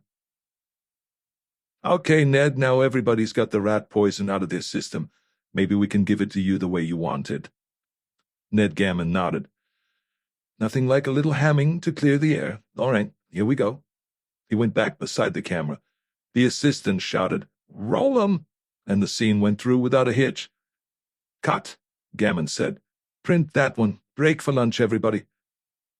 The actors came down a flight of rough wooden steps and nodded to Wilson. Mavis Weld came last, having stopped to put on a terry cloth robe and a pair of beach sandals. She stopped dead when she saw me. Wilson stepped forward. "Hello, George," Mavis Weld said, staring at me. "Want something from me?" "Mr. Marlowe would like a few words with you, okay? Mr. Marlowe?" Wilson gave me a quick, sharp look. "From Baloo's office. I supposed you knew him." "I may have seen him." She was still staring at me. "What is it?" I didn't speak. After a moment she said, "Thanks, George. Better come along to my dressing room, Mr. Marlowe." She turned and walked off around the far side of the set. A green and white dressing room stood against the wall. The name on the door was Miss Weld. At the door she turned and looked around carefully. Then she fixed her lovely blue eyes on my face. "And now, Mr. Marlowe? You do remember me?" "I believe so." "Do we take up where we left off, or have a new deal with the clean deck?" "Somebody let you in here." "Who? Why?" "That takes explaining." "I'm working for you. I've been paid a retainer and Baloo has the receipt." "How very thoughtful. And suppose I don't want you to work for me, whatever your work is?" "All right, be fancy," I said. I took the dancer's photo out of my pocket and held it out. She looked at me a long and steady moment before she dropped her eyes. Then she looked at the snapshot of herself and Steelgrave in the booth. She looked at it gravely, without movement. Then, very slowly, she reached up and touched the tendrils of damp hair at the side of her face. Ever so slightly, she shivered. Her hand came out and she took the photograph. She stared at it. Her eyes came up again slowly, slowly. "Well?" she asked. "I have the negative and some other prints. You would have had them if you had had more time and known where to look, or if he had stayed alive to sell them to you." "I'm a little chilly," she said, "and I have to eat some lunch." She held the photo out to me. "You're a little chilly and you have to eat some lunch," I said. I thought a pulse beat in her throat, but the light was not too good. She smiled faintly, the bored aristocrat touch. "The significance of all this escapes me," she said. "You're spending too much time on yachts. What you mean is I know you and I know Steelgrave, so what has this photo got that makes anybody give me a diamond dog collar?" "All right," she said. "What?" "I don't know," I said. "But if finding out is what it takes to shake you out of this Duchess routine, I'll find out. And in the meantime, you're still chilly and you still have to eat some lunch." "And you've waited too long," she said quietly. "You haven't anything to sell, except perhaps your life." I'd sell that cheap, for love of a pair of dark glasses and a delphinium blue hat and a crack on the head from a high-heeled slipper. Her mouth twitched as if she was going to laugh, but there was no laughter in her eyes. "Not to mention 3 slaps in the face," she said. "Goodbye, Mr. Marlowe. You came too late, much, much too late." "For me or for you?" She reached back and opened the door of the dressing room. "I think for both of us." She went in quickly, leaving the door open. "Come in and shut the door," her voice said from the dressing room. I went in and shut the door. It was no fancy, custom-built stars dressing room, strictly utility only. There was a shabby couch, 1 easy chair, a small dressing table with mirror and 2 lights, a straight chair in front of it, a tray that had held coffee. Mavis Weld reached down and plugged in a round electric heater. Then she grabbed up a towel and rubbed the damp edges of her hair. I sat down on the couch and waited. "Give me a cigarette." She tossed the towel to one side.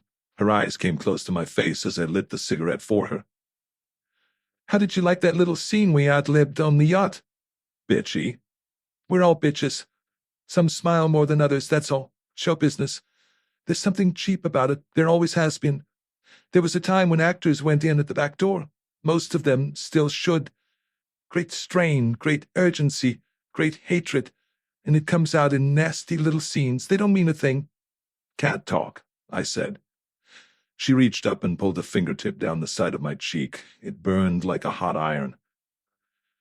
"How much money do you make, Marlowe?" $40 a day in expenses. That's the asking price. I take 25. I've taken less. I thought about Orpha May's Warren 20. She did that with her finger again, and I just didn't grab hold of her. She moved away from me and sat in the chair, drawing the robe close. The electric heater was making the little room warm. $25 a day, she said wonderingly. Little lonely dollars. Are they very lonely? Lonely as lighthouses. She crossed her legs, and the pale glow of her skin in the light seemed to fill the room. "So ask me the questions," she said, making no attempt to cover her thighs. "Who's Steelgrave?" "A man I've known for years, and liked. He owns things, a restaurant or two. Where he comes from, that I don't know." "But you know him very well." "Why don't you ask me if I sleep with him?" "I don't ask that kind of questions." She laughed and snapped ash from her cigarette. "Miss Gonzalez would be glad to tell you." "The hell with Miss Gonzalez." "She's dark and lovely and passionate, and very, very kind." "And exclusive as a mailbox," I said. "The hell with her. About Steelgrave. Has he ever been in trouble?" "Who hasn't?" "With the police." Her eyes widened a little too innocently. Her laugh was a little too silvery. "Don't be ridiculous. The man is worth a couple of $1 million. "How did he get it?" "How would I know?" "All right, you wouldn't. That cigarette's going to burn your fingers." I leaned across and took the stub out of her hand. Her hand lay open on her bare leg. I touched the palm with a fingertip. She drew away from me and tightened the hand into a fist. "Don't do that," she said sharply. "Why?"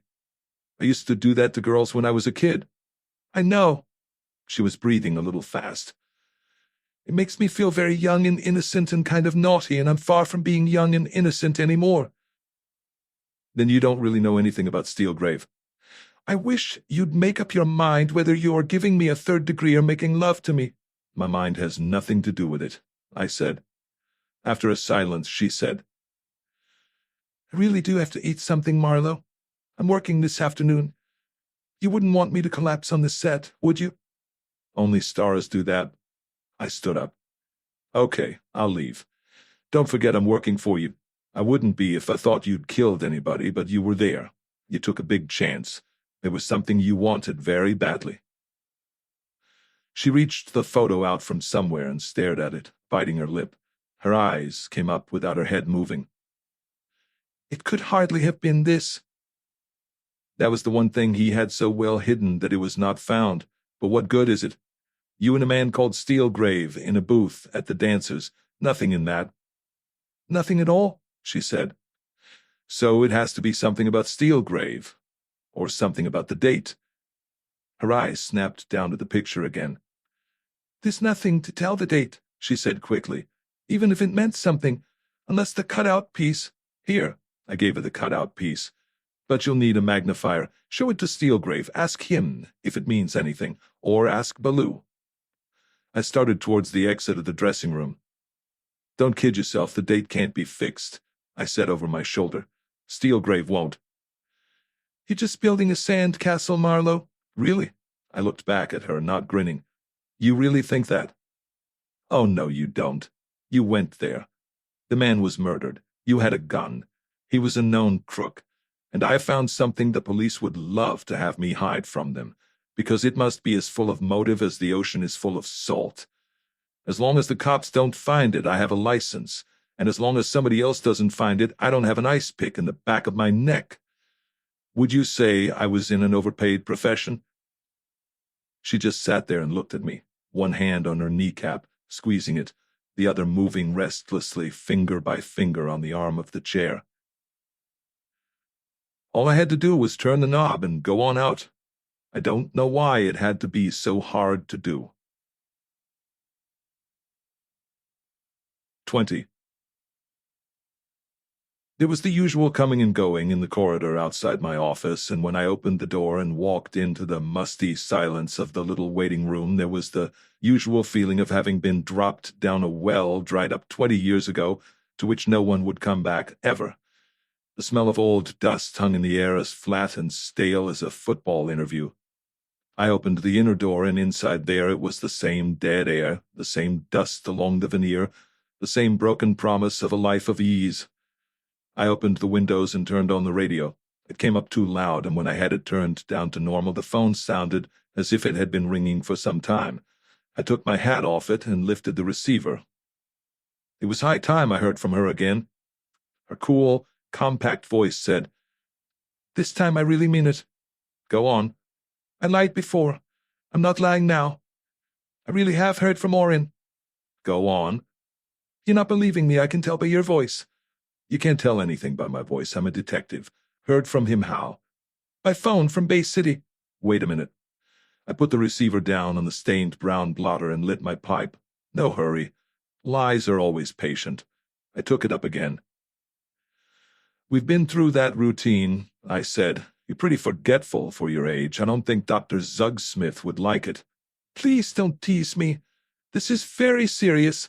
He got my letter. He went to the post office and asked for his mail. He knew where I'd be staying and about when I'd be here, so he called up. He's staying with a doctor he got to know down there, doing some kind of work for him. I told you he had 2 years medical." "Doctor have a name?" "Yes, a funny name. Dr. Vincent Lagarde." "Just a minute, there's somebody at the door." I laid the phone down very carefully. It might be brittle. It might be made of spun glass. I got a handkerchief out and wiped the palm of my hand, the one that had been holding it. I got up and went to the built-in wardrobe and looked at my face in the flawed mirror. It was me, all right. I had a strained look. I'd been living too fast. Dr. Vincent Lagarde, 965 Wyoming Street, catty corners from the Garland Home of Peace. Frame house on the corner, quiet, nice neighborhood. Friend of the extinct Clausen, maybe. Not according to him, but still, maybe. I went back to the telephone and squeezed the jerks out of my voice. "How would you spell that?" I asked. She spelled it with ease and precision. "Nothing to do then, is there?" I said. "All Jake to the angels, or whatever they say in Manhattan, Kansas." "Stop sneering at me. Orin's in a lot of trouble. Some—" her voice quivered a little and her breath came quickly. "Some gangsters are after him." "Don't be silly, Orpha May. They don't have gangsters in Bay City. They're all working in pictures." "What's Dr. Lagarde's phone number?" She gave it to me. It was right. I won't say the pieces were beginning to fall into place, but at least they were getting to look like parts of the same puzzle, which is all I ever get or ask. "Please go down there and see him and help him. He's afraid to leave the house. After all, I did pay you." I gave it back. "Well, I offered it to you again." "You more or less offered me other things that are more than I'd care to take." There was silence. "All right," I said. "All right, if I can stay free that long. I'm in a lot of trouble myself." "Why?" "Telling lies and not telling the truth. It always catches up with me. I'm not as lucky as some people." "But I'm not lying, Philip. I'm not lying. I'm frantic." "Take a deep breath and get frantic so I can hear it." "They might kill him," she said quietly. "And what is Dr. Vincent Lagarde doing all this time?" "He doesn't know, of course. Please, please go at once. I have the address here. Just a moment." And the little bell rang, the one that rings far back at the end of the corridor and is not loud, but you'd better hear it. No matter what other noises there are, you'd better hear it. "He'll be in the phone book," I said. "And by an odd coincidence, I have a Bay City phone book. Call me around 4. Or 5. Better make it 5. I hung up quickly. I stood up and turned the radio off, not having heard a thing it said. I closed the windows again. I opened the drawer of my desk and took out the Luger and strapped it on. I fitted my hat on my head. On the way out, I had another look at the face in the mirror. I looked as if I had made up my mind to drive off a cliff. 21.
Why don't you go home, Miss Watson?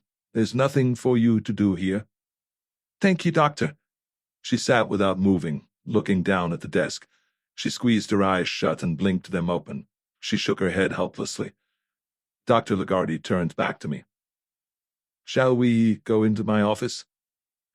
We went across through another door leading to a hallway. I walked on eggs. The atmosphere of the house was charged with foreboding. He opened a door and ushered me into what must have once been a bedroom, but nothing suggested a bedroom. It was a small, compact doctor's office. An open door showed a part of an examination room. A sterilizer was working in the corner. There were a lot of needles cooking in it. That's a lot of needles, I said, always quick with an idea. Sit down, Mr. Marlowe. He went behind the desk and sat down and picked up a long, thin letter-opening knife.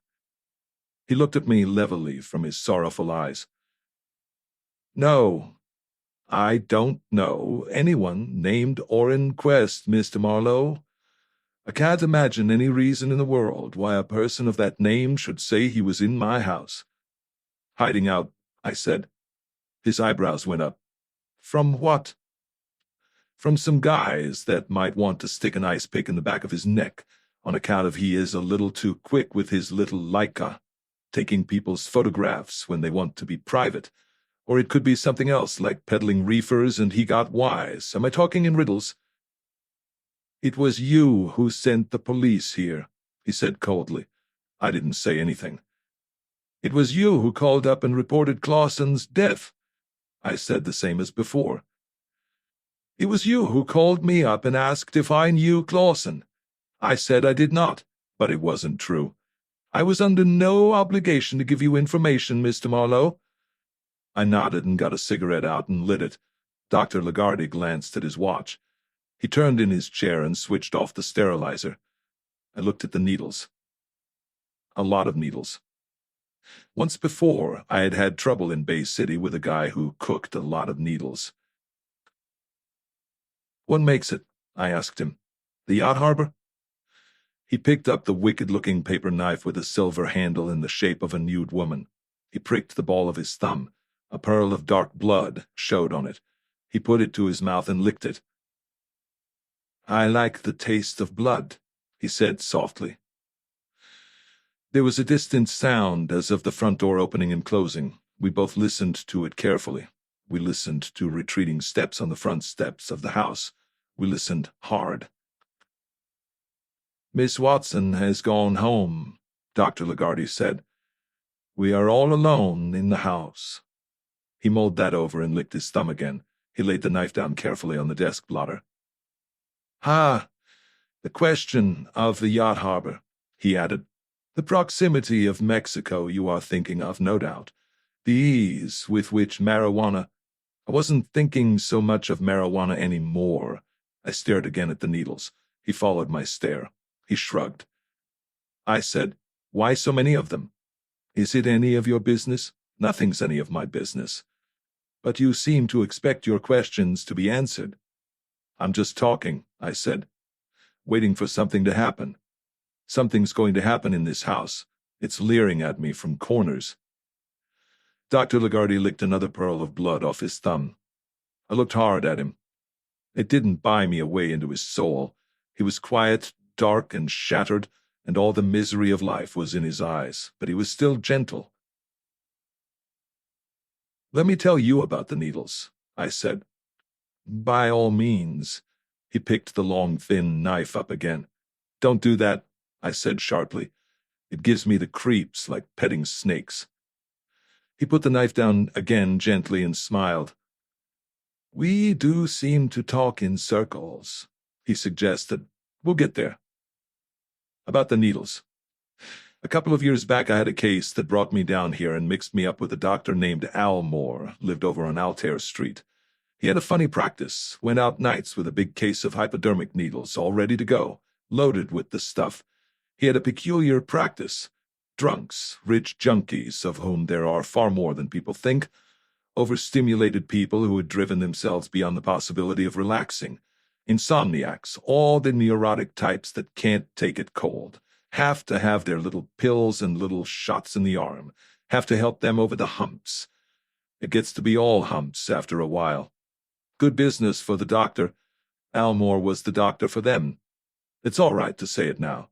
He died a year or so back, of his own medicine. And you think I may have inherited his practice? Somebody would. As long as there are the patients, there will be the doctor. He looked even more exhausted than before. I think you are an ass, my friend. I did not know Dr. Almore, and I do not have the sort of practice you attribute to him. As for the needles, just to get that trifle out of the way, they are in somewhat constant use in the medical profession today, often for such innocent medicaments as vitamin injections. And needles get dull, and when they are dull, they are painful. Therefore, in the course of the day, one may use a dozen or more, without narcotics in a single one. He raised his head slowly and stared at me with a fixed contempt. I can be wrong, I said. Smelling that reefer smoke over at Clausen's place yesterday and having him call your number on the telephone and call you by your first name, all this probably made me jump to wrong conclusions. I have dealt with addicts, he said. What doctor has not? It is a complete waste of time. They get cured sometimes. They can be deprived of their drug. Eventually, after great suffering, they can do without it.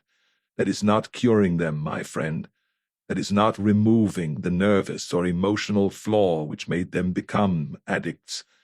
It is making them dull, negative people who sit in the sun and twirl their thumbs and die of sheer boredom and inanition. That's a pretty raw theory, Doctor. You raised the subject. I have disposed of it. I will raise another subject.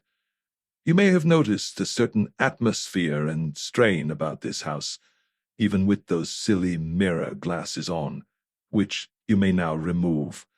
They don't make you look in the least like Cary Grant. I took them off. I'd forgotten all about them. The police have been here, Mr. Marlowe. A certain Lieutenant Maglashan, who is investigating Clausen's death. He would be pleased to meet you. Shall I call him? I'm sure he would come back. Go ahead, call him, I said. I just stopped off here on my way to commit suicide. His hand went towards the telephone, but was pulled to one side by the magnetism of the paper knife. He picked it up again. Couldn't leave it alone, it seemed. You could kill a man with that, I said. Very easily. And he smiled a little. An inch and a half in the back of the neck, square in the center, just under the occipital bulge. An ice pick would be better, he said, especially a short one, filed down very sharp. It would not bend. If you miss the spinal cord, you do no great damage. Takes a bit of medical knowledge, then. I got out a poor old package of Camels and untangled one from the cellophane. He just kept on smiling, very faintly, rather sadly. It was not the smile of a man in fear. That would help, he said softly. But any reasonably dexterous person could acquire the technique in 10 minutes. Or inquest at a couple of years medical, I said. I told you I did not know anybody of that name. Yeah, I know you did.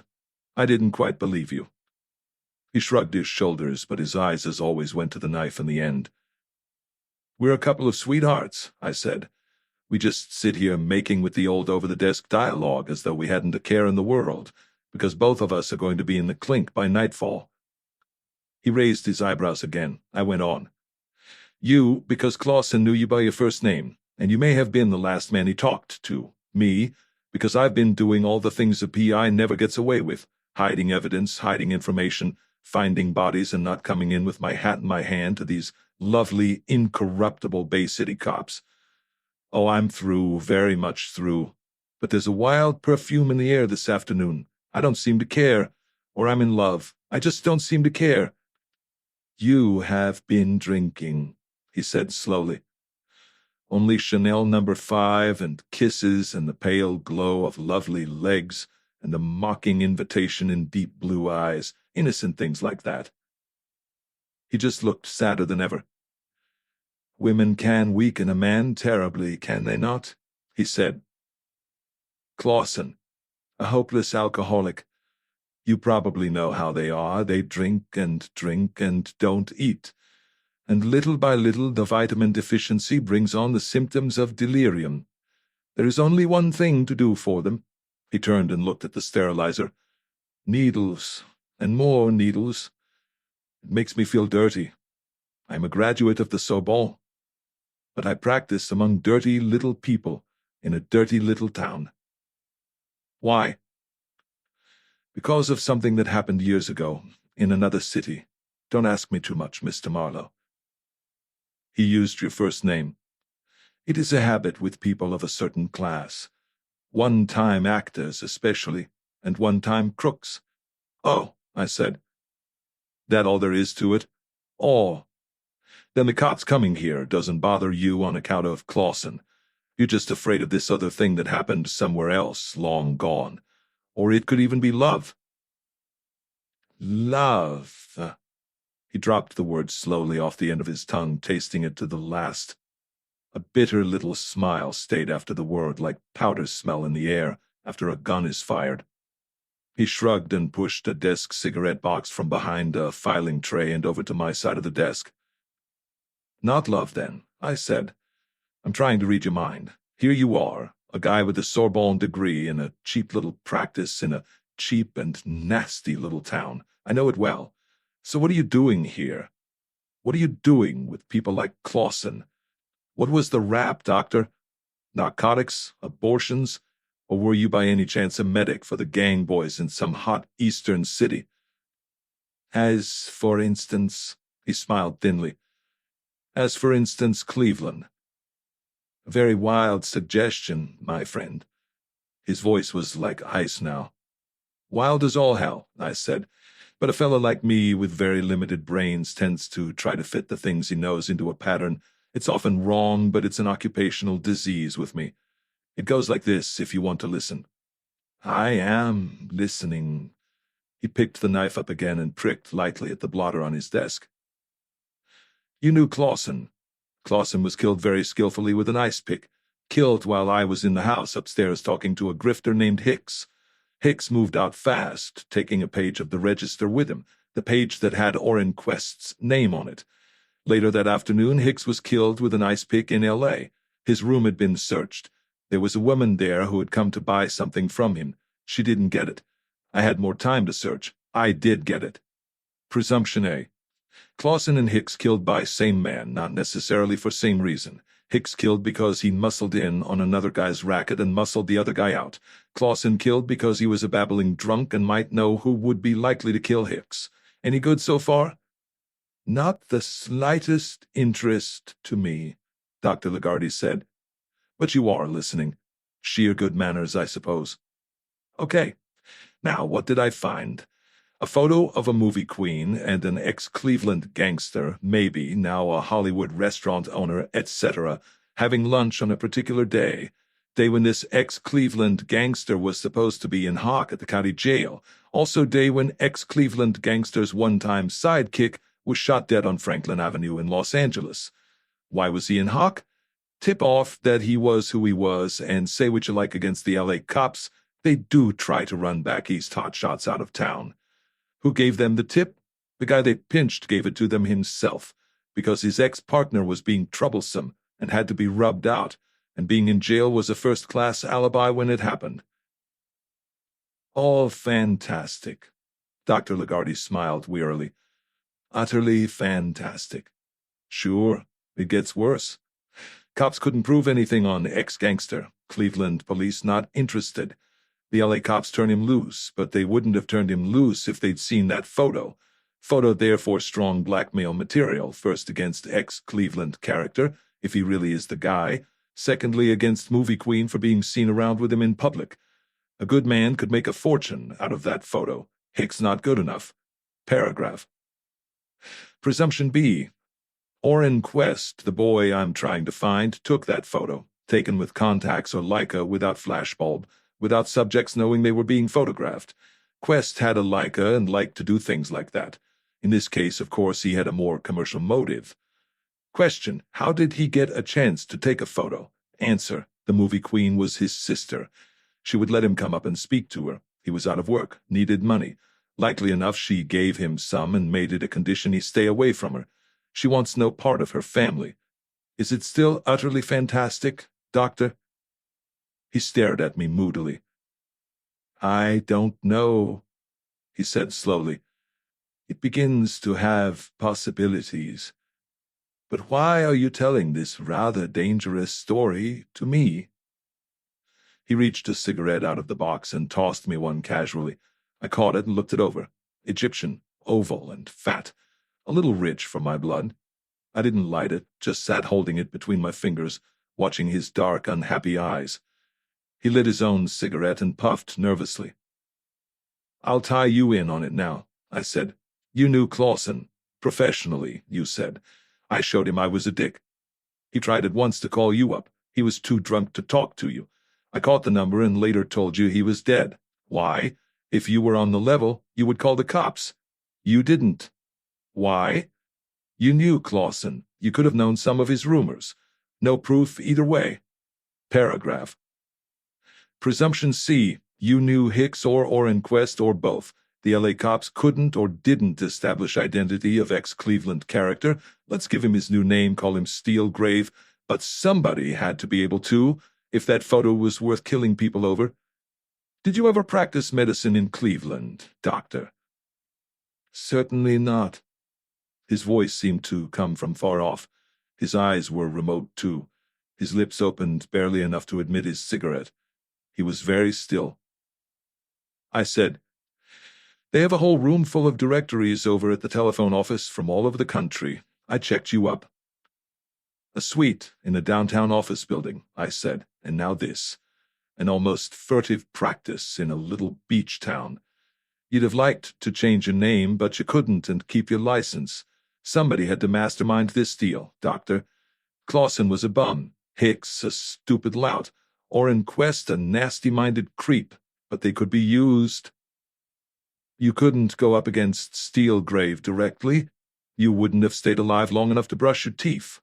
You had to work through pawns, expendable pawns. Well, are we getting anywhere?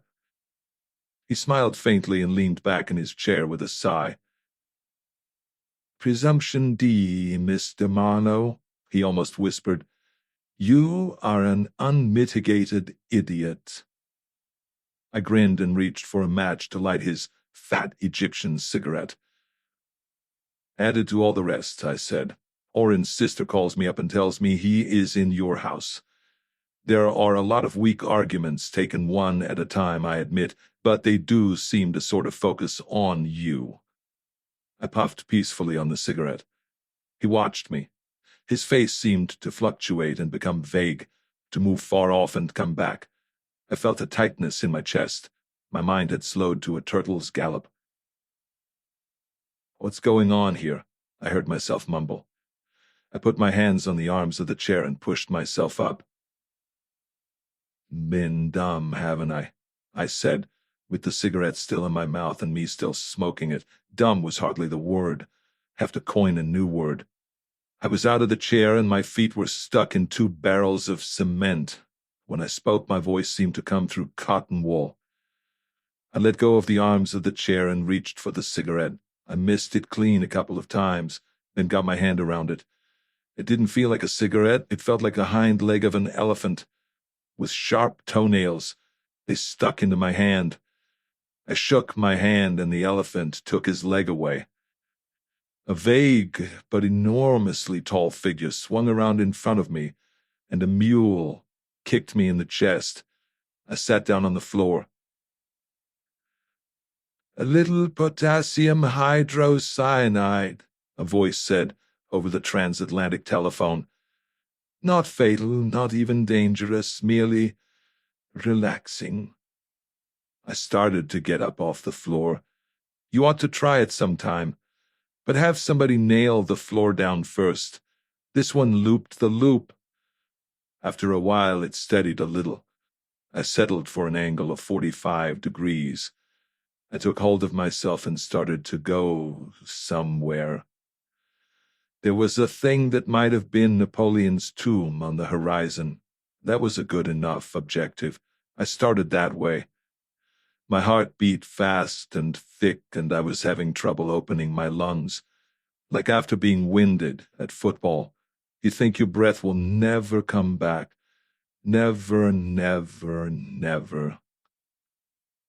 Then it wasn't Napoleon's tomb anymore. It was a raft on a swell.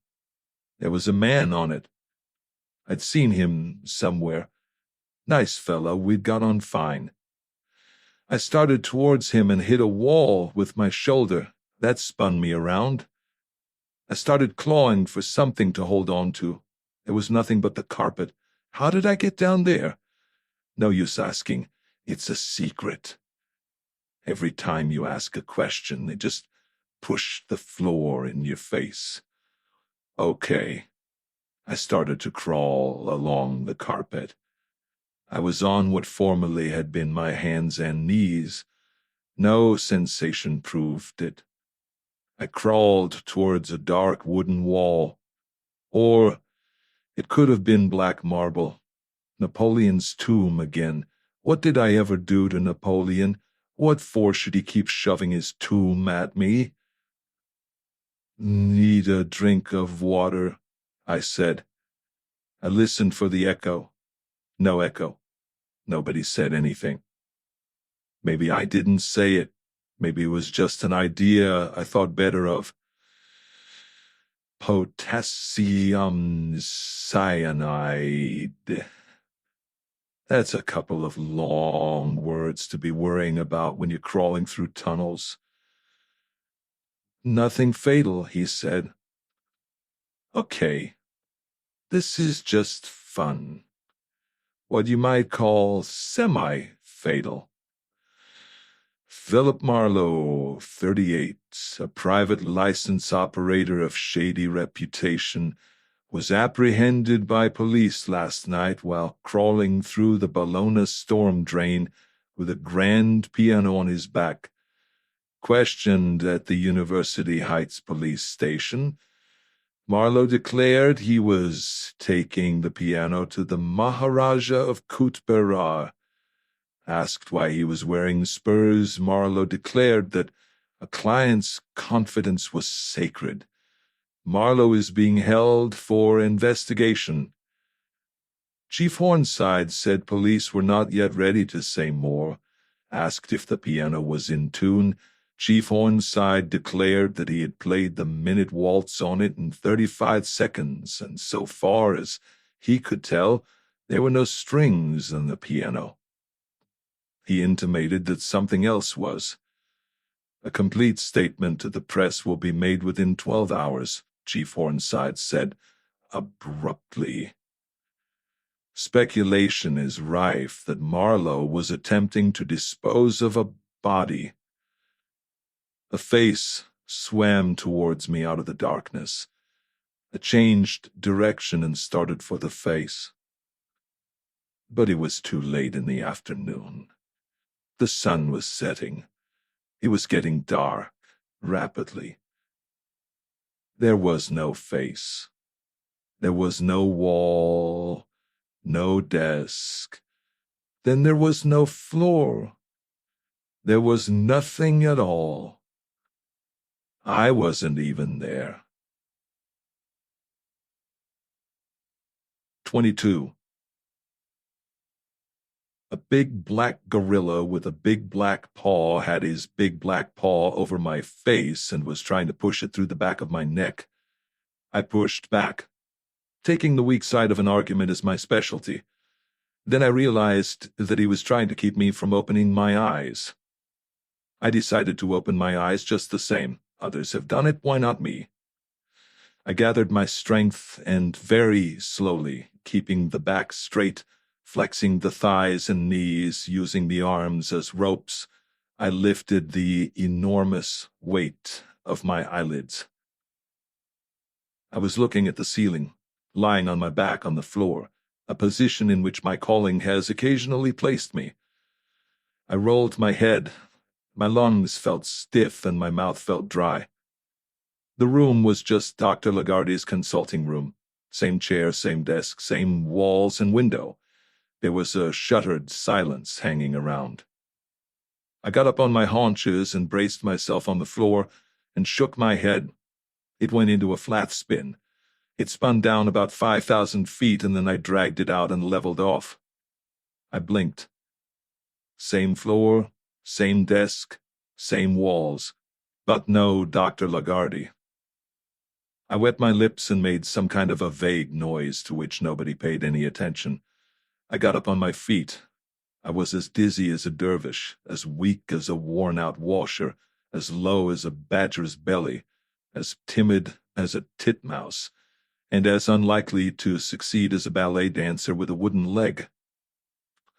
I groped my way over behind the desk and slumped into Lagarde's chair and began to paw fitfully through his equipment for a likely-looking bottle of liquid fertilizer. Nothing doing. I got up again. I was as hard to lift as a dead elephant. I staggered around looking into cabinets of shining white enamel which contained everything somebody else was in a hurry for.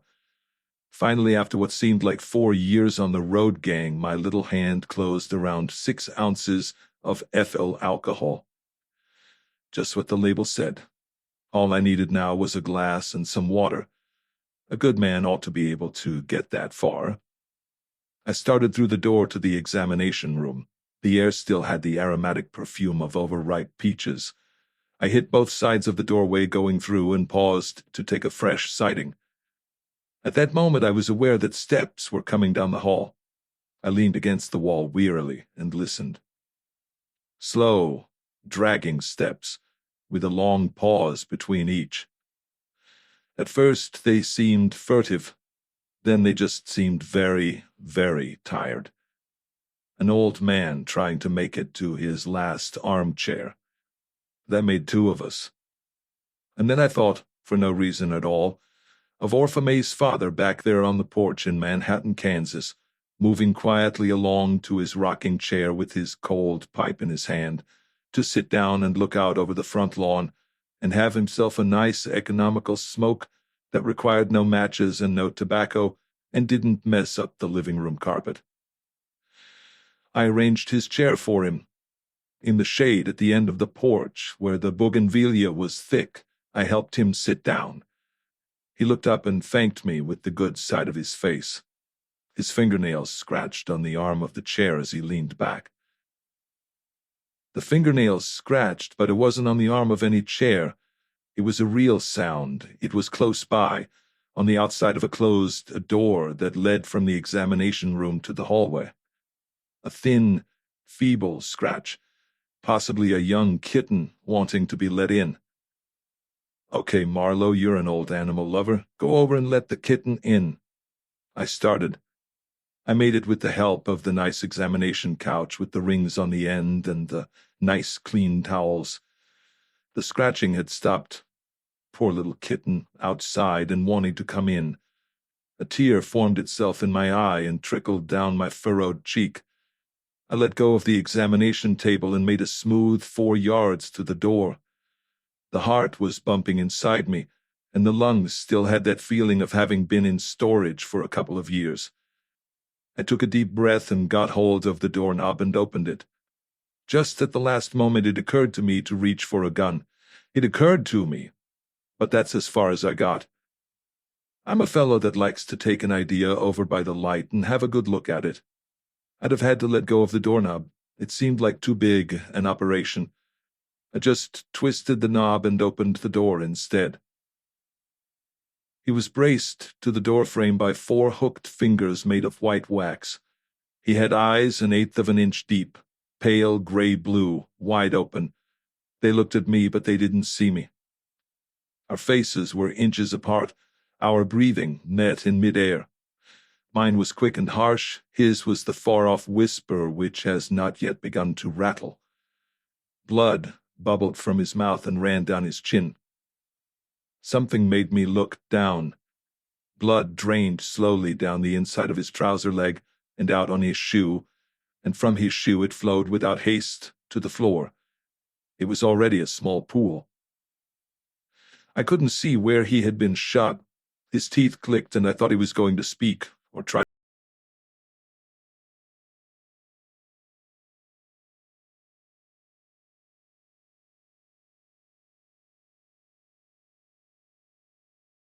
All, of course, it isn't anything like a rattle. Rubber heels squeaked on the linoleum between the rug and the door sill. The white fingers slid away from the door frame. The man's body started to wind up on the legs. The legs refused to hold it. They scissored. His torso turned in midair like a swimmer in a wave and jumped at me. In the same moment, his other arm, the one that had been out of sight, came up and over in a galvanic sweep that seemed not to have any possible living impetus behind it. It fell across my left shoulder as I reached for him.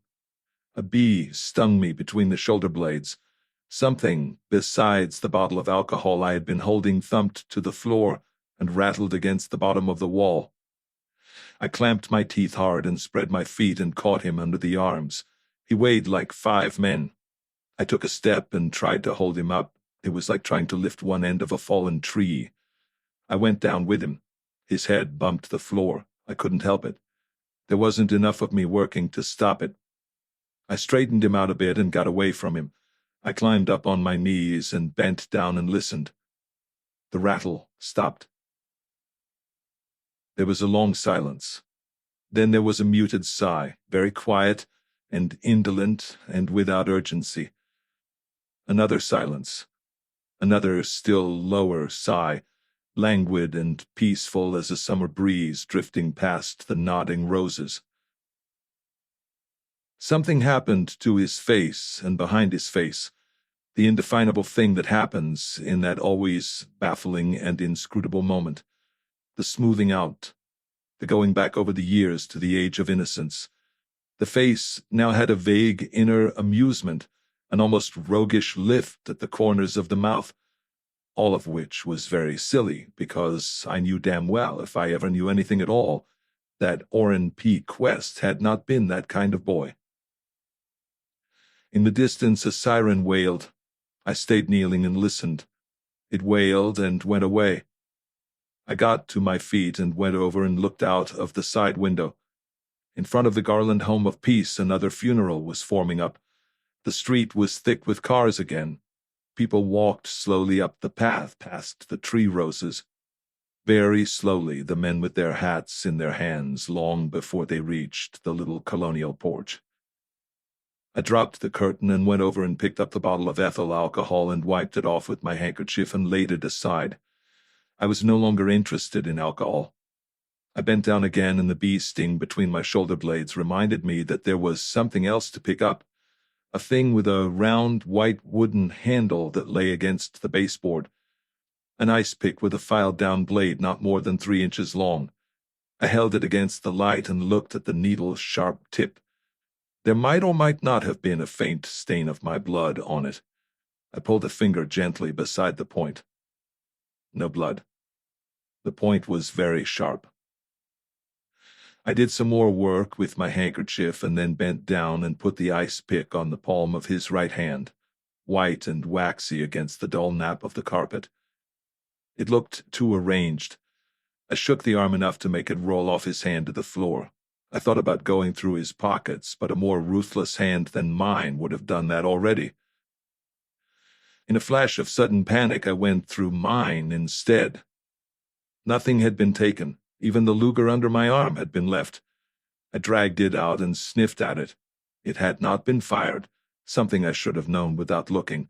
You don't walk around much after being shot with a Luger. I stepped over the dark red pool in the doorway and looked along the hall. The house was still silent and waiting. The blood trail led me back and across to a room furnished like a den. There was a studio couch and a desk, some books and medical journals, an ashtray with 5 fat oval stubs in it. A metallic glitter near the leg of the studio couch turned out to be a used shell from an automatic .32 caliber. I found another under the desk.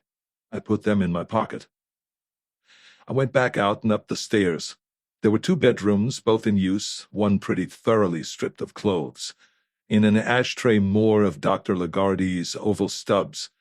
The other contained Orrin Quest's meager wardrobe, his spare suit and overcoat neatly hung in the closet, his shirts and socks and underwear equally neat in the drawers of a chest. Under the shirts, at the back, I found a Leica and an f2 lens. I left all these things as they were and went back downstairs into the room where the dead man lay, indifferent to these trifles. I wiped off a few more doorknobs out of sheer perverseness, hesitated over the phone in the front room, and left without touching it. The fact that I was still walking around was a pretty good indication that the good Dr. Lagarde hadn't killed anybody. People were still crawling up the walk to the oddly undersized colonial porch of the funeral parlors across the street. An organ was moaning inside. I went around the corner of the house and got into my car and left. I drove slowly and breathed deeply from the bottom of my lungs, but I still couldn't seem to get enough oxygen. Bay City ends about 4 miles from the ocean. I stopped in front of the last drugstore. It was time for me to make one more of my anonymous phone calls. "Come and pick up the body, fellows. Who am I? Just the lucky boy who keeps finding them for you. Modest, too, don't even want my name mentioned." I looked at the drugstore and in through the plate glass front. A girl with slanted cheaters was reading a magazine. She looked something like Orpha Mae Quest. Something tightened up my throat. I let the clutch in and drove on. She had a right to know first, law or no law, and I was far outside the law already. 23. I stopped at the office door with the key in my hand. Then I went noiselessly along to the other door, the one that was always unlocked, and stood there and listened. She might be in there already, waiting, with her eyes shining behind the slanted cheaters and the small, moist mouth willing to be kissed. I would have to tell her a harder thing than she dreamed of, and then after a while she would go, and I would never see her again. I didn't hear anything. I went back and unlocked the other door and picked the mail up and carried it over and dumped it on the desk. Nothing in it made me feel any taller. I left it and crossed to turn the latch in the other door, and after a long, slow moment I opened it and looked out. Silence and emptiness. A folded piece of paper lay at my feet. It had been pushed under the door. I picked it up and unfolded it. "Please call me at the apartment house. Most urgent. I must see you." It was signed D. I dialed the number of the Chateau Bercy and asked for Miss Gonzalez. "Who was calling, please?" "One moment, please, Mr. Marlowe." Buzz, buzz, buzz, buzz. "Allo?" The accent's a bit thick this afternoon. "Ah, it's you, amigo. I waited so long in your funny little office. Can you come over here and talk to me?" "Impossible. I'm waiting for a call." "Well, may I come there?" "What's it all about?" "Nothing I could discuss on the telephone, amigo." "Come ahead." I sat there and waited for the telephone to ring. It didn't ring. I looked out of the window. The crowd was seething on the boulevard. The kitchen of the coffee shop next door was pouring the smell of Blue Plate specials out of its ventilator shaft. Time passed, and I sat there hunched over the desk, my chin in a hand, staring at the mustard-yellow plaster of the end wall, seeing on it the vague figure of a dying man with a short ice pick in his hand, and feeling the sting of its point between my shoulder blades. Wonderful what Hollywood will do to a nobody. It will make a radiant glamour queen out of a drab little wench who ought to be ironing a truck driver's shirts. A He-Man hero with shining eyes and brilliant smile, reeking of sexual charm, out of some overgrown kid who was meant to go to work with a lunchbox. Out of a Texas car hop with the literacy of a character in a comic strip, it will make an international courtesan, married 6 times to 6 millionaires, and so blasé and decadent at the end of it that her idea of a thrill is to seduce a furniture mover in a sweaty undershirt. And by remote control it might even take a small-town prig like Orrin Quest and make an ice-pick murderer out of him in a matter of months, elevating his simple meanness into the classic sadism of the multiple killer. It took her a little over 10 minutes to get there. I heard the door open and close, and I went through to the waiting room, and there she was, the all-American gardenia. She hit me right between the eyes. Her own were deep and dark and unsmiling. She was all in black, like the night before, but a tailor-made outfit this time. A wide black straw hat set at a rakish angle, the collar of a white silk shirt folded out over the collar of her jacket, and her throat brown and supple, and her mouth as red as a new fire engine. "I waited a long time," she said. "I have not had any lunch." "I had mine," I said. "Cyanide, very satisfying. I've only just stopped looking blue." "I am not in an amusing mood this morning, amigo." "You don't have to amuse me," I said. "I amuse myself. I do a brother act that has me rolling in the aisle." "Let's go inside." We went into my private thinking parlor and sat down. "You always wear black?" I asked. "But yes. It is more exciting when I take my clothes off." "Do you have to talk like a whore?" "You do not know much about whores, amigo. They are always most respectable, except, of course, the very cheap ones." "Yeah," I said. "Thanks for telling me. What is the urgent matter we have to talk about? Going to bed with you is not urgent. It can be done any day." "You are in a nasty mood." "Okay, I'm in a nasty mood." She got one of her long brown cigarettes out of her bag and fitted it carefully into the golden tweezers. She waited for me to light it for her. I didn't, so she lit it herself with a golden lighter. She held this doohickey in a black gauntleted glove and stared at me out of depthless black eyes that had no laughter in them now. "Would you like to go to bed with me?" "Most anyone would. But let's leave sex out of it for now." "I do not draw a very sharp line between business and sex," she said evenly, "and you cannot humiliate me. Sex is a net with which I catch fools. Some of these fools are useful and generous. Occasionally one is dangerous." She paused thoughtfully. I said, "If you're waiting for me to say something that lets on I know who a certain party is, okay, I know who he is." "Can you prove it?" "Probably not. The cops couldn't." "The cops," she said contemptuously, "do not always tell all they know. They do not always prove everything they could prove. I suppose you know he was in jail for 10 days last February." "Yes." "Did it not occur to you as strange that he did not get bail?" "I don't know what charge they had him on. If it was as a material witness, do you not think he could get the charge changed to something bailable if he really wanted to?" "I haven't thought much about it," I lied. "I don't know the man." "You have never spoken to him?" she asked idly. A little too idly. I didn't answer. She laughed shortly. "Last night, amigo, outside Mavis Weld's apartment, I was sitting in a car across the street." I may have bumped into him accidentally. "Was that the guy?" "You do not fool me at all." "Okay. Miss Weld was pretty rough with me. I went away sore. Then I met this ginzo with her door key in his hand. I yank it out of his hand and toss it behind some bushes. Then I apologize and go get it for him. He seemed like a nice little guy, too." "Very nice," she drawled. "He was my boyfriend also," I grunted. "Strange as it may seem, I'm not a hell of a lot interested in your love life, Miss Gonzalez. I assume it covers a wide field, all the way from Stein to Steelgrave." "Stein?" she asked softly. "Who is Stein?" "A Cleveland hotshot that got himself gunned in front of your apartment house last February. He had an apartment there.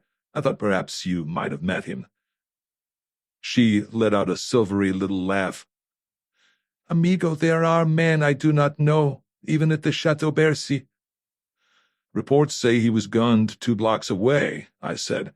"I like it better that it happened right in front, and you were looking out of the window and saw it happen, and saw the killer run away, and just under a street light he turned back, and the light caught his face, and darned if it wasn't old man Steelgrave. You recognized him by his rubber nose and the fact that he was wearing his tall hat with the pigeons on it." She didn't laugh. "You like it better that way," she purred. "We could make more money that way." "But Steelgrave was in jail," she smiled. "And even if he was not in jail, even if, for example, I happened to be friendly with a certain Dr. Chalmers, who was county jail physician at the time, and he told me, in an intimate moment, that he had given Steelgrave a pass to go to the dentist. With a guard, of course, but the guard was a reasonable man on the very day Stein was shot. Even if this happened to be true, would it not be a very poor way to use the information by blackmailing Steelgrave?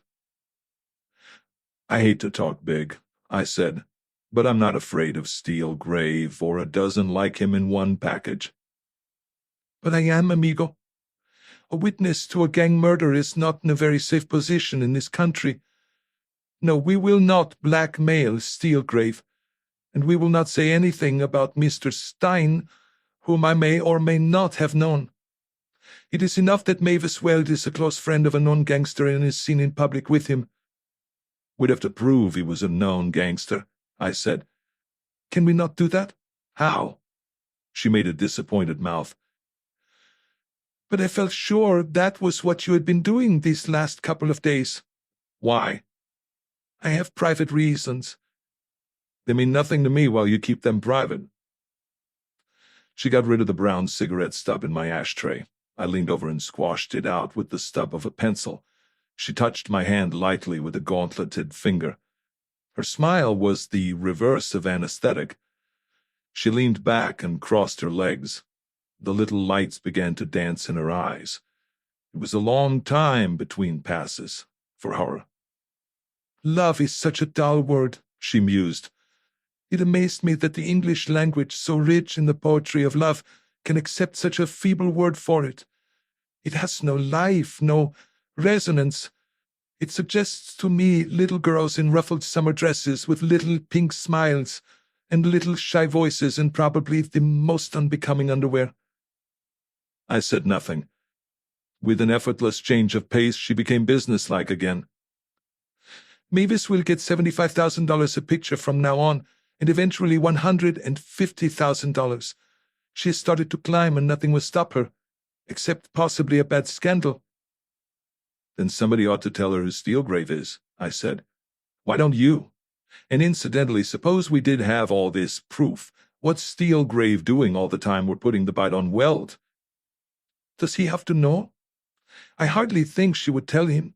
In fact, I hardly think she would go on having anything to do with him. But that would not matter to us if we had our proof, and if she knew we had it. Her black, gauntleted hand moved towards her black bag, stopped, drummed lightly on the edge of the desk, and so got back to where she could drop it in her lap. She hadn't looked at the bag. I hadn't either. I stood up. I might happen to be under some obligation to Miss Weld. Ever think of that? She just smiled.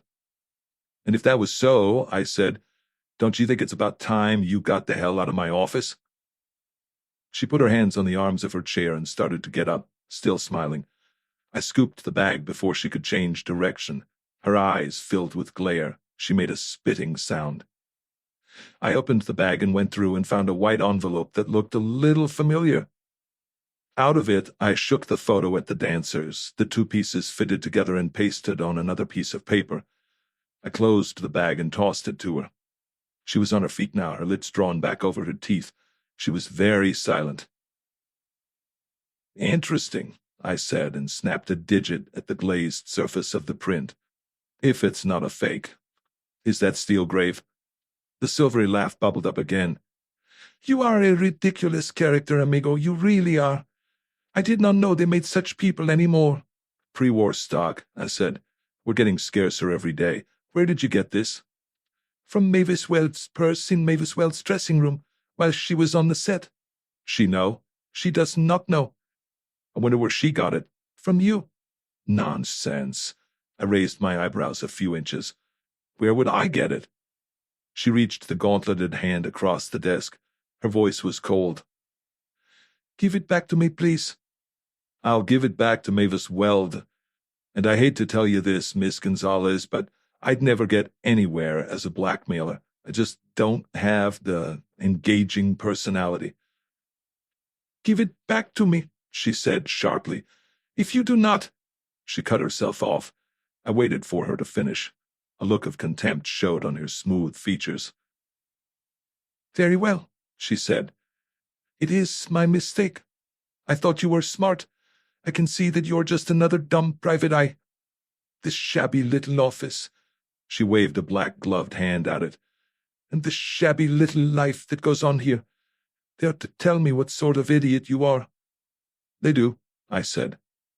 She turned slowly and walked to the door. I got around the desk, and she let me open it for her. She went out slowly. The way she did it hadn't been learned at business college. She went on down the hall without looking back. She had a beautiful walk. The door bumped against the pneumatic door closer and very softly clicked shut.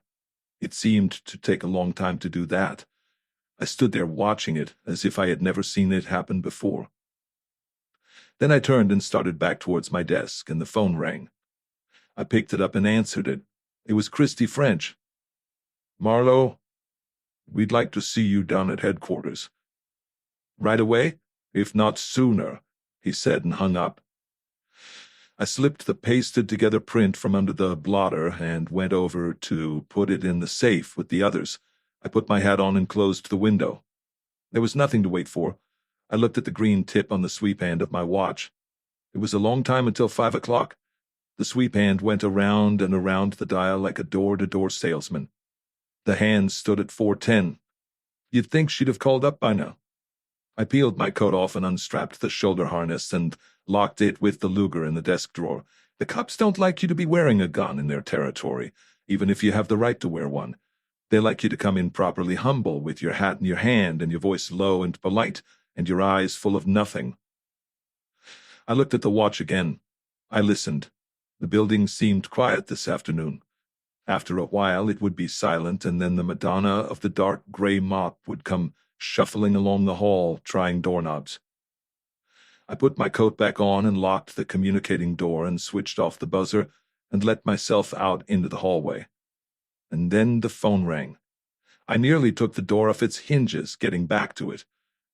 It was her voice, all right, but it had a tone I had never heard before, a cool, balanced tone, not flat or empty or dead or even childish, just the voice of a girl I didn't know and yet did know. What was in that voice I knew before she said more than 3 words. "I called you up because she told me to," she said, "but you don't have to tell me anything. I went down there." I was holding the phone with both hands. "You went down there," I said. "Yes, I heard that." "So?"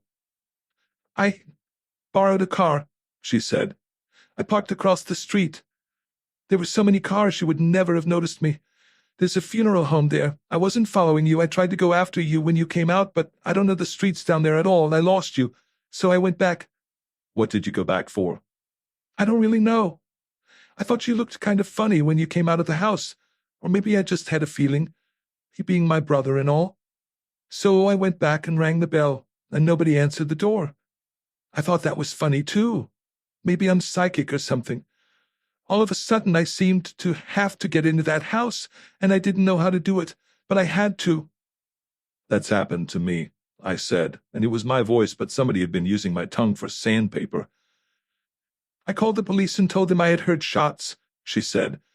"They came, and one of them got into the house through a window, and then he let the other one in, and after a while they let me in, and they wouldn't let me go. I had to tell them all about it, who he was, and that I had lied about the shots, but I was afraid something had happened to Oren. And I had to tell them about you, too." "That's all right," I said. "I'd have told them myself as soon as I could get a chance to tell you." "It's kind of awkward for you, isn't it?" "Yes." "Will they arrest you or something?" "They could." "You left him lying there on the floor, dead. You had to, I guess." "I had my reasons," I said. "They won't sound too good, but I had them. It made no difference to him." "Oh, you'd have your reasons, all right," she said. "You're very smart. You'd always have reasons for things. Well, I guess you'll have to tell the police your reasons, too." "Not necessarily." "Oh, yes, you will," the voice said, and there was a ring of pleasure in it I couldn't account for. "You certainly will. They'll make you." "We won't argue about that," I said. In my business, a fellow does what he can to protect a client. Sometimes he goes a little too far. That's what I did. I've put myself where they can hurt me, but not entirely for you." "You left him lying on the floor, dead," she said. "And I don't care what they do to you. If they put you in prison, I think I would like that. I bet you'll be awfully brave about it." "Sure," I said, always a gay smile. "Do you see what he had in his hand?" "He didn't have anything in his hand." "Well, lying near his hand." "There wasn't anything. There wasn't anything at all. What sort of thing?" "That's fine," I said. "I'm glad of that. Well, goodbye. I'm going down to headquarters now. They want to see me. Good luck if I don't see you again." "You'd better keep your good luck," she said. "You might need it, and I wouldn't want it." "I did my best for you," I said. "Perhaps if you'd given me a little more information in the beginning." She hung up while I was saying it. I put the phone down in its cradle as gently as if it was a baby. I got out a handkerchief and wiped the palms of my hands. I went over to the wash basin and washed my hands and face. I sloshed cold water on my face and dried it off hard with the towel and looked at it in the mirror. "You drove off a cliff all right," I said to the face. 24.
I told him.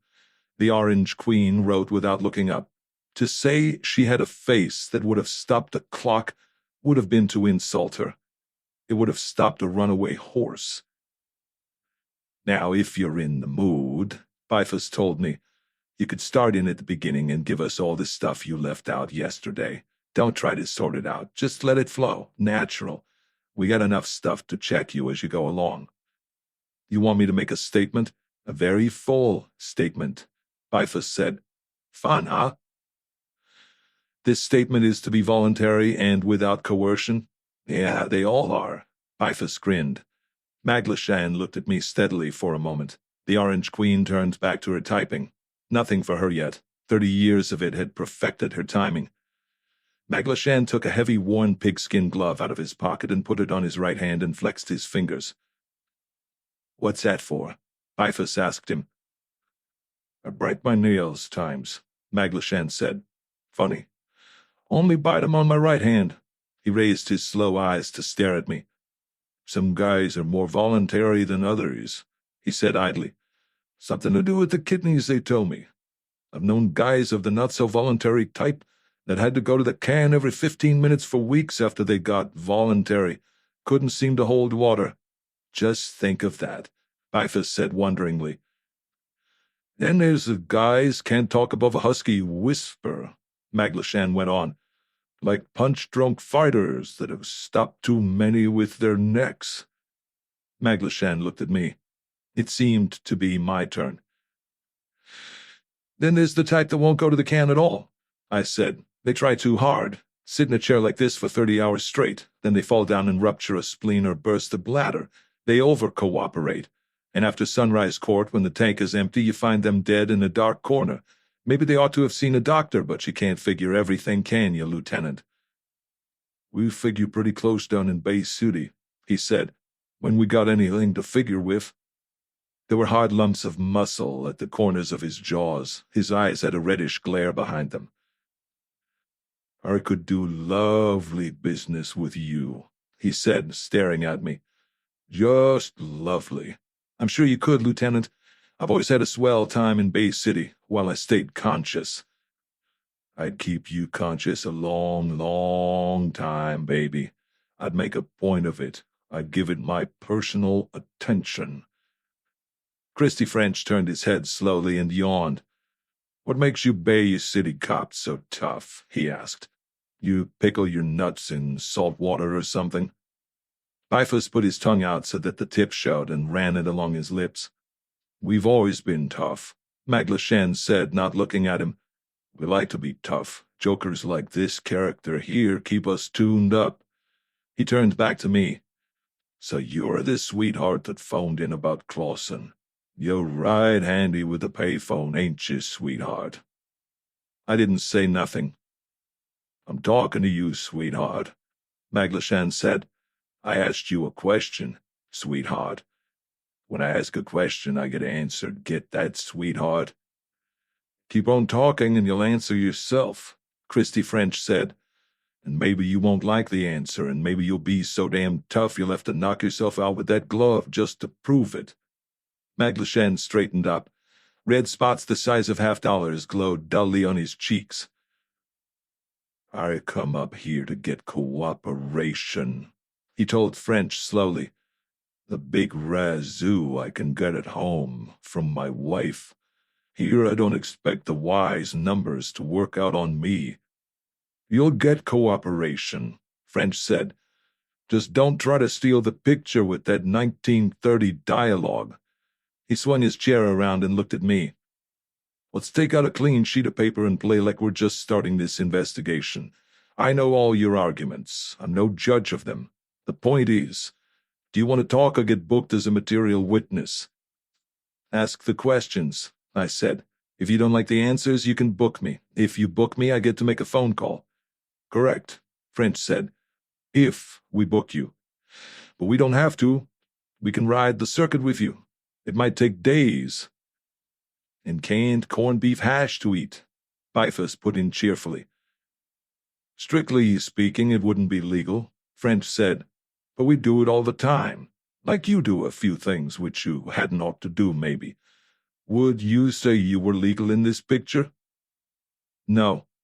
Maglashan let out a deep-throated, ha! I looked across at the Orange Queen, who was back to her notebook, silent and indifferent. You got a client to protect, French said. Maybe. You mean you did have a client? She ratted on you. I said nothing. Name's Orpha Mae Quest, French said, watching me. Ask your questions, I said. What happened down there on Idaho Street? I went there looking for her brother. He'd moved away, she said, and she'd come out here to see him. She was worried. The manager, Clausen, was too drunk to talk sense. I looked at the register and saw another man had moved into Quest's room. I talked to this man. He told me nothing that helped. French reached around and picked the pencil off the desk and tapped it against his teeth. Ever see this man again? Yes, I told him who I was. When I went back downstairs, Clausen was dead, and somebody had torn a page out of the register. The page with Quest's name on it. I called the police. But you didn't stick around. I had no information about Clausen's death. But you didn't stick around, French repeated.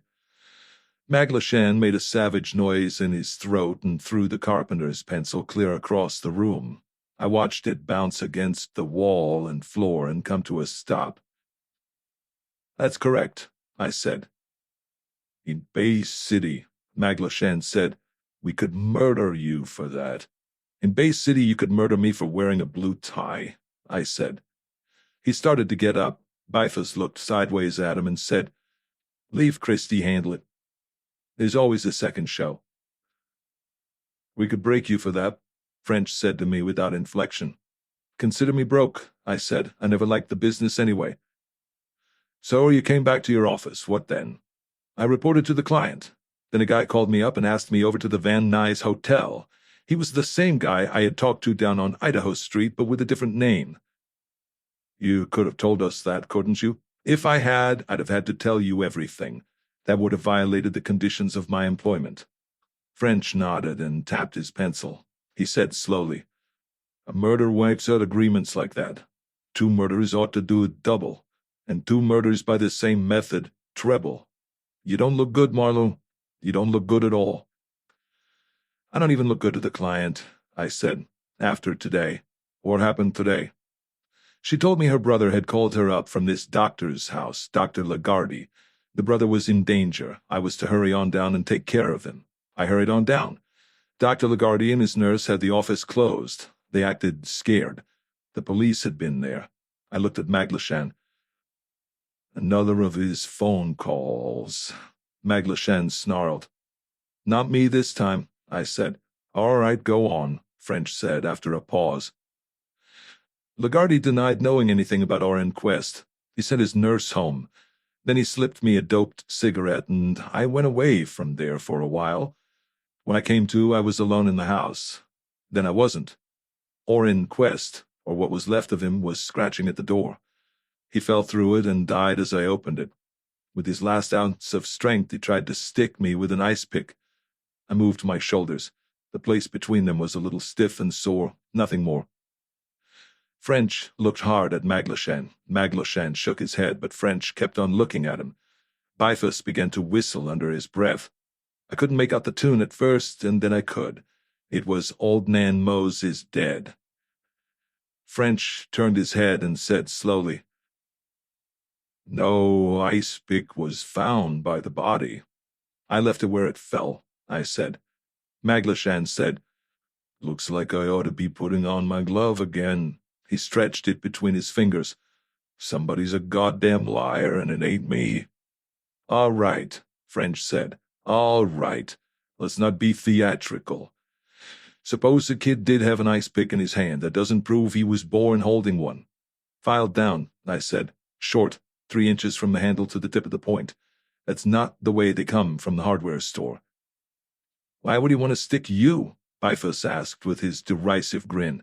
You were his pal. You were down there to keep him safe for his sister. I was just something between him and the light, I said. Something that moved and could have been a man and could have been the man that hurt him. He was dying on his feet. I'd never seen him before. If he ever saw me, I didn't know it. It could have been a beautiful friendship, Bifus said with a sigh. Except for the ice pick, of course. And the fact that he had it in his hand and tried to stick me with it could mean something. For instance, what?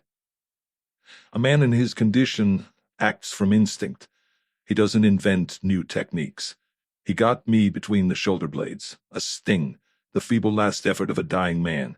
Maybe it would have been a different place and a much deeper penetration if he had had his health.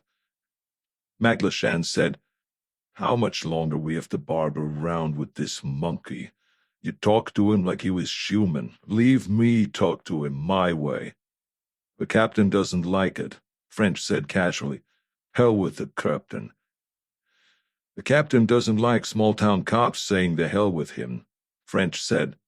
Maglashan clamped his teeth tight and the line of his jaw showed white.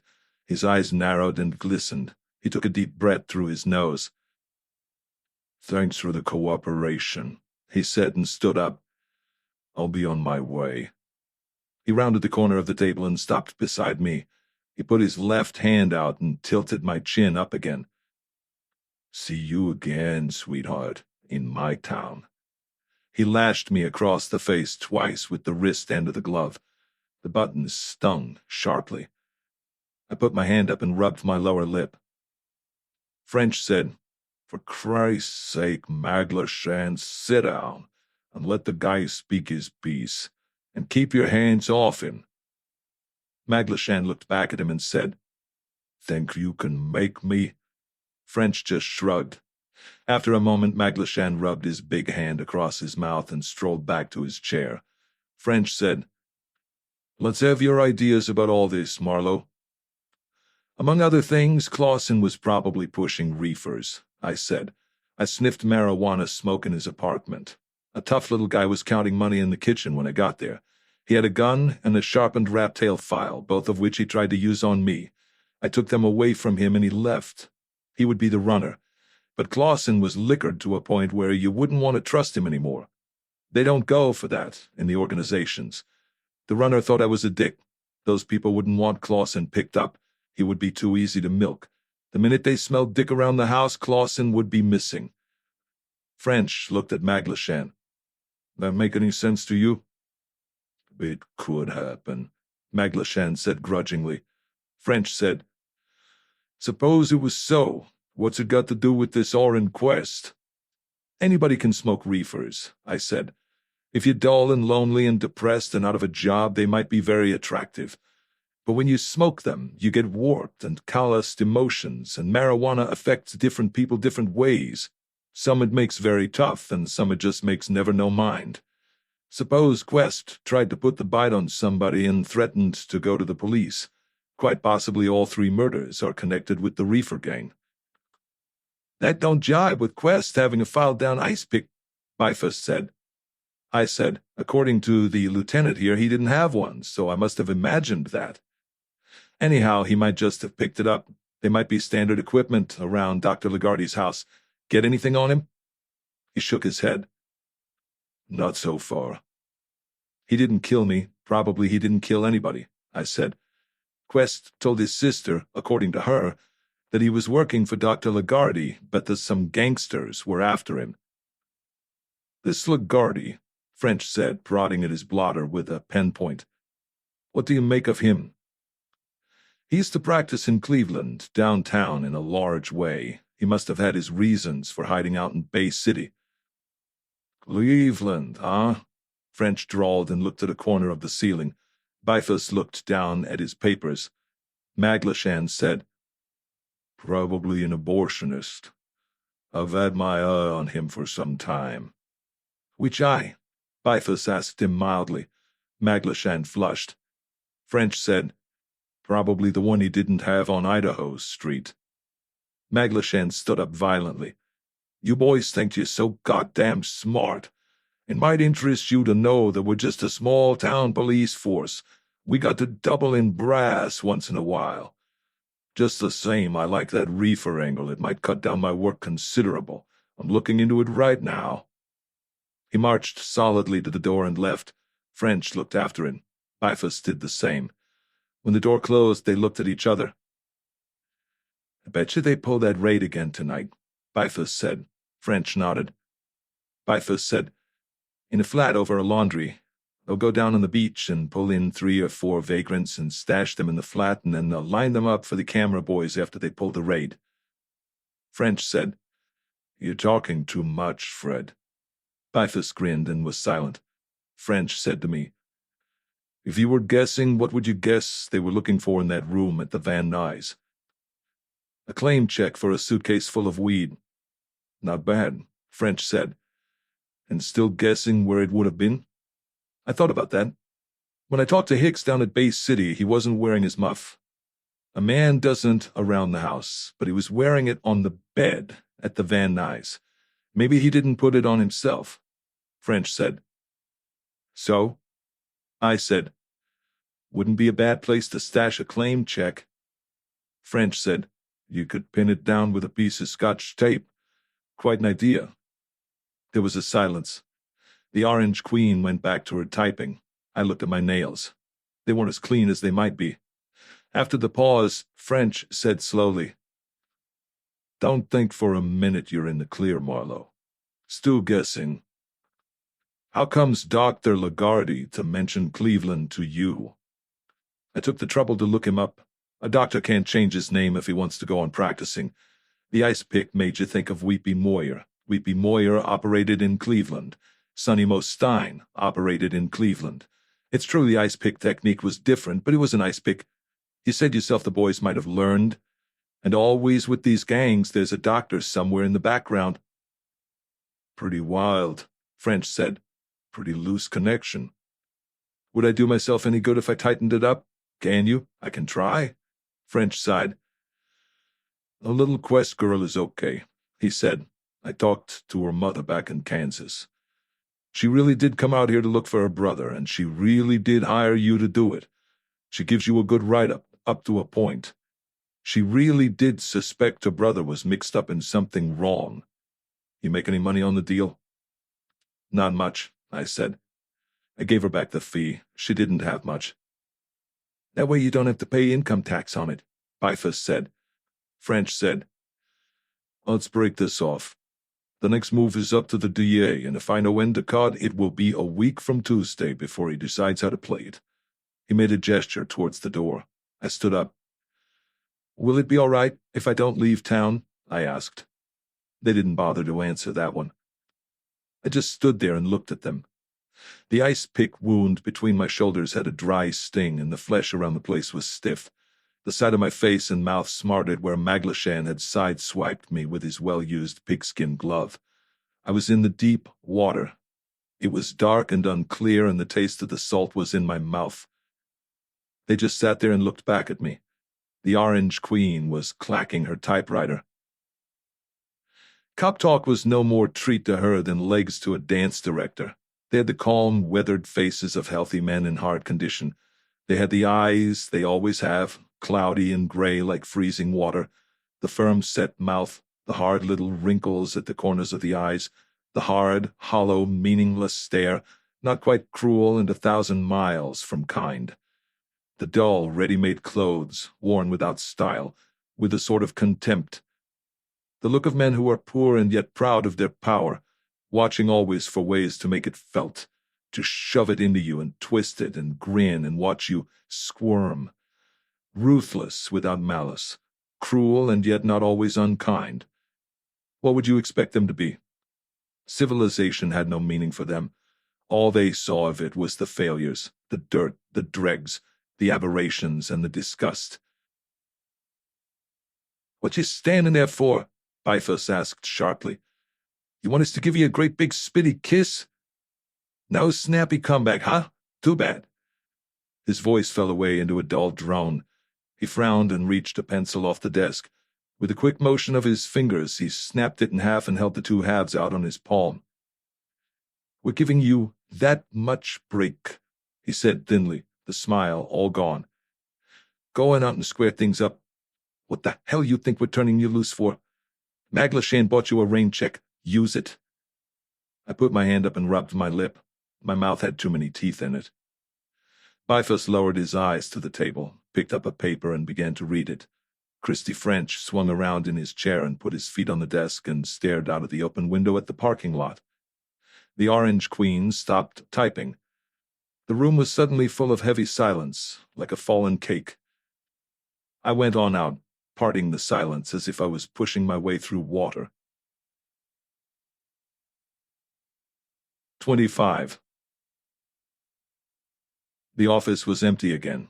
No leggy brunettes, no little girls with slanted glasses, no neat dark men with gangsters' eyes. I sat down at the desk and watched the light fade. The going-home sounds had died away. Outside, the neon signs began to glare at one another across the boulevard. There was something to be done, but I didn't know what. Whatever it was would be useless. I tidied up my desk, listening to the scrape of a bucket on the tiling of the corridor. I put my papers away in the drawer, straightened the pen stand, got out a duster and wiped off the glass, and then the telephone. It was dark and sleek in the fading light. I wouldn't ring tonight. Nobody would call me again. Not now, not this time.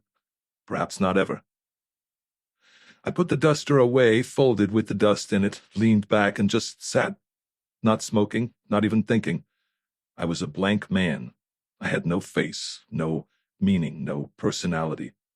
Hardly a name. I didn't want to eat. I didn't even want to drink.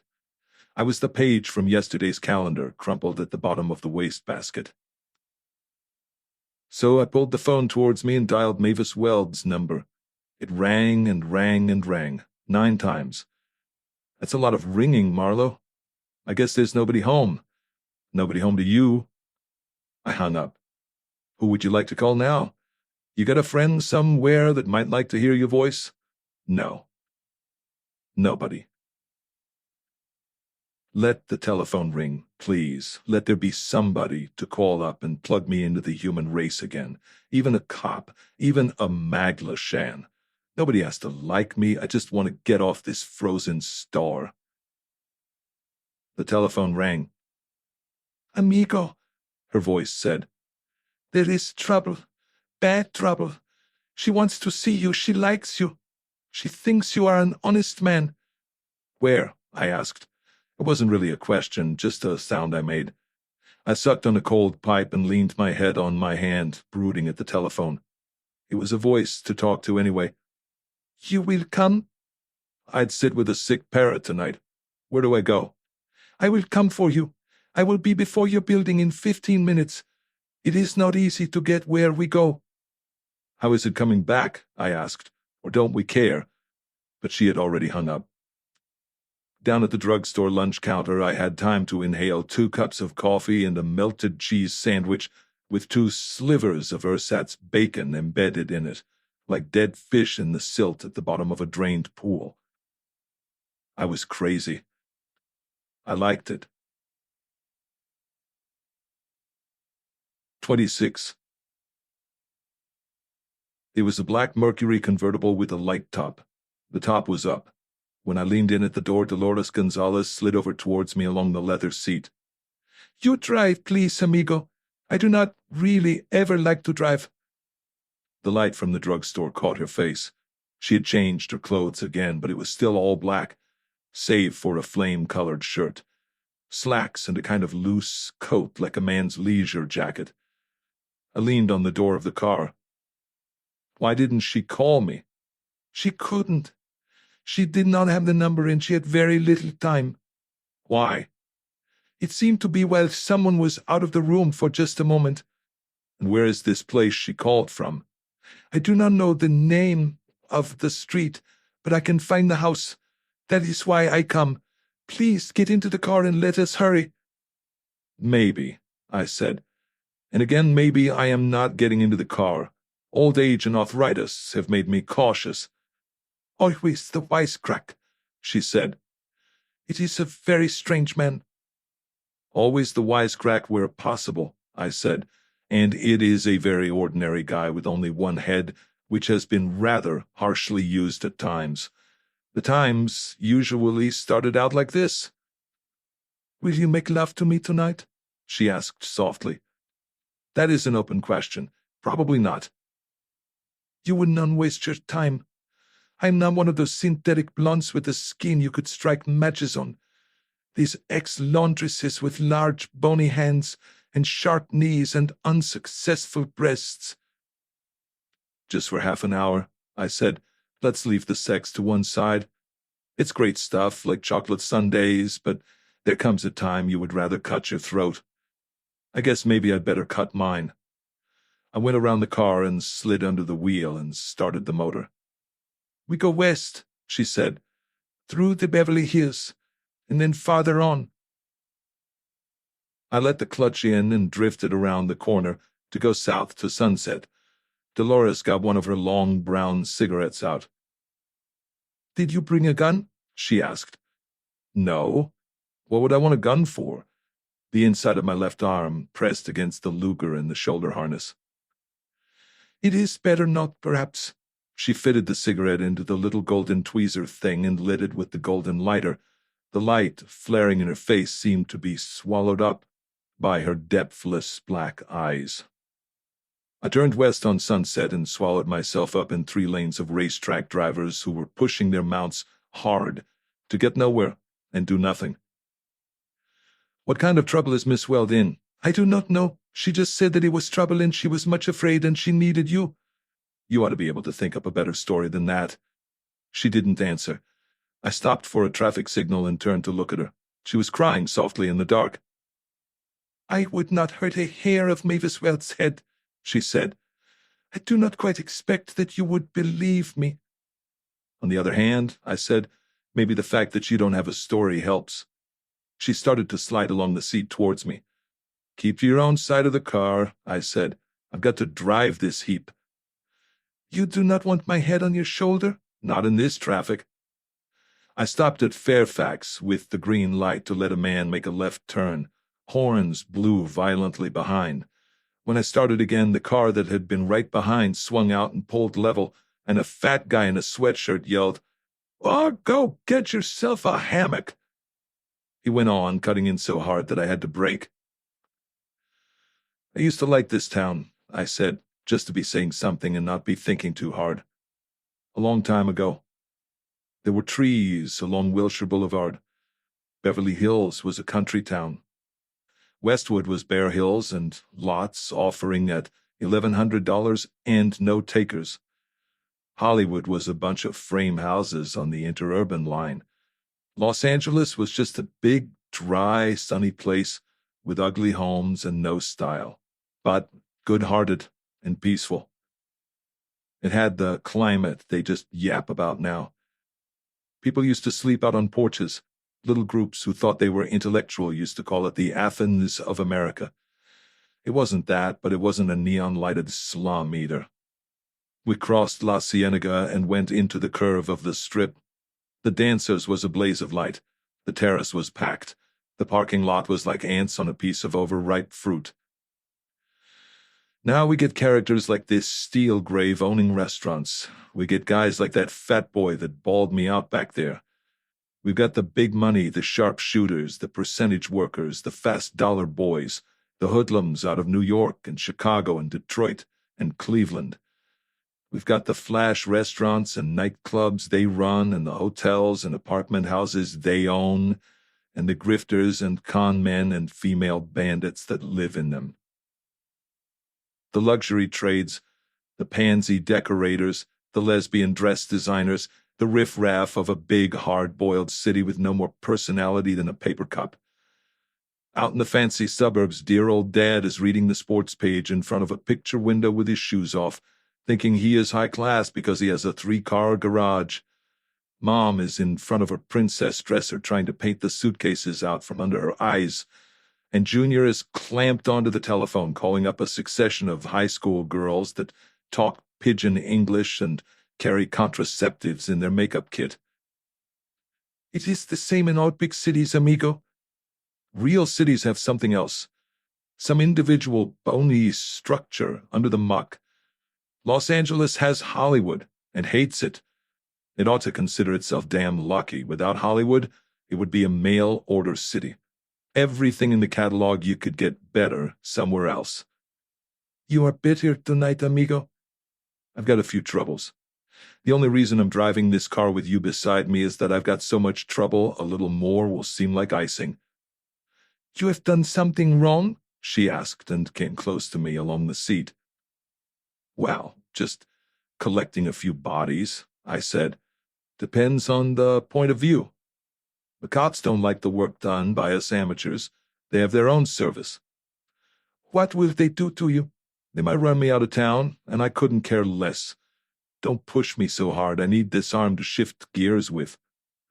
She pulled away in a huff. I think you are very nasty to get along with, she said. Turn right at the Lost Canyon Road. After a while we passed the university. All the lights of the city were on now, a vast carpet of them stretching down the slope to the south and on into the almost infinite distance. A plane droned overhead, losing altitude, its 2 signal lights winking on and off alternately. At Lost Canyon I swung right, skirting the big gates that led into Bel Air. The road began to twist and climb. There were too many cars. The headlights glared angrily down the twisting white concrete. A little breeze blew down over the pass. There was the odor of wild sage, the acrid tang of eucalyptus, and the quiet smell of dust. Windows glowed on the hillside. We passed a big, white, two-storied Monterey house that must have cost $70,000 and had a cut-out, illuminated sign in front. Cairn Terriers. "The next to the right," Dolores said. I made the turn. The road got steeper and narrower. There were houses behind walls and masses of shrubbery, but you couldn't see anything. Then we came to the fork, and there was a police car with a red spotlight parked at it, and across the right side of the fork, 2 cars parked at right angles. A torch waved up and down. I slowed the car and stopped level with the police car. 2 cops sat in it smoking. They didn't move. "What goes on?" "Amigo, I have no idea at all." Her voice had a hushed, withdrawn sound. She might have been a little scared. I didn't know what of. A tall man, the one with the torch, came around the side of the car and poked the flash at me, then lowered it. "We're not using this road tonight," he said. "Going anywhere in particular?" I set the brake, reached for a flash, which Dolores got out of the glove compartment. I snapped the light on to the tall man. He wore expensive-looking slacks, a sports shirt with initials on the pocket, and a polka-dot scarf knotted around his neck. He had horn-rimmed glasses and glossy, wavy black hair. He looked as Hollywood as all hell. I said, "Any explanation, or are you just making law?" "The law is over there if you want to talk to them." His voice held a tone of contempt. "We are merely private citizens. We live around here. This is a residential neighborhood. We mean to keep it that way." A man with a sporting gun came out of the shadows and stood beside the tall man. He held the gun in the crook of his left arm, pointed muzzle down, but he didn't look as if he just had it for ballast. "That's Jake with me," I said. "I didn't have any other plans. We just want to go to a place." "What place?" the tall man asked coolly. I turned to Dolores. "What place?" "It is a white house on the hill, high up," she said. "And what did you plan to do up there?" the tall man asked. "The man who lives there is my friend," she said tartly. He shone the flash in her face for a moment. "You look swell," he said. "But we don't like your friend. We don't like characters that try to run gambling joints in this kind of neighborhood." "I know nothing about a gambling joint," Dolores told him sharply.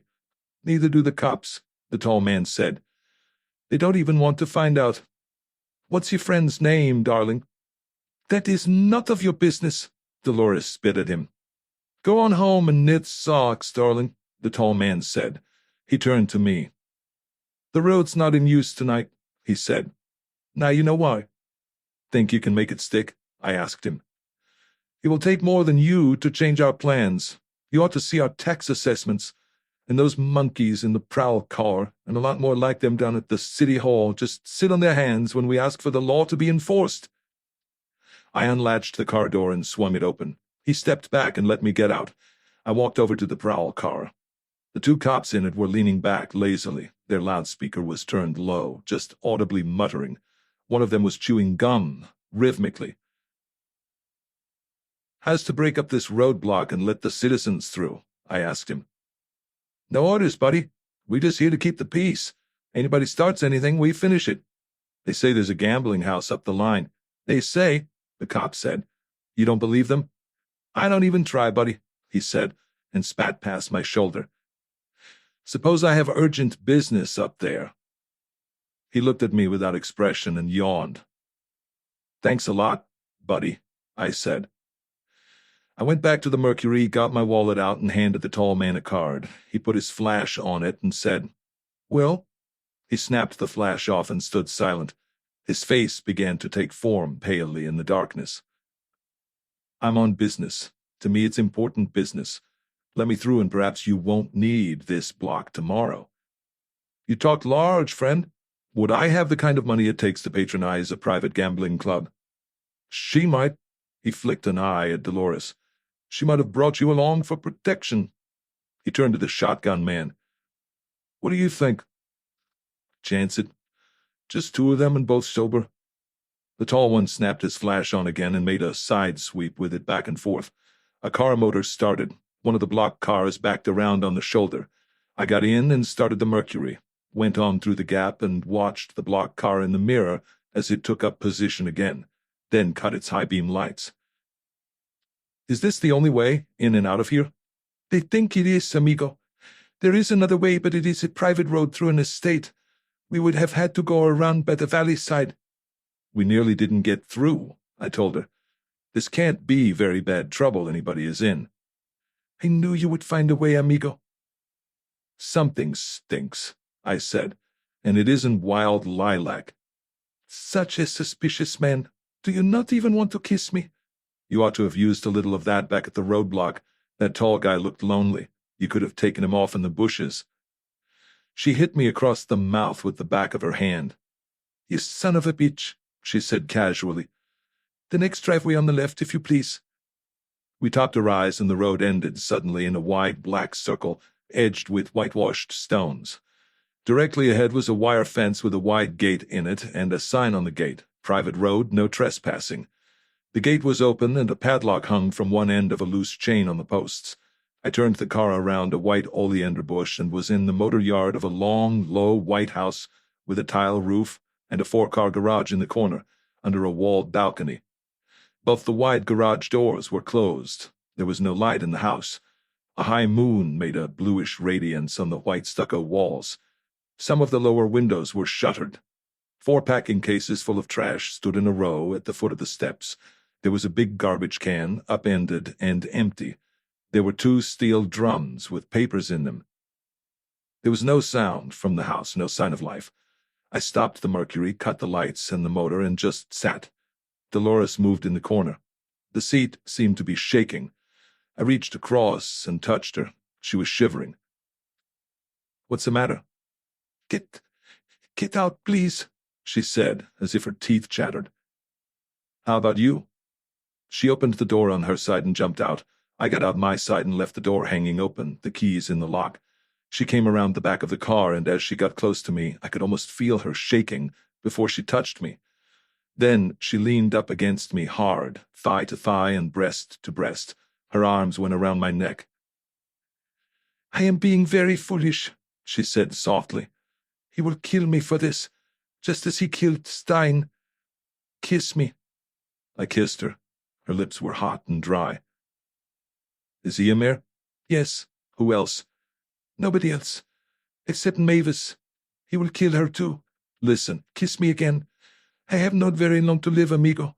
When you are the finger for a man like that, you die young."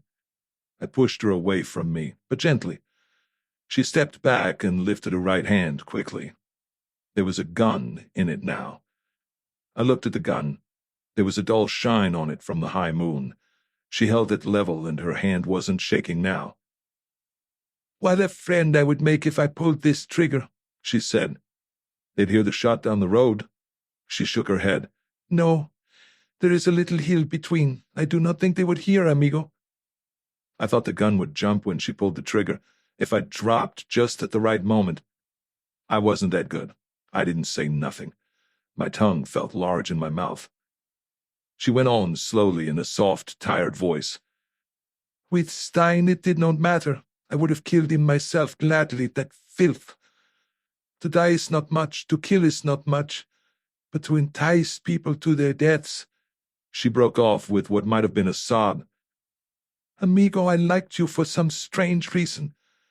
I should be far beyond such nonsense. Mavis took him away from me, but I did not want him to kill her. The world is full of men who have enough money." "He seems like a nice little guy," I said, still watching the hand that held the gun, not a quiver in it now. She laughed contemptuously. "Of course he does. That is why he is what he is. You think you are tough, amigo. You are a very soft peach compared with steel, Grave." She lowered the gun, and now it was my time to jump. I still wasn't good enough. "He has killed 12 men," she said, "with a smile for each one. I've known him for a long time. I knew him in Cleveland." "With ice picks?" I asked. "If I give you the gun, will you kill him for me?" "Would you believe me if I promised?" "Yes." Somewhere down the hill there was the sound of a car, but it seemed as remote as Mars, as meaningless as the chattering of monkeys in the Brazilian jungle. It had nothing to do with me. "I'd kill him if I had to," I said, licking along my lips. I was leaning a little, knees bent, all set for a jump again. Good night, amigo. I wear black because I am beautiful and wicked and lost. She held the gun out to me. I took it. I just stood there holding it. For another silent moment, neither of us moved. Then she smiled and tossed her head and jumped into the car. She started the motor and slammed the door shut. She idled the motor down and sat looking out at me. There was a smile on her face now. I was pretty good in there, no? She said softly. Then the car backed violently with a harsh tearing of the tires on the asphalt paving. The lights jumped on. The car curved away and was gone past the oleander bush. The lights turned left into the private road. The lights drifted off among trees and the sound faded into the long-drawn whee of tree frogs. Then that stopped, and for a moment there was no sound at all, and no light, except the tired old moon. I broke the magazine from the gun. It had 7 shells in it. There was another in the breech. 2 less than a full load. I sniffed at the muzzle. It had been fired since it was cleaned. Fired twice, perhaps. I pushed the magazine into place again and held the gun on the flat of my hand. It had a white bone grip, .32 caliber. Orrin Quest had been shot twice. The 2 exploded shells I picked up on the floor of the room were .32 caliber. And yesterday afternoon in room 332 of the Hotel Van Nuys, a blonde girl with a towel in front of her face had pointed a .32 caliber automatic with a white bone grip at me. You can get too fancy about these things. You can also not get fancy enough. 27.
This part of the picture? I gestured around the room. This is the picture to end all pictures. For me. I do need that drink. If I try to walk. The clear voice whispered away into nothing. Her eyelids fluttered up and down. Go ahead and faint, I said. I'll catch you on the first bounce. A smile struggled to arrange her face for smiling. She pressed her lips together, fighting hard to stay on her feet. Why did I come too late? I asked. Too late for what? Too late to be shot. Shucks, I've been looking forward to it all evening. Miss Gonzalez brought me. I know. I reached out and touched the fur again. $40,000 is nice to touch, even rented. Dolores will be disappointed as hell, she said, her mouth edged with white. No. She put you on the spot, just as she did Stein. She may have started out too, but she changed her mind. She laughed. It was a silly, pooped-out little laugh, like a child trying to be supercilious at a playroom tea party. What a way you have with the girls, she whispered. How the hell do you do it, wonderful? With doped cigarettes? It can't be your clothes or your money or your personality. You don't have any. You're not too young nor too beautiful. You've seen your best days and... Her voice had been coming faster and faster like a motor with a broken governor. At the end she was chattering. When she stopped, a spent sigh drifted along the silence and she caved at the knees and fell straight forward into my arms. If it was an act, it worked perfectly. I might have had guns in all 9 pockets, and they would have been as much use to me as 9 little pink candles on a birthday cake. But nothing happened. No hard characters peeped at me with automatics in their hands. No steel grave smiled at me with the faint, dry remote killer's smile. No stealthy footstep crept up behind me. She hung in my arms as limp as a wet tea towel and not as heavy as Orrin Quest, being last dead, but heavy enough to make the tendons in my knee joints ache. Her eyes were closed when I pushed her head away from my chest. Her breath was inaudible, and she had that bluish look on the parted lips. I got my right hand under her knees and carried her over to a gold couch and spread her out on it. I straightened up and went along to the bar. There was a telephone on the corner of it, but I couldn't find the way through to the bottles, so I had to swing over the top. I got a likely-looking bottle with a blue and silver label and 5 stars on it. The cork had been loosened.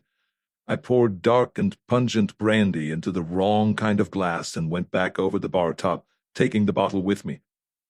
She was lying as I had left her, but her eyes were open. "Can you hold a glass?" She could, with a little help.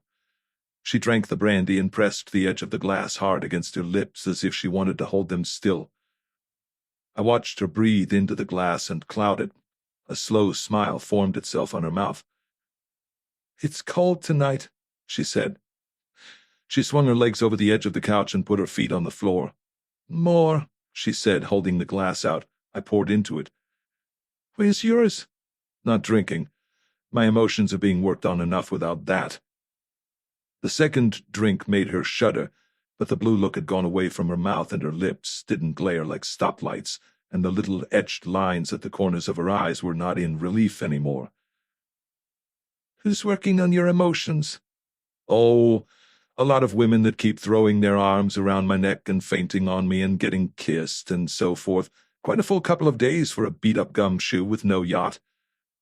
"No yacht," she said. "I'd hate that. I was brought up rich." "Yeah," I said. "You were born with a Cadillac in your mouth, and I could guess where." Her eyes narrowed. "Could you? Didn't think it was a very tight secret, did you?" I, she broke off and made a helpless gesture. "I can't think of any lines tonight." "It's the Technicolor dialogue," I said. "It freezes up on you." "Aren't we talking like a couple of nuts?" "We could get sensible. Where's Steelgrave?" She just looked at me. She held the empty glass out, and I took it and put it somewhere or other without taking my eyes off her, nor she hers off me. It seemed as if a long minute went by. "He was here," she said at last, as slowly as if she had to invent the words one at a time. "May I have a cigarette?" The old cigarette stall, I said. I got a couple out and put them in my mouth and lit them. I leaned across and tucked one between her ruby lips. Nothing's cornier than that, she said, except maybe butterfly kisses. Sex is a wonderful thing, I said, when you don't want to answer questions. She puffed loosely and blinked, then put her hand up to adjust the cigarette. After all these years, I can never put a cigarette in a girl's mouth where she wants it. She gave her head a toss and swung the soft, loose hair around her cheeks and watched me to see how hard that hit me. All the whiteness had gone now. Her cheeks were a little flushed, but behind her eyes things watched and waited. You're rather nice, she said, when I didn't do anything sensational. For the kind of guy you are. I stood that well, too. But I don't really know what kind of guy you are, do I?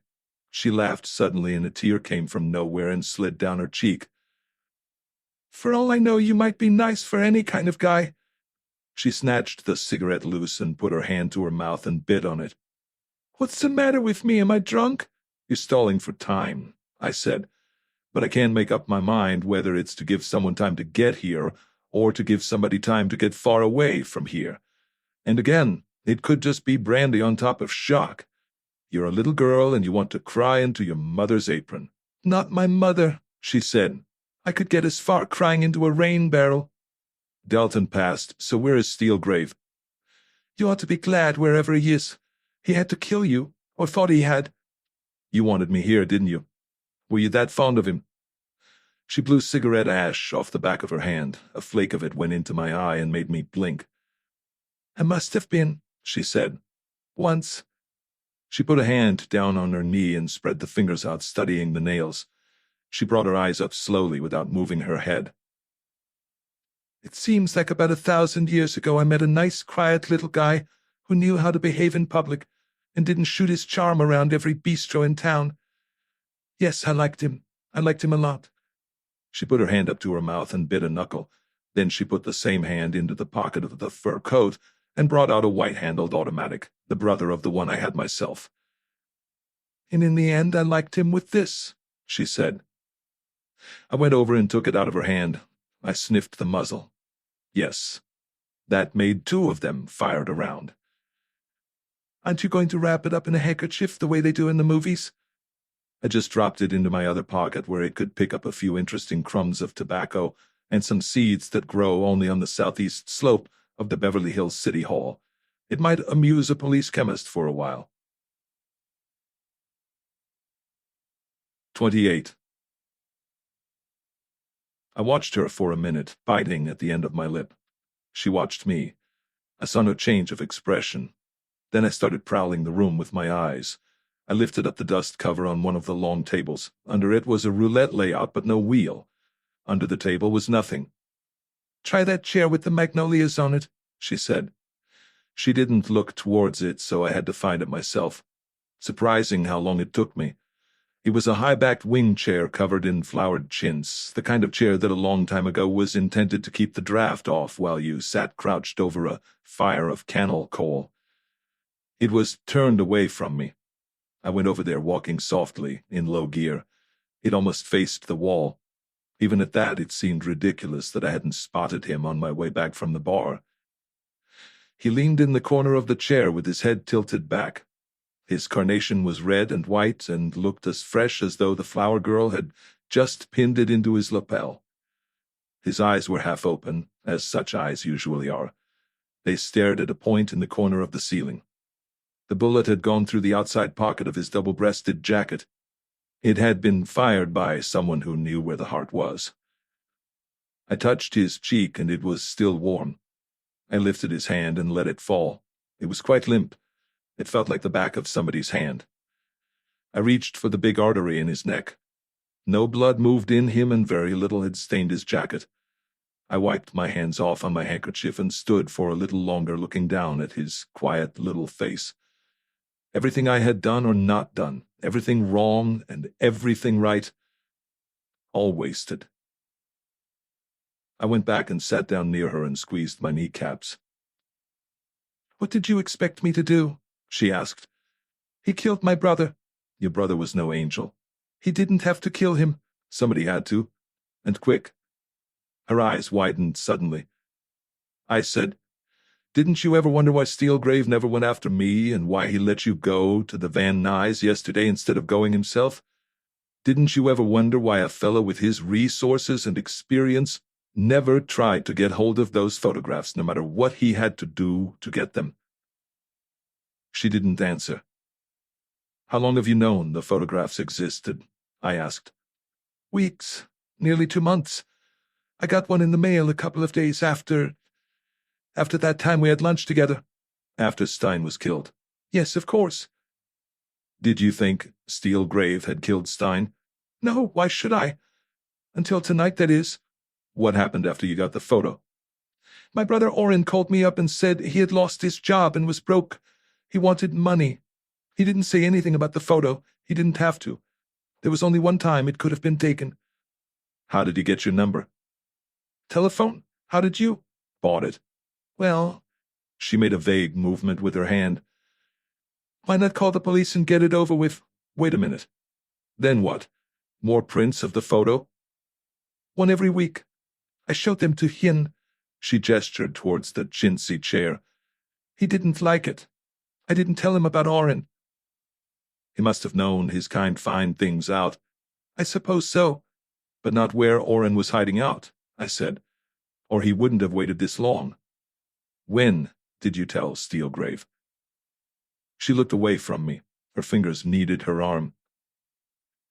"Today," she said in a distant voice. "Why today?" Her breath caught in her throat. "Please," she said, "don't ask me a lot of useless questions. Don't torment me. There's nothing you can do. I thought there was when I called Dolores. There isn't now." I said, "All right. There's something you don't seem to understand. Steelgrave knew that whoever was behind that photograph wanted money, a lot of money. He knew that sooner or later the blackmailer would have to show himself. That was what Steelgrave was waiting for. He didn't care anything about the photo itself, except for your sake." "He certainly proved that," she said wearily. "In his own way," I said. Her voice came to me with glacial calm. "He killed my brother. He told me so himself. The gangster showed through then, all right. Funny people you meet in Hollywood, don't you? Including me." "You were fond of him once," I said brutally. Red spots flared in her cheeks. "I'm not fond of anybody," she said. "I'm all through being fond of people." She glanced briefly towards the high-backed chair.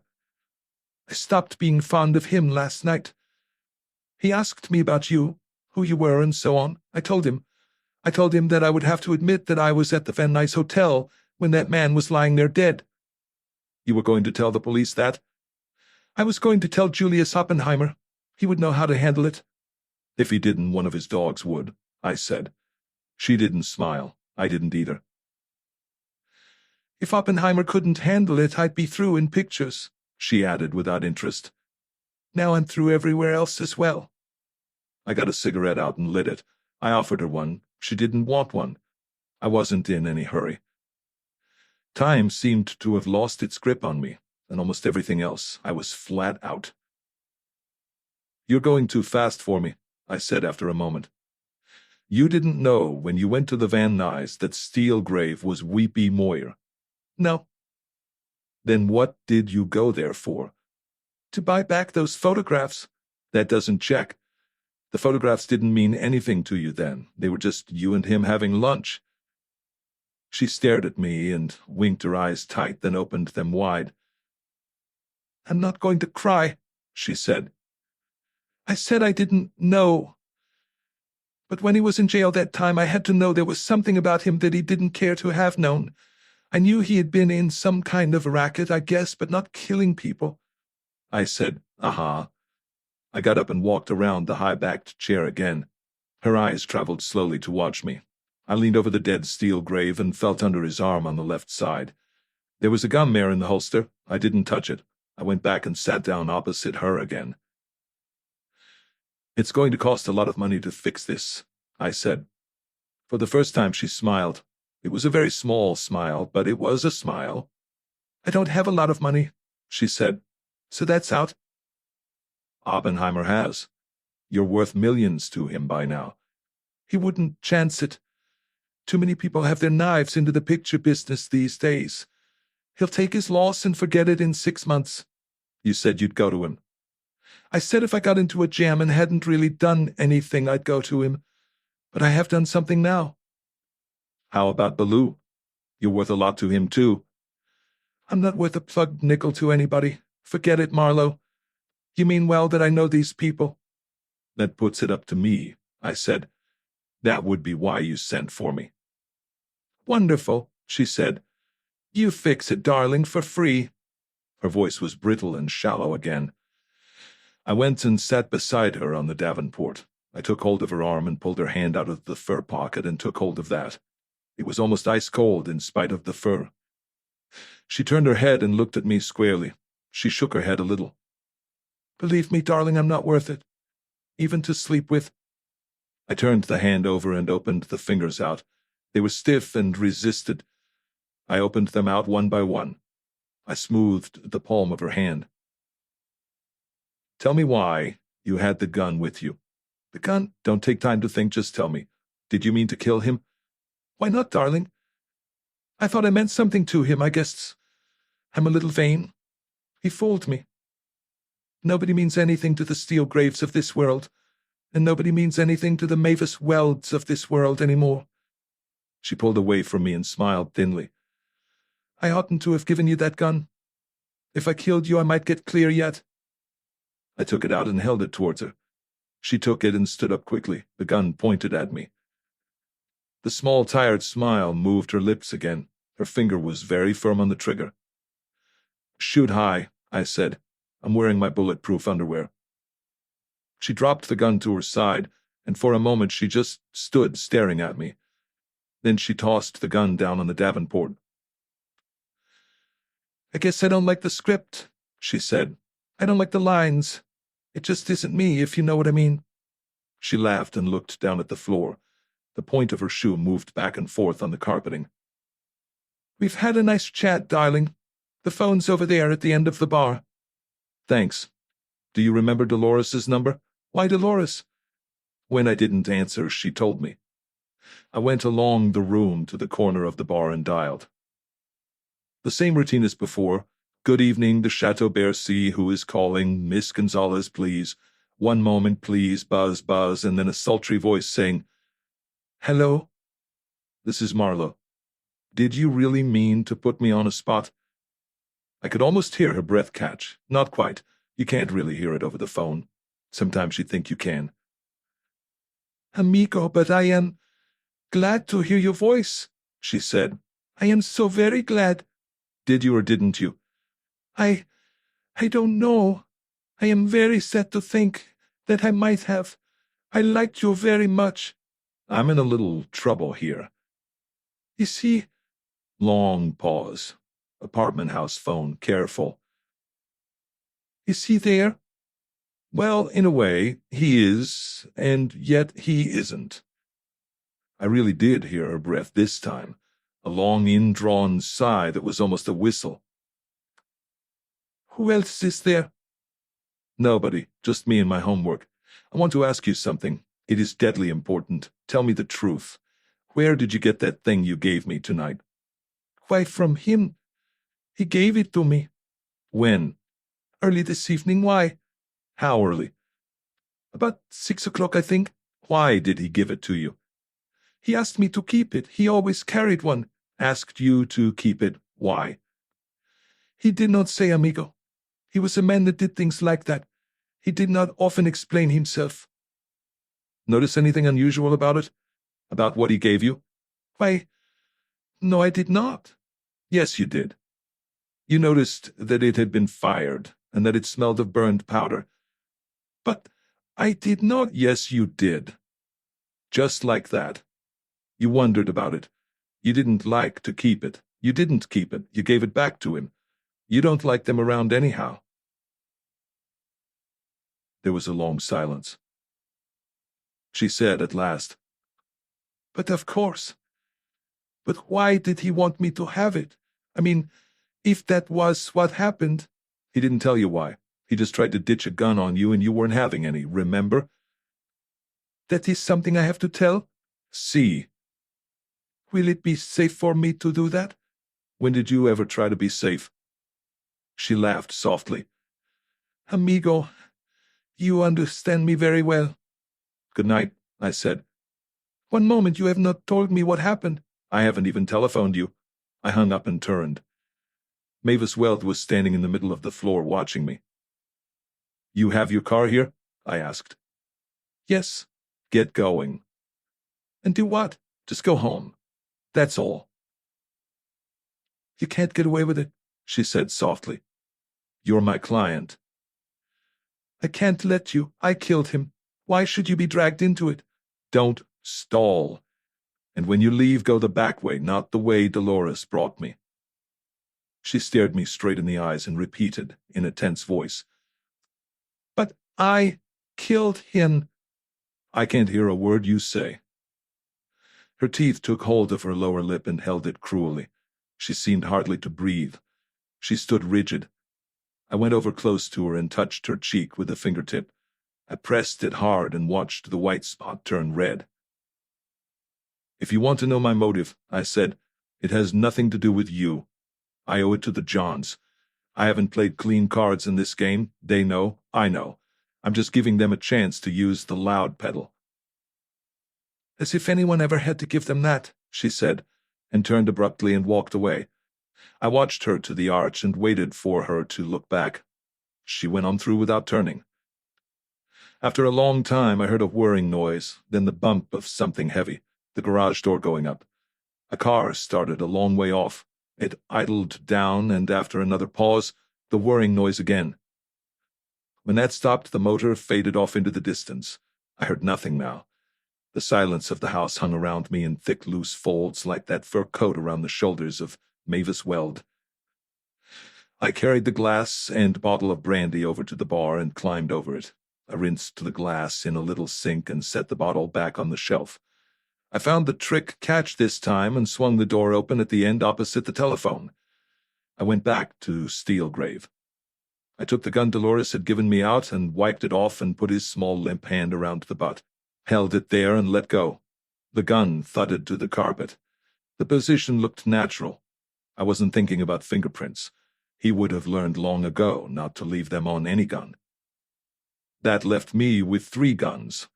The weapon in his holster I took out and went and put it on the bar shelf under the counter wrapped in a towel. The Luger I didn't touch. The other white-handled automatic was left. I tried to decide about how far away from him it had been fired. Beyond scorching distance, but probably very close beyond. I stood about 3 feet from him and fired 2 shots past him. They nicked peacefully into the wall. I dragged the chair around until it faced into the room. I laid the small automatic down on the dust cover of one of the roulette tables. I touched the big muscle in the side of his neck, usually the first to harden. I couldn't tell whether it had begun to set or not, but his skin was colder than it had been. There was not a hell of a lot of time to play around with. I went to the telephone and dialed the number of the Los Angeles Police Department. I asked the police operator for Christy French. A voice from Homicide came on, said he had gone home, and what was it? I said it was a personal call he was expecting.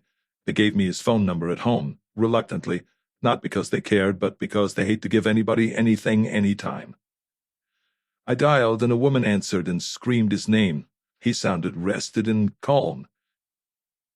"This is Marlowe. What were you doing?" "Reading the funnies to my kid. He ought to be in bed. What's doing?" "Remember over at the Van Nuys yesterday you said a man could make a friend if he got you something on Weepy Moyer?" "Yeah. I need a friend." He didn't sound very interested. "What you got on him? I'm assuming it's the same guy. Steelgrave." "Too much assuming, kid. We had him in the fishbowl because we thought the same. It didn't pan any gold." "You got a tip." He set that tip up himself. So the night Stein was squibbed off, he would be where you knew. "You just making this up or got evidence?" He sounded a little less relaxed. "If a man got out of jail on a pass from the jail doctor, could you prove that?" There was a silence. I heard a child's voice complaining and a woman's voice speaking to the child. "It's happened," French said heavily. "I don't know. That's a tough order to fill. They'd send him under guard. Did he get to the guard?" "That's my theory." "Better sleep on it. Anything else?" "I'm out at Stillwood Heights, in a big house where they were setting up for gambling and the local residents didn't like it." "Read about it. Steelgrave there?" "He's here." "I'm here alone with him." Another silence. The kid yelled, and I thought I heard a slap. The kid yelled louder. French yelled at somebody. "Put him on the phone," French said at last. "You're not bright tonight, Christy. Why would I call you?" "Yeah," he said. "Stupid of me. What's the address there?" "I don't know, but it's up at the end of Tower Road in Stillwood Heights, and the phone number is Halldale 95033. I'll be waiting for you." He repeated the number and said slowly, "This time you wait, huh?" "It had to come sometime." The phone clicked and I hung up. I went back through the house, putting on lights as I found them, and came out at the back door at the top of the stairs. There was a floodlight for the motor yard. I put that on. I went down the steps and walked along to the oleander bush. The private gate stood open as before. I swung it shut, hooked up the chain, and clicked the padlock. I went back, walking slowly, looking up at the moon, sniffing the night air, listening to the tree frogs and the crickets. I went into the house and found the front door and put the light on over that. There was a big parking space in front and a circular lawn with roses, but you had to slide back around the house to the rear to get away. The place was a dead end except for the driveway through the neighboring grounds. I wondered who lived there. A long way off through trees I could see the lights of a big house. Some Hollywood big shot probably, some wizard of the slobbery kiss and the pornographic dissolve. I went back in and felt the gun I had just fired. It was cold enough, and Mr. Steelgrave was beginning to look as if he meant to stay dead. No siren, but the sound of a car coming up the hill at last. I went out to meet it, me and my beautiful dream. 29. They came in as they should, big, tough, and quiet, their eyes flickering with watchfulness and cautious with disbelief. "Nice place," French said. "Where's a customer?" "In there," Bifus said without waiting for me to answer. They went along the room without haste and stood in front of him looking down solemnly. "Gad, wouldn't you say?" Bifus remarked, opening up the act. French leaned down and took the gun that lay on the floor with thumb and finger on the trigger guard. His eyes flicked sideways and he jerked his chin. Bifus took the other white-handled gun by sliding a pencil into the end of the barrel. "Fingerprints in all the right places, I hope," Bifus said. He sniffed. "Oh, yeah, this baby's been working. How's yours, Christy?" "Fired," French said. He sniffed again. "But not recently." He took a clipped flash from his pocket and shone it into the barrel of the black gun. "Hours ago." "Down at Bay City in a house on Wyoming Street," I said. Their heads swung around to me in unison. "Guessing?" French asked slowly. "Yes." He walked over to the covered table and laid the gun down some distance from the other. "Better tag them right away, Fred. They're twins. We'll both sign the tags." Bifus nodded and rooted around in his pockets. He came up with a couple of tie-on tags. The things cops carry around with them. French moved back to me. "Let's stop guessing and get to the part you know." "A girl I know called me this evening and said a client of mine was in danger up here. From him." I pointed with my chin at the dead man in the chair. "This girl rode me up here. We passed the roadblock. A number of people saw us both. She left me in back of the house and went home." "Somebody with a name?" French asked. "Dolores Gonzalez, Chateau Bercy Apartments on Franklin. She's in pictures." "Oh ho," Bifus said and rolled his eyes. "Who's your client? Same one?" French asked. "No, this is another party altogether." "She have a name?" "Not yet." They stared at me with hard, bright faces. French's jaw moved almost with a jerk. Knots of muscles showed at the sides of his jawbone. "New rules, sir," he said softly. I said, "There has to be some agreement about publicity. The DA ought to be willing." Bifus said, "You don't know the DA good, Marlowe. He eats publicity like I eat tender young garden peas." French said, "We don't give you any undertaking whatsoever." "She hasn't any name," I said. "There's a dozen ways we can find out, kid," Bifus said. "Why go into this routine that makes it tough for all of us?" "No publicity," I said, "unless charges are actually filed." "You can't get away with it, Marlowe." "God damn it," I said. "This man killed Orrin Quest. You take that gun downtown and check it against the bullets in Quest. Give me that much at least before you force me into an impossible position." "I wouldn't give you the dirty end of a burnt match," French said. I didn't say anything. He stared at me with cold hate in his eyes. His lips moved slowly and his voice was thick, saying, "You here when he got it?" "No. Who was?" "He was," I said, looking across at the dead steel grave. "Who else?" "I won't lie to you," I said, "and I won't tell you anything I don't want to tell, except on the terms I stated. I don't know who was here when he got it." "Who was here when you got here?" I didn't answer. He turned his head slowly and said to Bifus, "Put the cuffs on him, behind." Bifus hesitated. Then he took a pair of steel handcuffs out of his left hip pocket and came over to me. "Put your hands behind you," he said in an uncomfortable voice. I did. He clicked the cuffs on. French walked over slowly and stood in front of me. His eyes were half closed. The skin around them was grayish with fatigue. "I'm going to make a little speech," he said. "You're not going to like it." I didn't say anything. French said, "It's like this with us, baby. We're coppers and everybody hates our guts. And as if we didn't have enough trouble, we have to have you. As if we didn't get pushed around enough by the guys in the corner offices, the city hall gang, the day chief, the night chief, the chamber of commerce, His Honor, the mayor in his paneled office, 4 times as big as the 3 lousy rooms the whole homicide staff has to work out of. As if we didn't have to handle 114 homicides last year out of 3 rooms that don't have enough chairs for the whole duty squad to sit down in at once. We spend our lives turning over dirty underwear and sniffing rotten teeth. We go up dark stairways to get a gun pumped with a skinful of hop, and sometimes we don't get all the way up, and our wives wait dinner that night and all the other nights. We don't come home anymore. And nights we do come home, we come home so goddamn tired we can't eat or sleep or even read the lies the papers print about us. So we lie awake in the dark in a cheap house on a cheap street and listen to the drunks down the block having fun. And just about the time we drop off, the phone rings and we get up and start all over again. Nothing we do is right. Not ever. Not once. If we get a confession, we beat it out of the guy, they say, and some shyster calls us Gestapo in courts and sneers at us when we muddle our grammar.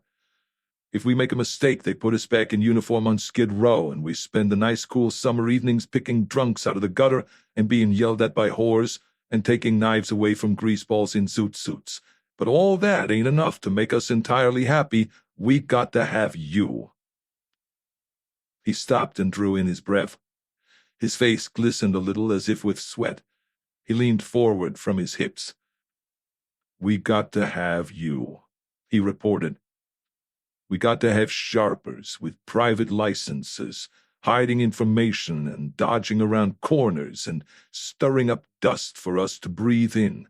We got to have you suppressing evidence and framing setups that wouldn't fool a sick baby. You wouldn't mind me calling you a goddamn cheap double-crossing keyhole peeper, would you, baby?" "You want me to mind?" I asked him. He straightened up. "I'd love it," he said, "in spades redoubled." "Some of what you say is true," I said. "Not all. Any private eye wants to play ball with the police. Sometimes it's a little hard to find out who's making the rules of the ball game. Sometimes he doesn't trust the police, and with cause. Sometimes he just gets in a jam without meaning to and has to play his hand out the way it's dealt. He'd usually rather have a new deal. He'd like to keep on earning a living. Your license is dead, French said. As of now, that problem won't bother you anymore. It's dead when the commission that gave it to me says so, not before. Bifus said quietly, Let's get on with it, Christie. This could wait. I'm getting on with it, French said. My way. This bird hasn't cracked wise yet. I'm waiting for him to crack wise. The bright repartee. Don't tell me you're all out of the quick stuff, Marlowe. Just what is it you want me to say? I asked him. Guess, he said. You're a man-eater tonight, I said. You want to break me in half, but you want an excuse, and you want me to give it to you? That might help, he said between his teeth. What would you have done in my place? I asked him. I couldn't imagine myself getting that low. He licked the point of his upper lip. His right hand was hanging loose at his side. He was clenching and unclenching the fingers without knowing it. Take it easy, Christie, Bifus said. Lay off. French didn't move. Bifus came over and stepped between us. French said, Get out of there, Fred. Now. French doubled his fist and slugged him hard on the point of the jaw.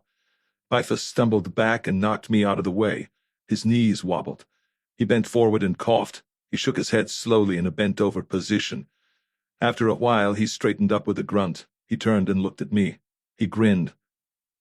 It's a new kind of third degree, he said. The cops beat hell out of each other and the suspect cracks up from the agony of watching. His hand went up and felt the angle of his jaw. It already showed swelling. His mouth grinned, but his eyes were still a little vague. French stood rooted and silent. Bifus got out a pack of cigarettes and shook one loose and held the pack out to French. French looked at the cigarette, looked at Bifus. 17 years of it, he said. Even my wife hates me. He lifted his open hand and slapped Bifus across the cheek with it lightly. Bifus kept on grinning.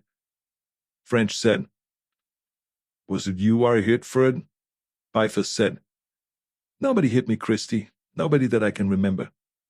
French said, Take the cuffs off him and take him out to the car. He's under arrest. Cuff him to the rail if you think it's necessary. Okay. Bifus went around behind me. The cuffs came loose. Come along, baby, Bifus said. I stared hard at French. He looked at me as if I was the wallpaper. His eyes didn't seem to see me at all. I went out under the archway and out of the house. 30. I never knew his name, but he was rather short and thin for a cop, which was what he must have been, partly because he was there and partly because when he leaned across the table to reach a card, I could see the leather underarm holster and the butt end of a police .38. He didn't speak much, but when he did, he had a nice voice, a soft water voice, and he had a smile that warmed the whole room. Wonderful casting, I said, looking at him across the cards. We were playing double Canfield, or he was. I was just there, watching him, watching his small and very neat and very clean hands go out across the table and touch a card and lift it delicately and put it somewhere else. When he did this, he pursed his lips a little and whistled without tune, a low, soft whistle, like a very young engine that is not yet sure of itself. He smiled and put a red 9 on a black 10. What do you do in your spare time? I asked him. I play the piano a good deal, he said.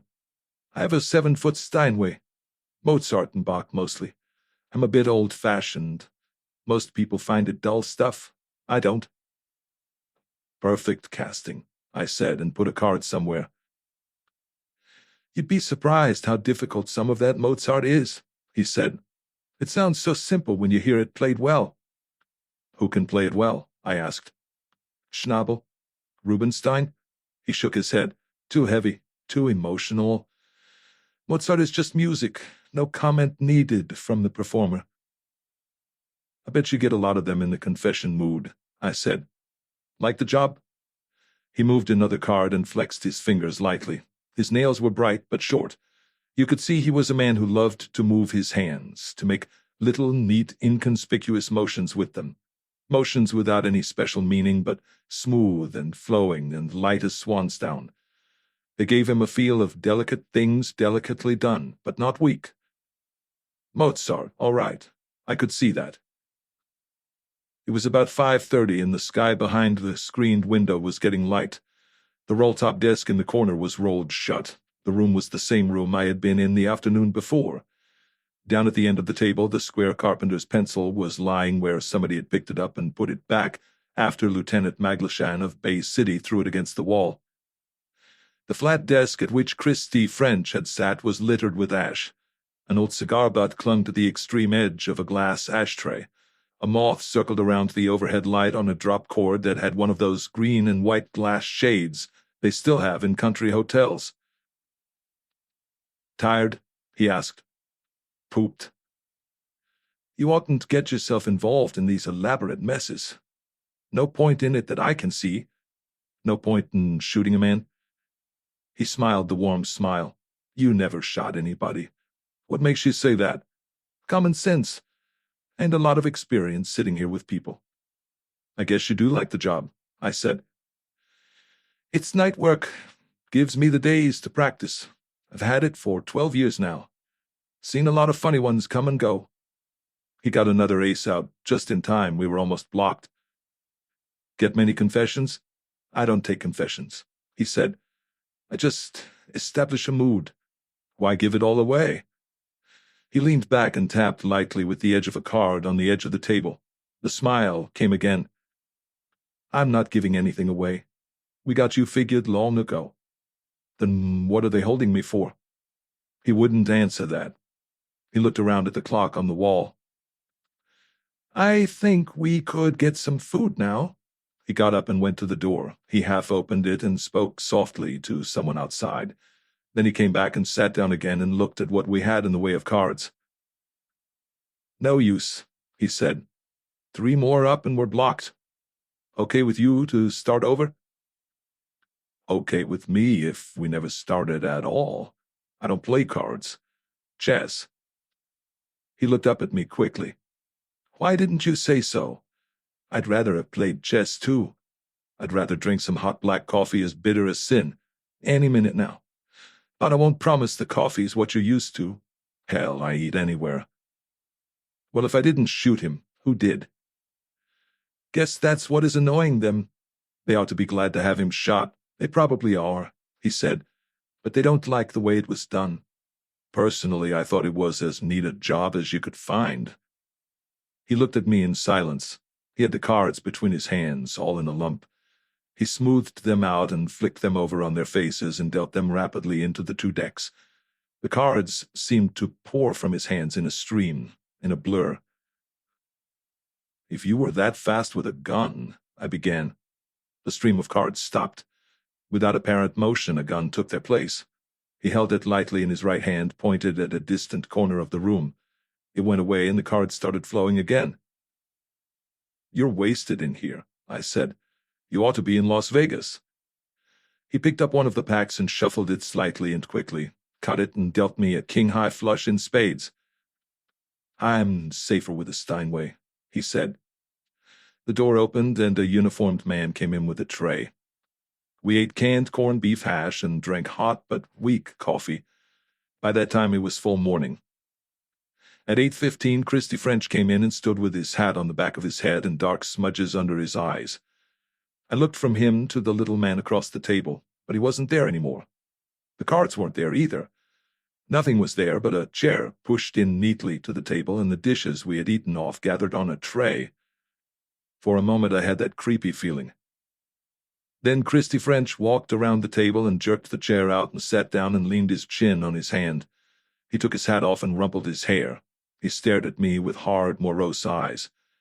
I was back in Coptown again. 31. "The DA wants to see you at 9 o'clock, he said. "After that, I guess you can go on home. That is, if he doesn't hang a pinch on you. I'm sorry you had to sit up in that chair all night." "It's all right," I said. I needed the exercise. Yeah, back in the groove again, he said. He stared moodily at the dishes on the tray. Got Lagarde? I asked him. No. He's a doctor all right, though. His eyes moved to mine. He practiced in Cleveland. I said, I hated to be that tidy. How do you mean? Young Quest wants to put the bite on Steelgrave, so he just by pure accident runs into the one guy in Bay City that could prove who Steelgrave was. That's too tidy. Aren't you forgetting something? I'm tired enough to forget my name. What? Me too, French said. Somebody had to tell him who Steelgrave was. When that photo was taken, Mo Stein hadn't been squibbed off. So what good was the photo unless somebody knew who Steelgrave was? I guess Miss Weld knew, I said. And Quest was her brother. You're not making much sense, chum. He grinned a tired grin. Would she help her brother put the bite on her boyfriend and on her too? I give up. Maybe the photo was just a fluke. His other sister, my client that was, said he liked to take candid camera shots. The candider the better. If he'd lived long enough, you'd have had him up for mopery. For murder, French said indifferently. Oh? Magler Shane found that ice pick all right, he just wouldn't give out to you. There'd have to be more than that. There is, but it's a dead issue. Clausen and Mileway Marston both had records. The kid's dead. His family's respectable. He had an off streak in him and he got in with the wrong people. No point in smearing his family just to prove the police can solve a case. That's white of you. How about Steelgrave? That's out of my hands. He started to get up. When a gangster gets his, how long does the investigation last? Just as long as it's front page stuff, I said. But there's a question of identity involved here. No. I stared at him. How do you mean no? Just no. We're sure. He was on his feet now. He combed his hair with his fingers and rearranged his tie and hat. Out of the corner of his mouth he said in a low voice, Off the record. We were always sure. We just didn't have a thing on him. Thanks, I said. I'll keep it to myself. How about the guns? He stopped and stared down at the table. His eyes came up to mine rather slowly. They both belonged to Steelgrave. What's more, he had a permit to carry a gun. From the sheriff's office in another county. Don't ask me why. One of them... He paused and looked up at the wall over my head. One of them killed Quest. The same gun killed Stein. Which one? He smiled faintly. It would be hell if the ballistics man got them mixed up and we didn't know, he said. He waited for me to say something. I didn't have anything to say. He made a gesture with his hand. Well, so long. Nothing personal, you know, but I hope the DA takes your hide off in long, thin strips. He turned and went out. I could have done the same, but I just sat there and stared across the table at the wall, as if I had forgotten how to get up. After a while, the door opened and the Orange Queen came in. She unlocked her roll-top desk and took her hat off her impossible hair and hung her jacket on a bare hook in the bare wall.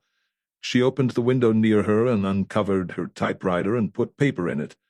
Then she looked across at me. Waiting for somebody? I room here, I said. Been here all night. She looked at me steadily for a moment. You were here yesterday afternoon, I remember. She turned to her typewriter and her fingers began to fly. From the open window behind her came the growl of cars filing up the parking lot. The sky had a white glare and there was not much smog. It was going to be a hot day. The telephone rang on the Orange Queen's desk. She talked into it inaudibly and hung up. She looked across at me again. Mr. Endicott's in his office, she said. Know the way? I worked there once. Not for him, though. I got fired. She looked at me with that City Hall look they have. A voice that seemed to come from anywhere but her mouth said, Hit him in the face with a wet glove. I went over near her and stood looking down at the orange hair. There was plenty of gray at the roots. Who said that? It's the wall, she said. It talks. The voices of the dead men who have passed through on the way to hell. I went out of the room, walking softly, and shut the door against the closer so that it wouldn't make any noise. 32. You go in through double swing doors. Inside the double doors, there is a combination PBX and information desk at which sits one of those ageless women you see around municipal offices everywhere in the world. They were never young and will never be old. They have no beauty, no charm, no style. They don't have to please anybody. They are safe. They are civil without ever quite being polite, and intelligent and knowledgeable without any real interest in anything. They are what human beings turn into when they trade life for existence and ambition for security. Beyond this desk, there is a row of glassed-in cubicles stretching along one side of a very long room. On the other side is the waiting room, a row of hard chairs all facing one way towards the cubicles. About half the chairs were filled with people waiting, and the look of long waiting on their faces, and the expectation of still longer waiting to come. Most of them were shabby. One was from the jail, in denim, with a guard, a white-faced kid built like a tackle, with sick, empty eyes. At the back of the line of cubicles, a door was lettered, Sewell Endicott, District Attorney. I knocked and went on into a big, airy corner room. A nice enough room, old-fashioned, with padded black leather chairs and pictures of former DAs and governors on the walls. Breeze fluttered the net curtain at 4 windows. A fan on a high shelf purred and swung slowly in a languid arc. Sewell Endicott sat behind a flat, dark desk and watched me come. He pointed to a chair across from him. I sat down. He was tall, thin, and dark, with loose black hair and long, delicate fingers. "You're Marlowe?" he said in a voice that had a touch of the soft South. I didn't think he really needed an answer to that. I just waited. "You're in a bad spot, Marlowe. You don't look good at all. You've been caught suppressing evidence helpful to the solution of a murder. That is obstructing justice. You could go up for it." "Suppressing what evidence?" I asked. He picked a photo off his desk and frowned at it. I looked across at the other 2 people in the room. They sat in chairs, side by side. One of them was Mavis Weld. She wore the dark glasses with the wide white bows. I couldn't see her eyes, but I thought she was looking at me. She didn't smile. She sat very still. By her side sat a man in an angelic, pale gray flannel suit with a carnation the size of a dahlia in his lapel. He was smoking a monogrammed cigarette and flicking the ashes on the floor, ignoring the smoking stand at his elbow. I knew him by pictures I had seen in the papers. Lee Farrell, one of the hottest troubleshooting lawyers in the country. His hair was white, but his eyes were bright and young. He had a deep outdoor tan. He looked as if it would cost $1,000 to shake hands with him. Endicott leaned back and tapped the arm of his chair with his long fingers. He turned with polite deference to Mavis Weld. "And how well did you know Steelgrave, Miss Weld?" "Intimately. He was very charming in some ways. I can hardly believe—" She broke off and shrugged. "And you are prepared to take the stand and swear as to the time and place when this photograph was taken?" He turned the photograph over and showed it to her. Farrell said indifferently, "Just a moment. Is that the evidence Mr. Marlowe is supposed to have suppressed?" "I ask the questions," Endicott said sharply. Farrell smiled. "Well, in case the answer is yes, that photo isn't evidence of anything." Endicott said softly, "Will you answer my question, Miss Weld?" She said quietly and easily, "No, Mr. Endicott, I couldn't swear when that picture was taken or where. I didn't know it was being taken." "All you have to do is look at it," Endicott suggested. "And all I know is what I get from looking at it," she told him. I grinned. Farrell looked at me with a twinkle. Endicott caught the grin out of the corner of his eye. "Something you find amusing?" he snapped at me. "I've been up all night. My face keeps slipping," I said. He gave me a stern look and turned to Mavis Weld again. "Will you amplify that, Miss Weld?" I've had a lot of photos taken of me, Mr. Endicott, in a lot of different places and with a lot of different people. I've had lunch and dinner at the dances with Mr. Steelgrave and with various other men. I don't know what you want me to say," Farrell put in smoothly. "If I understand your point, you would like Miss Weld to be your witness to connect this photo up. In what kind of proceeding?" "That's my business," Endicott said shortly. "Somebody shot Steelgrave to death last night. It could have been a woman. It could even have been Miss Weld. I'm sorry to say that, but it seems to be in the cards." Mavis Weld looked down at her hands. She twisted a white glove between her fingers. "Well, let's assume a proceeding," Farrell said. "One in which that photo is part of your evidence if you can get it in, but you can't get it in. Miss Weld won't get it in for you. All she knows about the photo is what she sees by looking at it, what anybody can see. You'd have to connect it up with a witness who could swear as to when, how, and where it was taken. Otherwise, I'd object, if I happened to be on the other side. I could even introduce experts to swear the photo was faked." "I'm sure you could," Endicott said dryly. "The only man who could connect it up for you is the man who took it," Farrell went on without haste or heat. "I understand he's dead. I suspect that was why he was killed." Endicott said, "This photo is clear evidence of itself that at a certain time and place, Steelgrave was not in jail and therefore had no alibi for the killing of Stein." Farrell said, "It's evidence when and if you get it introduced in evidence, Endicott. For Pete's sake, I'm not trying to tell you the law, you know it. Forget that picture, it proves nothing whatsoever. No paper would dare print it. No judge would admit it in evidence because no competent witness can connect it up. And if that's the evidence Marlowe suppressed, then he didn't, in a legal sense, suppress evidence at all." "I wasn't thinking of trying Steelgrave for murder," Endicott said dryly.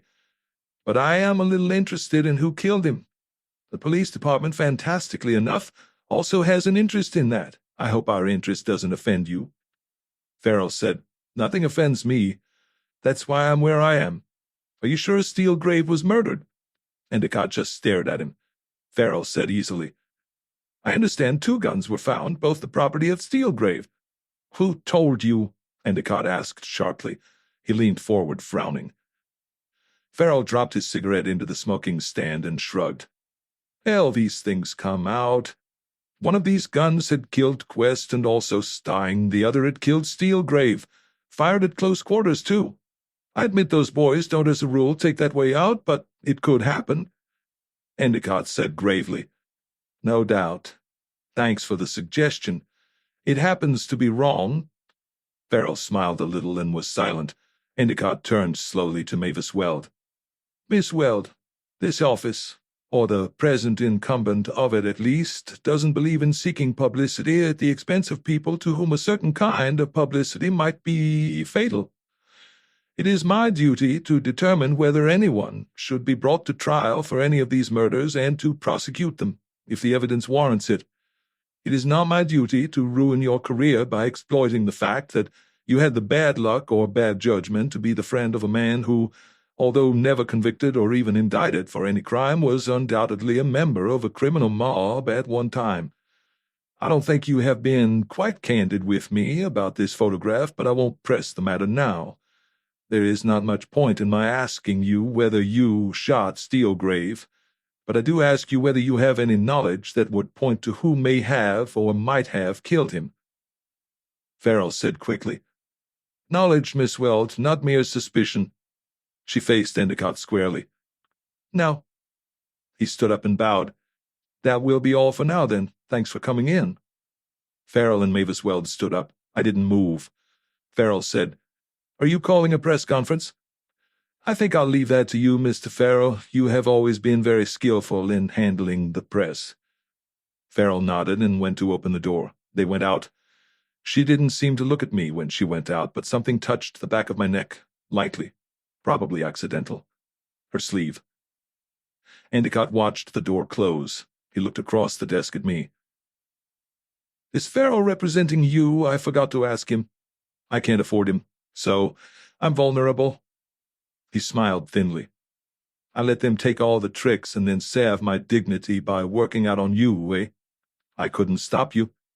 You're not exactly proud of the way you have handled things, are you, Marlowe? I got off on the wrong foot. After that, I just had to take my lumps. Don't you think you owe a certain obligation to the law? I would, if the law was like you. He ran his long, pale fingers through his tousled black hair. I could make a lot of answers to that, he said. They'd all sound about the same. The citizen is the law. In this country, we haven't got around to understanding that. We think of the law as an enemy. We are a nation of cop-haters. It'll take a lot to change that, I said, on both sides. He leaned forward and pressed a buzzer. Yes, he said quietly, it will. But somebody has to make a beginning. Thanks for coming in. As I went out, a secretary came in at another door with a fat file in her hand. 33. A shave and a second breakfast made me feel a little less like the box of shavings the cat had had kittens in. I went up to the office and unlocked the door and sniffed in the twice-breathed air and the smell of dust. I opened a window and inhaled the fry cook smell from the coffee shop next door. I sat down at my desk and felt the grit on it with my fingertips. I filled a pipe and lit it and leaned back and looked around. Hello, I said. I was just talking to the office equipment. The 3 green filing cases, the threadbare piece of carpet, the customer's chair across from me, and the light fixture in the ceiling with 3 dead moths in it that had been there for at least 6 months. I was talking to the pebbled glass panel and the grimy woodwork and the pen set on the desk and the tired telephone.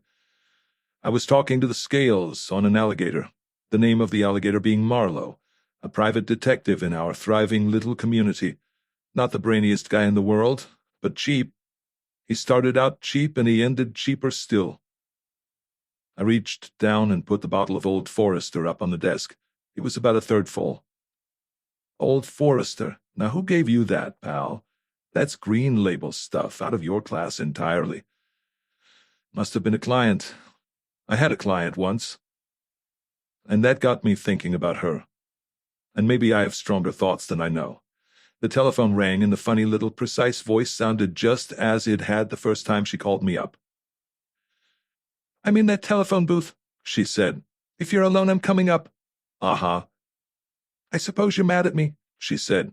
I'm not mad at anybody, just tired. Oh, yes, you are, her tight little voice said. But I'm coming up anyway. I don't care if you are mad at me. She hung up. I took the cork out of the bottle of Old Forester and gave a sniff at it. I shuddered. That settled it. Any time I couldn't smell whiskey without shuddering, I was through. I put the bottle away and got up to unlock the communicating door. Then I heard her tripping along the hall. I'd know those tight little footsteps anywhere. I opened the door and she came up to me and looked at me shyly. It was all gone.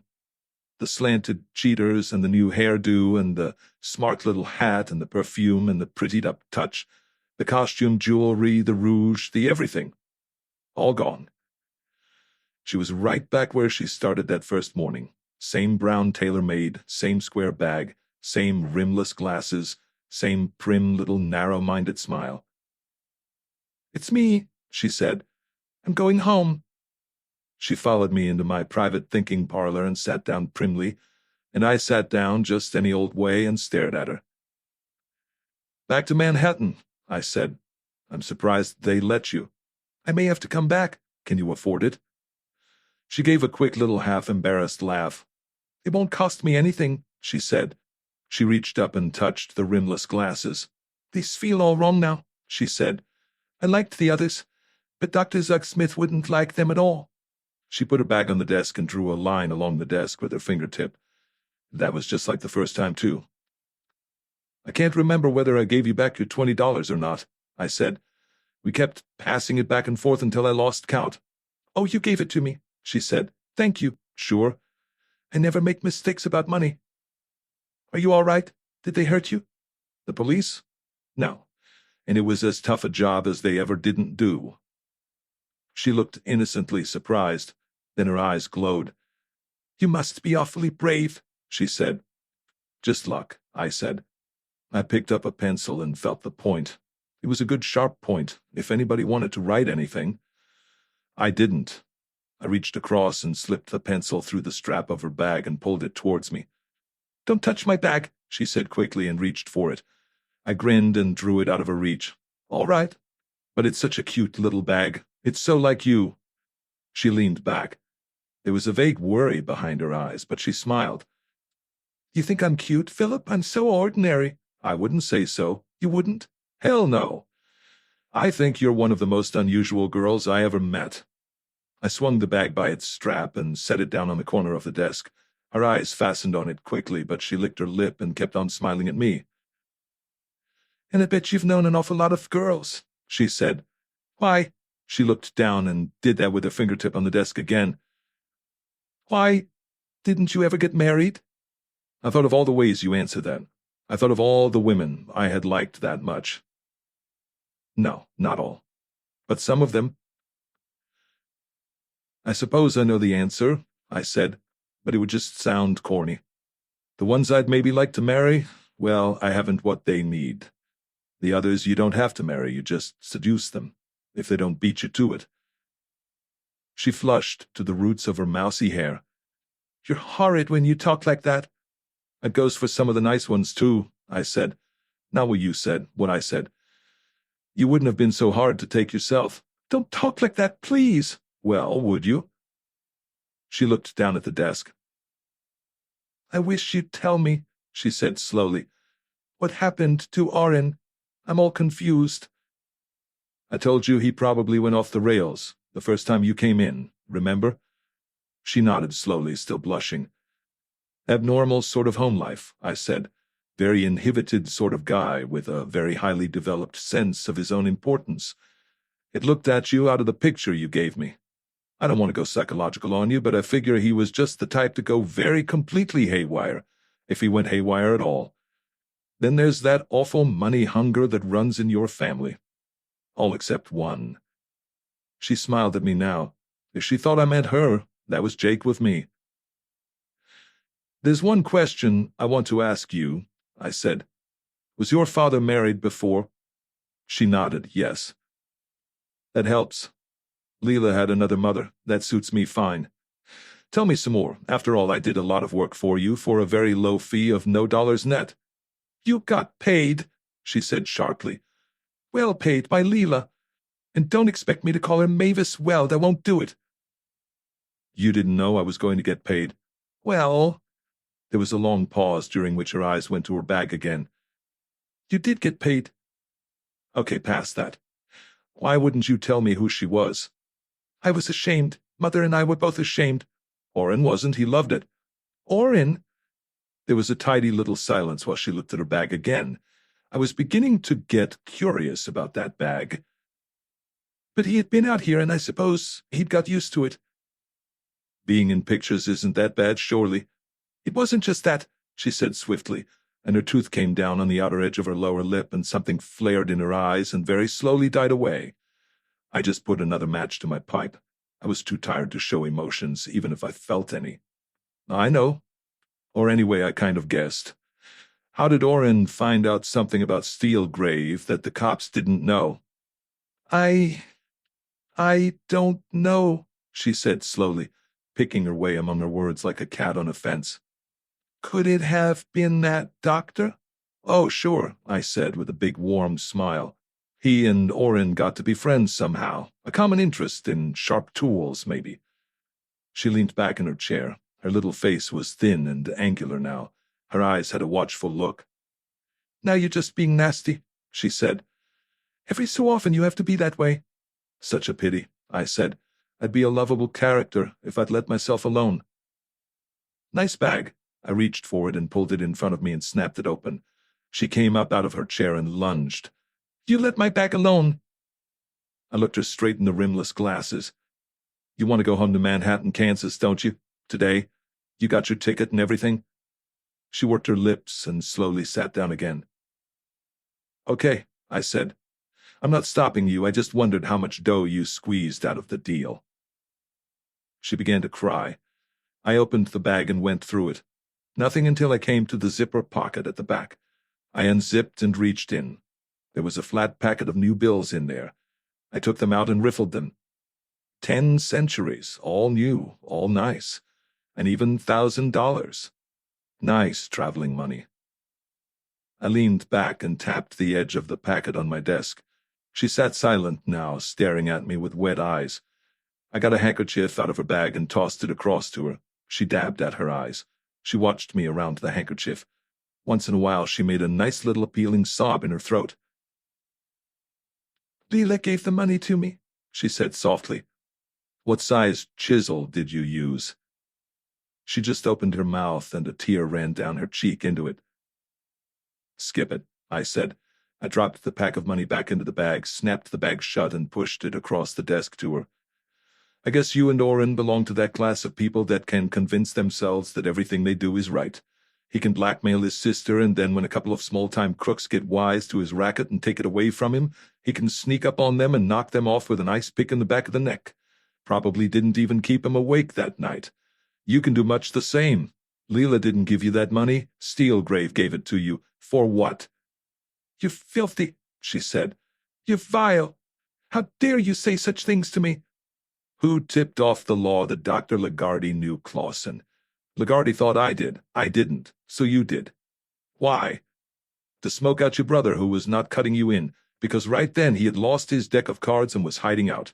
I'd like to see some of those letters he wrote home. I bet they're meaty.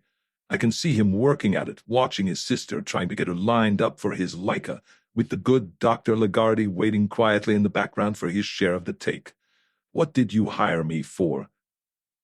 I didn't know, she said evenly. She wiped her eyes again and put the handkerchief away in the bag and got herself all collected and ready to leave. Oren never mentioned any names. I didn't even know Oren had lost his pictures, but I knew he had taken them and that they were very valuable. I came out to make sure. Sure of what? That Oren treated me right. He could be awfully mean sometimes. He might have kept all the money himself. Why did he call you up night before last? He was scared. Dr. Lagarde wasn't pleased with him anymore. He didn't have the pictures. Somebody else had them. Oren didn't know who, but he was scared. I had them. I still have, I said. They're in that safe. She turned her head very slowly to look at the safe. She ran a fingertip questioningly along her lip. She turned back.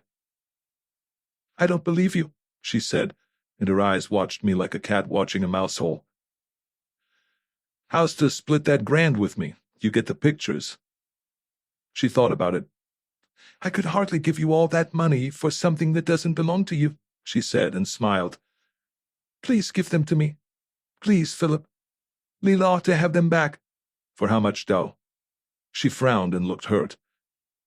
She's my client now, I said, but double-crossing her wouldn't be bad business at the right price. I don't believe you have them. Okay. I got up and went to the safe.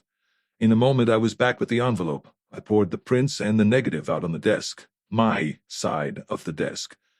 She looked down at them and started to reach. I picked them up and shuffled them together and held one so that she could look at it. When she reached for it, I moved it back. But I can't see it so far away, she complained. It costs money to get closer. I never thought you were a cook, she said with dignity. I didn't say anything. I relit my pipe. I could make you give them to the police, she said. You could try. Suddenly she spoke rapidly. I couldn't give you this money I have, really. I couldn't. Mother and I owe money still on account of Father, and the house isn't clear, and— What did you sell Steelgrave for the $1,000? Her mouth fell open and she looked ugly. She closed her lips and pressed them together. It was a tight, hard little face that I was looking at. You had one thing to sell, I said. You knew where Oren was. To Steelgrave, that information was worth $1,000. Easy. It's a question of connecting up evidence. You wouldn't understand. Steelgrave went down there and killed him. He paid you the money for the address. Leila told him, she said in a faraway voice. Leila told me she told him, I said. If necessary, Leila would tell the world she told him, just as she would tell the world she killed Steelgrave, if that was the only way out. Leila is a sort of free and easy Hollywood babe that doesn't have very good morals, but when it comes to bedrock guts, she has what it takes. She's not the ice pick type, and she's not the blood money type. The color flowed away from her face and left her as pale as ice. Her mouth quivered, then tightened up hard into a little knot. She pushed her chair back and leaned forward to get up. Blood money, I said quietly. Your own brother. And you set him up so they could kill him. $1,000, blood money. I hope you'll be happy with it. She stood away from the chair and took a couple of steps backward. Then suddenly she giggled. Who could prove it? She half squealed. Who's alive to prove it? You? Who are you? A cheap shyster and nobody. She went off into a shrill peal of laughter. Why, even $20 buys you. I was still holding the packet of photos. I struck a match and dropped the negative into the ashtray and watched it flare up. She stopped dead, frozen in a kind of horror. I started to tear the pictures up into strips. I grinned at her. A cheap shyster, I said. Well, what would you expect? I don't have any brothers or sisters to sell out, so I sell out my clients. She stood rigid and glaring. I finished my tearing up job and lit the scraps of paper in the tray. One thing I regret, I said, not seeing your meeting back in Manhattan, Kansas with dear old Mom, not seeing the fight over how to split that grand. I bet that would be something to watch. I poked at the paper with a pencil to keep it burning. She came slowly, step by step, to the desk, and her eyes were fixed on the little, smoldering heap of torn prints. I could tell the police, she whispered. I could tell them a lot of things. They'd believe me. I could tell them who shot Steelgrave, I said, because I know who didn't. They might believe me. The small head jerked up. The light glinted on the glasses. There were no eyes behind them. Don't worry, I said. I'm not going to. It wouldn't cost me enough, and it would cost somebody else too much. The telephone rang and she jumped a foot. I turned and reached for it and put my face against it and said, Hello. Amigo, are you all right? There was a sound in the background. I swung around and saw the door click shut. I was alone in the room. Are you all right, amigo? I'm tired. I've been up all night, apart from... Has the little one called you up? The little sister? She was just in here. She's on her way back to Manhattan with the swag. The swag? The pocket money she got from Steelgrave for fingering her brother. There was a silence. Then she said gravely, You cannot know that, amigo. Like I know I'm sitting leaning on this desk holding onto this telephone. Like I know I hear your voice. And not quite so certainly, but certainly enough like I know who shot Steelgrave. You are somewhat foolish to say that to me, amigo. I am not above reproach. You should not trust me too much. I make mistakes. But this won't be one. I burned all the photographs. I tried to sell them to Orpha May. She wouldn't bid high enough. Surely you are making fun, amigo. Am I? Who of? She tinkled her laugh over the wire. Would you like to take me to lunch? I might. Are you home? Si. I'll come over in a little while. But I shall be delighted. I hung up. The play was over. I was sitting in the empty theater. The curtain was down, and projected on it dimly I could see the action, but already some of the actors were getting vague and unreal. The little sister above all. In a couple of days I would forget what she looked like, because in a way she was so unreal. I thought of her tripping back to Manhattan, Kansas, and dear old Mom with that fat little $1,000 in her purse. A few people had been killed, so she could get it, but I didn't think that would bother her for long. I thought of her getting down to the office in the morning. What was the man's name? Oh, yes, Dr. Zugsmith, and dusting off his desk before he arrived and arranging the magazines in the waiting room. She'd have her rimless cheaters on and a plain dress, and her face would be without makeup, and her manners to the patients would be most correct. Dr. Zugsmith will see you now, Mrs. Hoozis. She would hold the door open with a little smile, and Mrs. Hoozis would go in past her, and Dr. Zugsmith would be sitting behind his desk as professional as hell, with a white coat on and his stethoscope hanging around his neck. A case file would be in front of him, and his notepad and prescription pad would be neatly squared off. Nothing that Dr. Zugsmith didn't know. You couldn't fool him. He had it all at his fingertips. When he looked at a patient, he knew the answers to all his questions he was going to ask, just as a matter of form. When he looked at his receptionist, Miss Orpha Quest, he saw a nice, quiet young lady, properly dressed for a doctor's office. No red nails, no loud makeup, nothing to offend the old-fashioned type of customer. An ideal receptionist, Miss Quest. Dr. Zugsmith, when he thought about her at all, thought of her with self-satisfaction. He had made her what she was. She was just what the doctor ordered. Most probably he hadn't made a pass at her yet. Maybe they don't in those small towns. Ha ha! I grew up in one. I changed position and looked at my watch and got that bottle of Old Forester up out of the drawer after all. I sniffed it. It smelled good.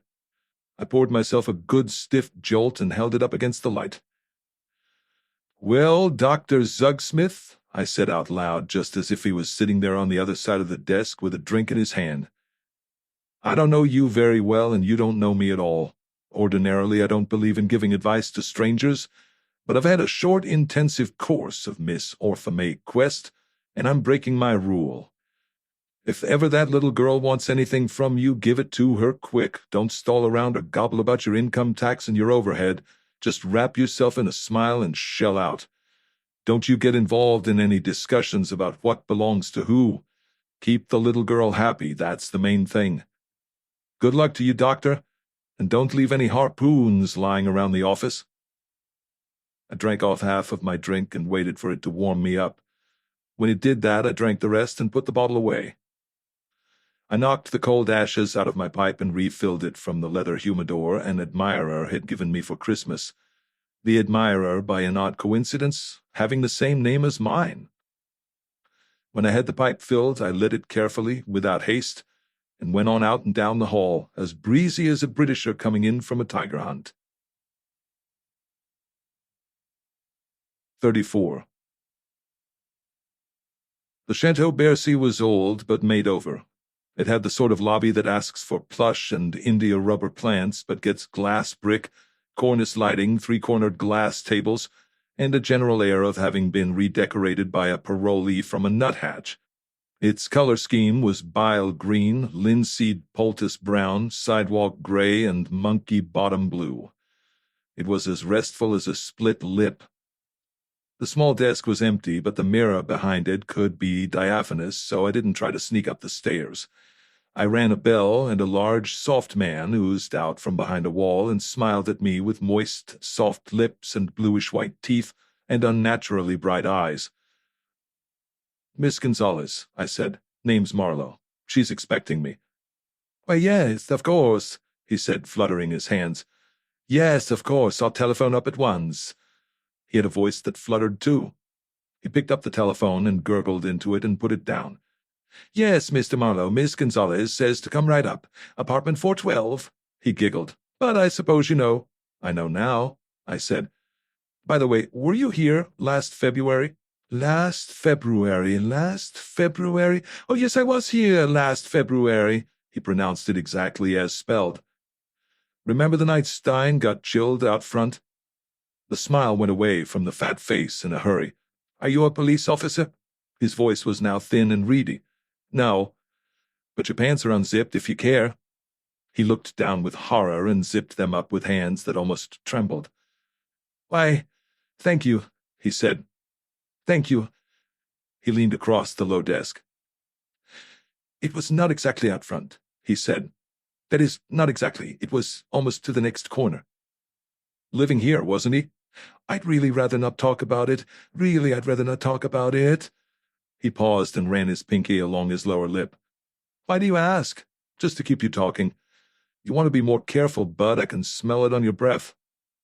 The pink flowed all over him right down to his neck. "If you suggest I have been drinking, only tea," I said, "and not from a cup." I turned away. He was silent. As I reached the elevator, I looked back. He stood with his hands flat on the desk and had his head strained around to watch me. Even from a distance, he seemed to be trembling. The elevator was self-service. The fourth floor was cool gray, the carpet thick.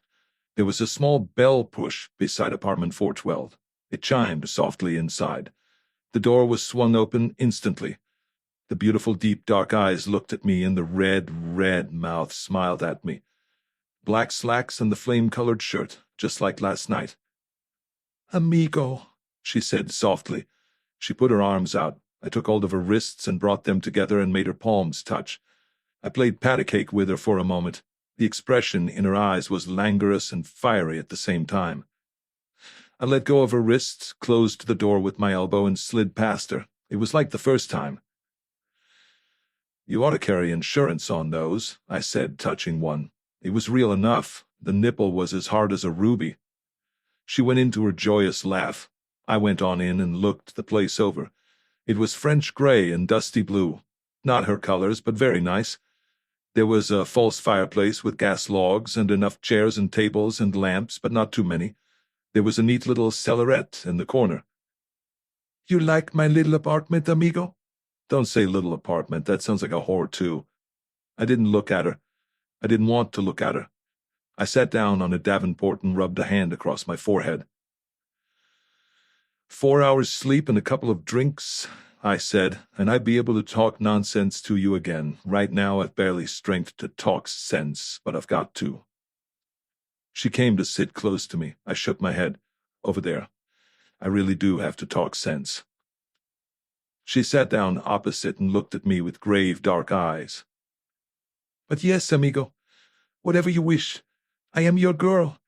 At least I would gladly be your girl." "Where did you live in Cleveland?" "In Cleveland?" Her voice was very soft, almost cooing.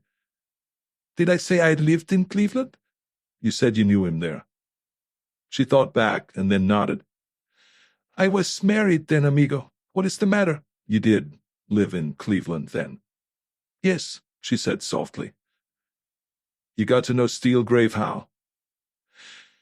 "It was just that in those days it was fun to know a gangster, a form of inverted snobbery, I suppose. One went to the places where they were said to go, and if one was lucky, perhaps some evening—" "You let him pick you up?" She nodded brightly. "Let us say I picked him up. He was a very nice little man, really he was." "What about the husband? Your husband? Or don't you remember?" She smiled. "The streets of the world are paved with discarded husbands," she said. "Isn't it the truth? You find them everywhere, even in Bay City." "That bought me nothing," she shrugged politely. "I would not doubt it." "Might even be a graduate of the Sorbonne. Might even be mooning away in a measly small-town practice, waiting and hoping. That's one coincidence I'd like to eat. It has a touch of poetry."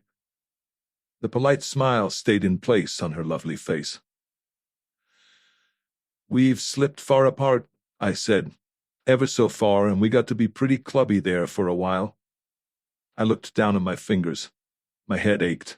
I wasn't even 40% of what I ought to be. She reached me a crystal cigarette box, and I took one. She fitted one for herself into the golden tweezers. She took it from a different box. "I'd like to try one of yours," I said. "But Mexican tobacco is so harsh to most people."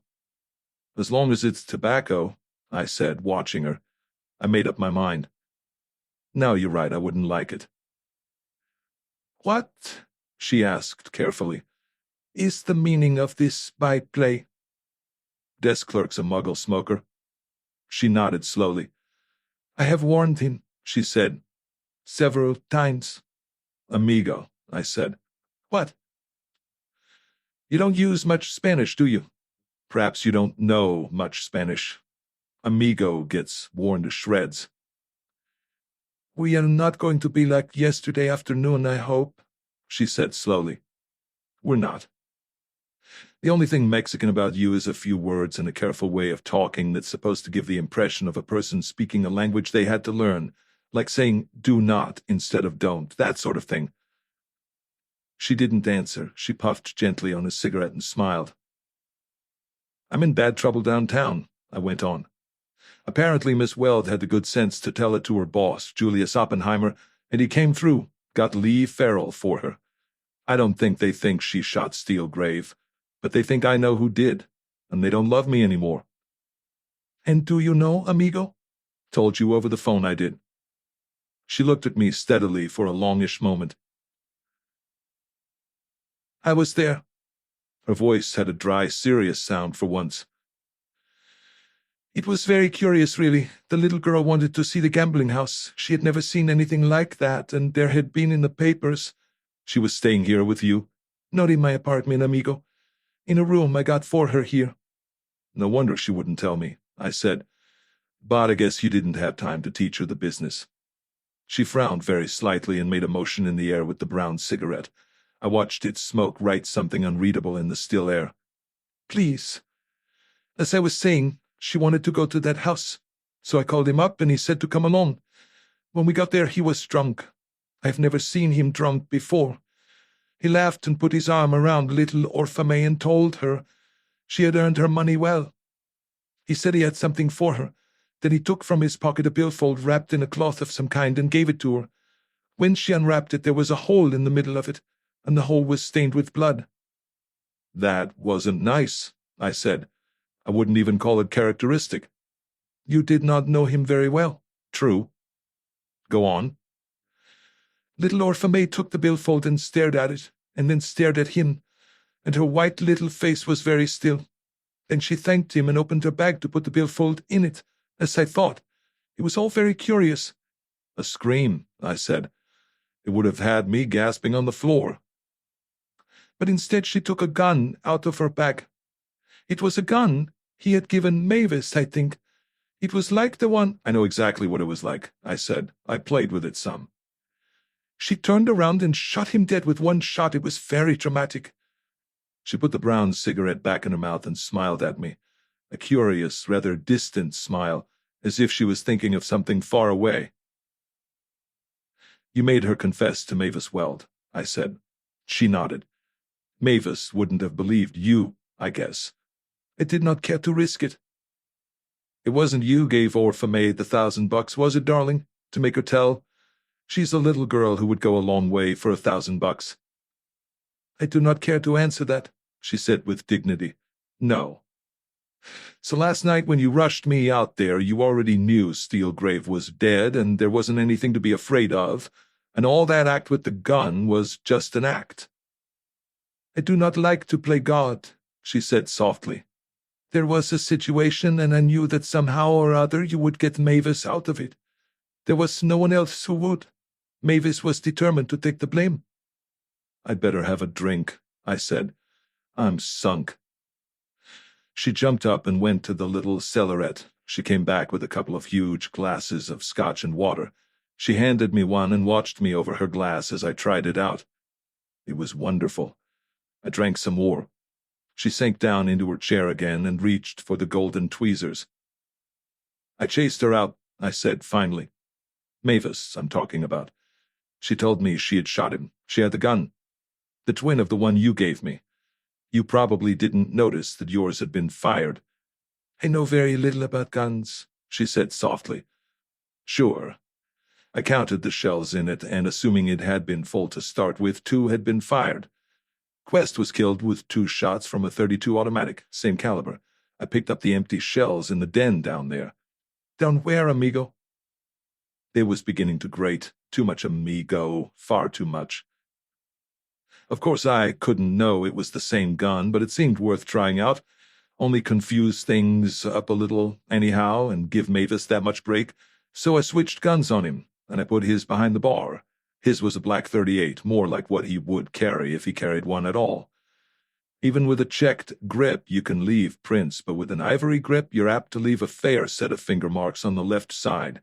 Steelgrave wouldn't carry that kind of gun. Her eyes were round and empty and puzzled. I am afraid I am not following you too well.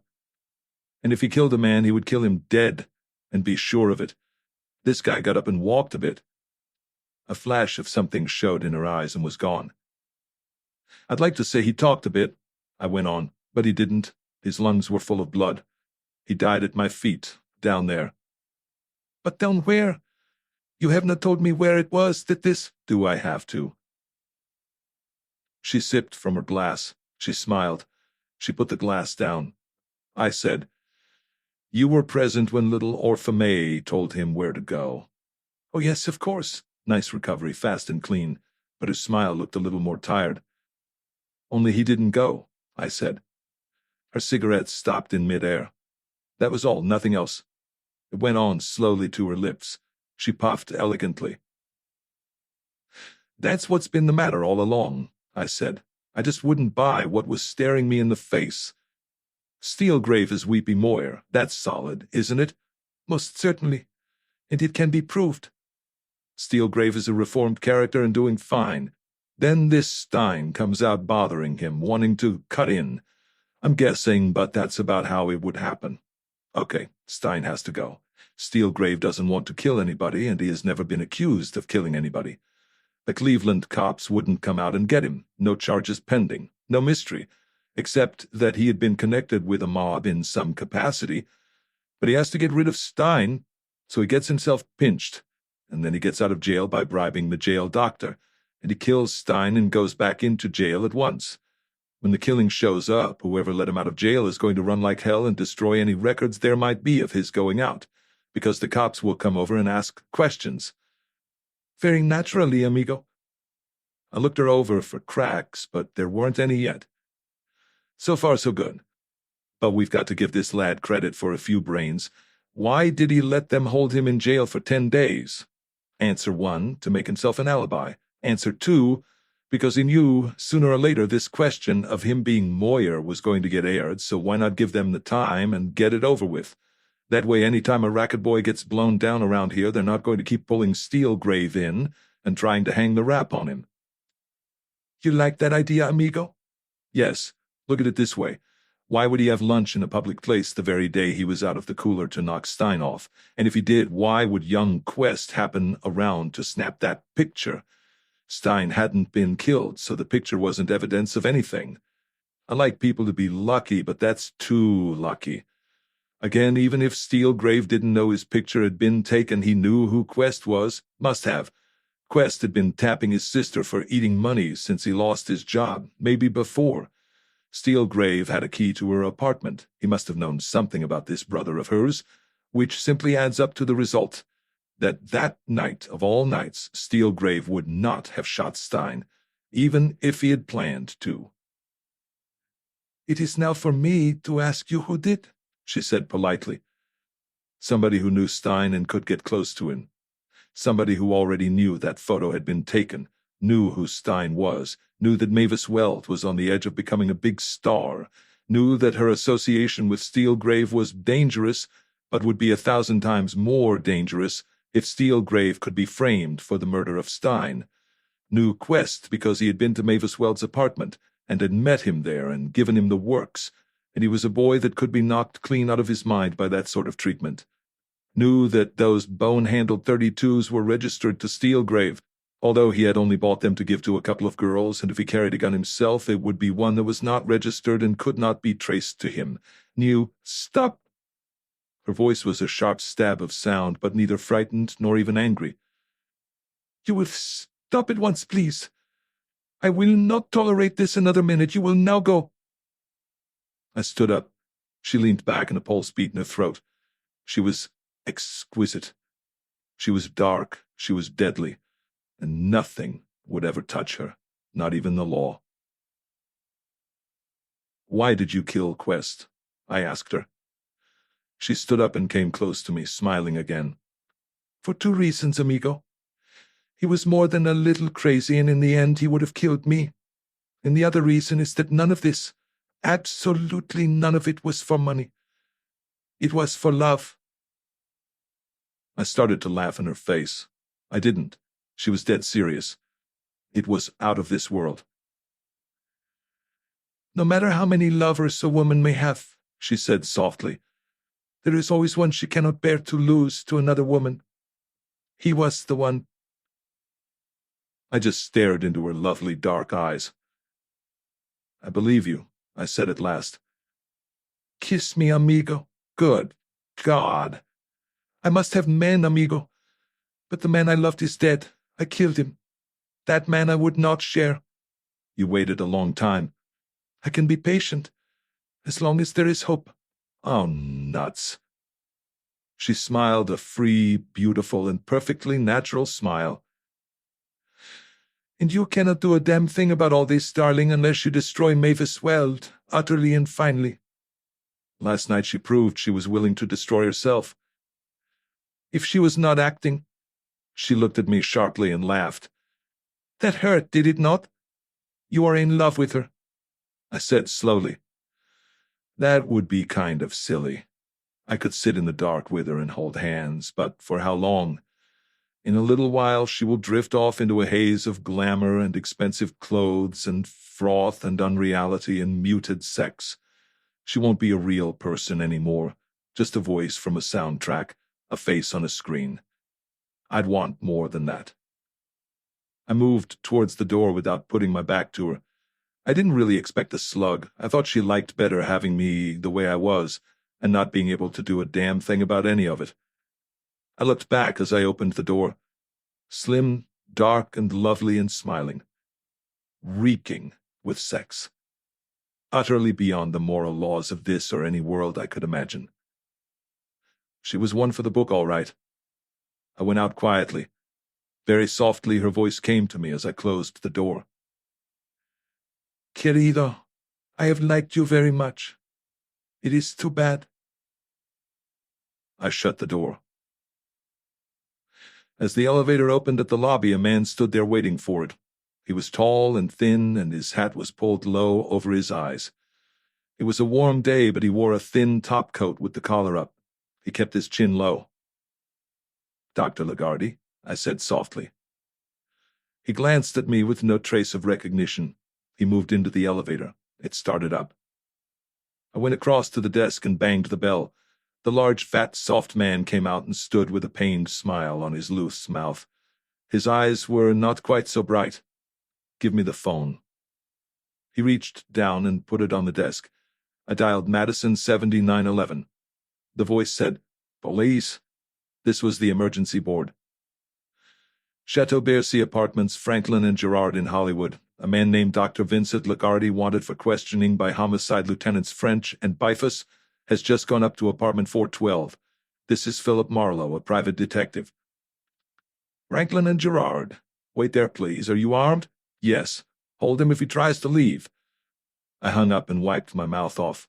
The fat softy was leaning against the counter, white around the eyes. They came fast, but not fast enough. Perhaps I ought to have stopped him. Perhaps I had a hunch what he would do and deliberately let him do it. Sometimes when I'm low, I try to reason it out, but it gets too complicated. The whole damn case was that way. There was never a point where I could do the natural, obvious thing, without stopping to rack my head dizzy with figuring how it would affect somebody I owed something to. When they cracked the door, he was sitting on the couch holding her pressed against his heart. His eyes were blind and there was bloody foam on his lips. He had bitten through his tongue. Under her left breast and tight against the flame-colored shirt lay the silver handle of a knife I had seen before. The handle was in the shape of a naked woman. The eyes of Miss Dolores Gonzalez were half open, and on her lips there was the dim ghost of a provocative smile. "The Hippocrates smile," the ambulance intern said and sighed. "On her it looks good." He glanced across at Dr. Lagarde, who saw nothing and heard nothing, if you could judge by his face. "I guess somebody lost a dream," the intern said. He bent over and closed her eyes.